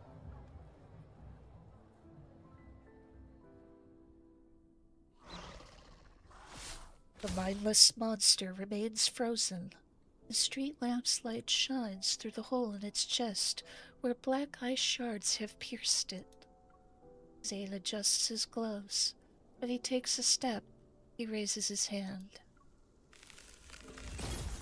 The light bursting from his palm strikes the twisted figure lunging at him from the darkness.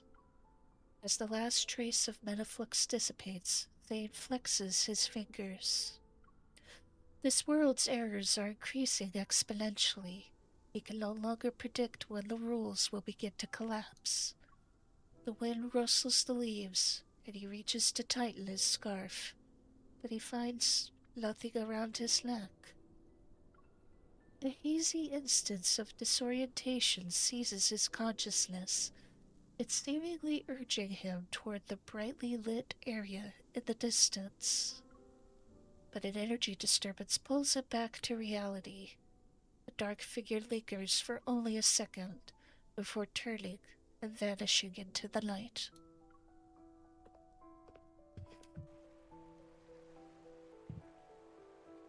The ocean reflects fractured images of the moon. With no wind tonight, the weather should have been perfect.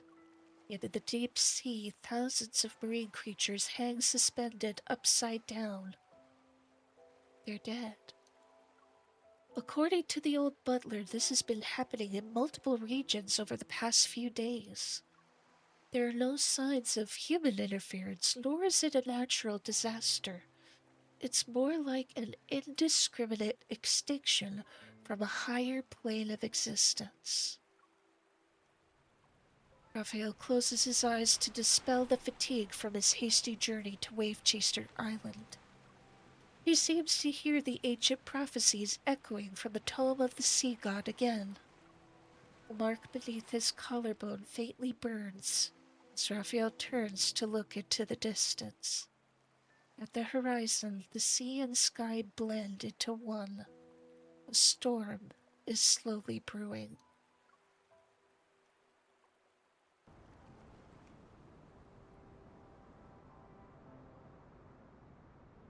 The Zoyan hunt's after effects should have lingered for a longer period in this chaotic darkness. But the vermin on the streets have been unusually on edge since then. The poison called danger has seeped into the air. Even the unusually perceptive inhabitants here can't identify its source. The only one who might know is perhaps Silas. The violent disturbance passes unimpeded through the deep space tunnel. It oscillates and jumps within his right eye. The source, lurking and interfering, is at the other end of that tunnel. Dealing with it will likely be troublesome. Silas contemplates whether this fragile body can still withstand such consequences. Pain seeping and corroding one's bones might not drive one to madness, but it's certainly unpleasant.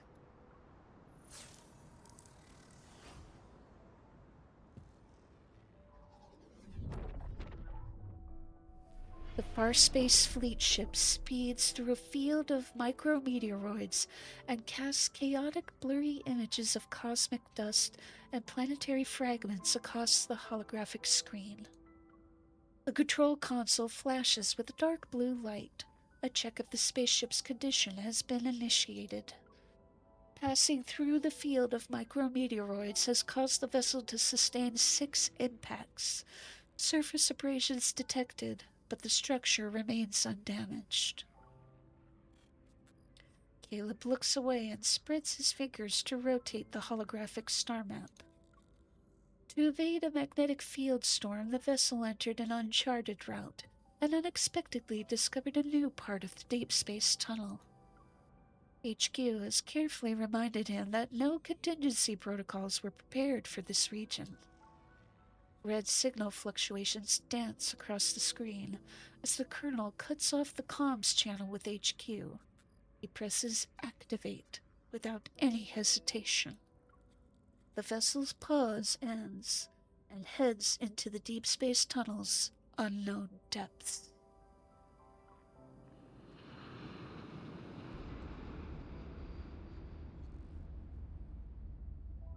This brilliant celestial body provides humanity with its most generous cradle. However, it has never once promised eternity. Billions of years are carved into its pulsating body to allow the most brilliant civilization in the universe to rise. And now, grandeur and destruction are equally fleeting. It turns toward the next section without any sentiment, carrying countless scars it shall meet. An absolute destruction or a brilliant rebirth.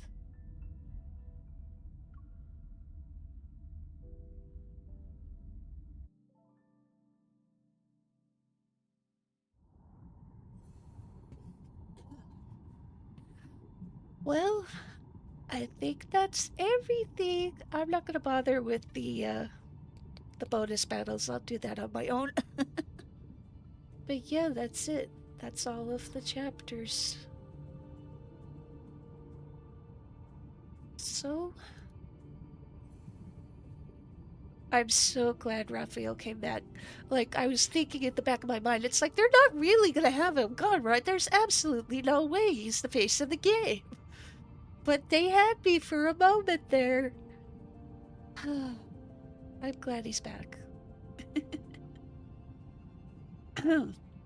One of the things this does have me wonder about, though, is I know it says, like here, I can even show you. 1 second. So when you're like looking at the date, it says character storylines are separated on the bottom, right? But it feels like there's an exception with some of the myths. So I feel like this is confirmation that MC has been with all of them at some timeline. So you're meant to connect with all of them. And I like that. Some people might not like that, but I like that. Anyway.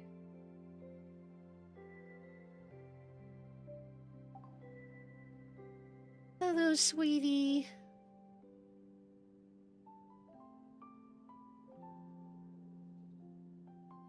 I'm glad you're okay. Anyway, I'm just gonna go back to here because I know you're gonna start talking and complaining I'm ignoring you. Alright. So, as I was mentioning earlier, I do have 3 out of 5 space opera cards. We're still waiting for the event story to finish before I can stream that. So, it's gonna depend on how long it takes me. If I get all 5 cards before the event ends, then I'll try streaming the cards. But it's most likely that I'm gonna wait until the event's done. I'll stream the event story first, and then I'll stream the cards. We're just gonna have to pray to RNGesus for my next polls, girls. Alright. But I'm gonna stop here. For those that were here with me today, thank you for watching this with me. Especially Hunter of Lincoln, thank you for being here today. I much appreciate it. If you haven't already, please be sure to give me a follow here on Twitch. That does help me with my goals here. For those watching in the future, thank you for watching my VODs. Please be sure to subscribe to my YouTube channels, as that'll let you know when more VODs become available and when I post songs to my main channel, which will hopefully be soon. Trademark. I want to get a song out this month if possible, and if you've been paying attention, you probably know which one I'm talking about. But we'll see. I'm feeling a little better. I'm supposed to get some special medicine injected into me later today, so hopefully that helps and I can start recording. But that's all for now. Have a fantastic day. See you next time. Bye bye.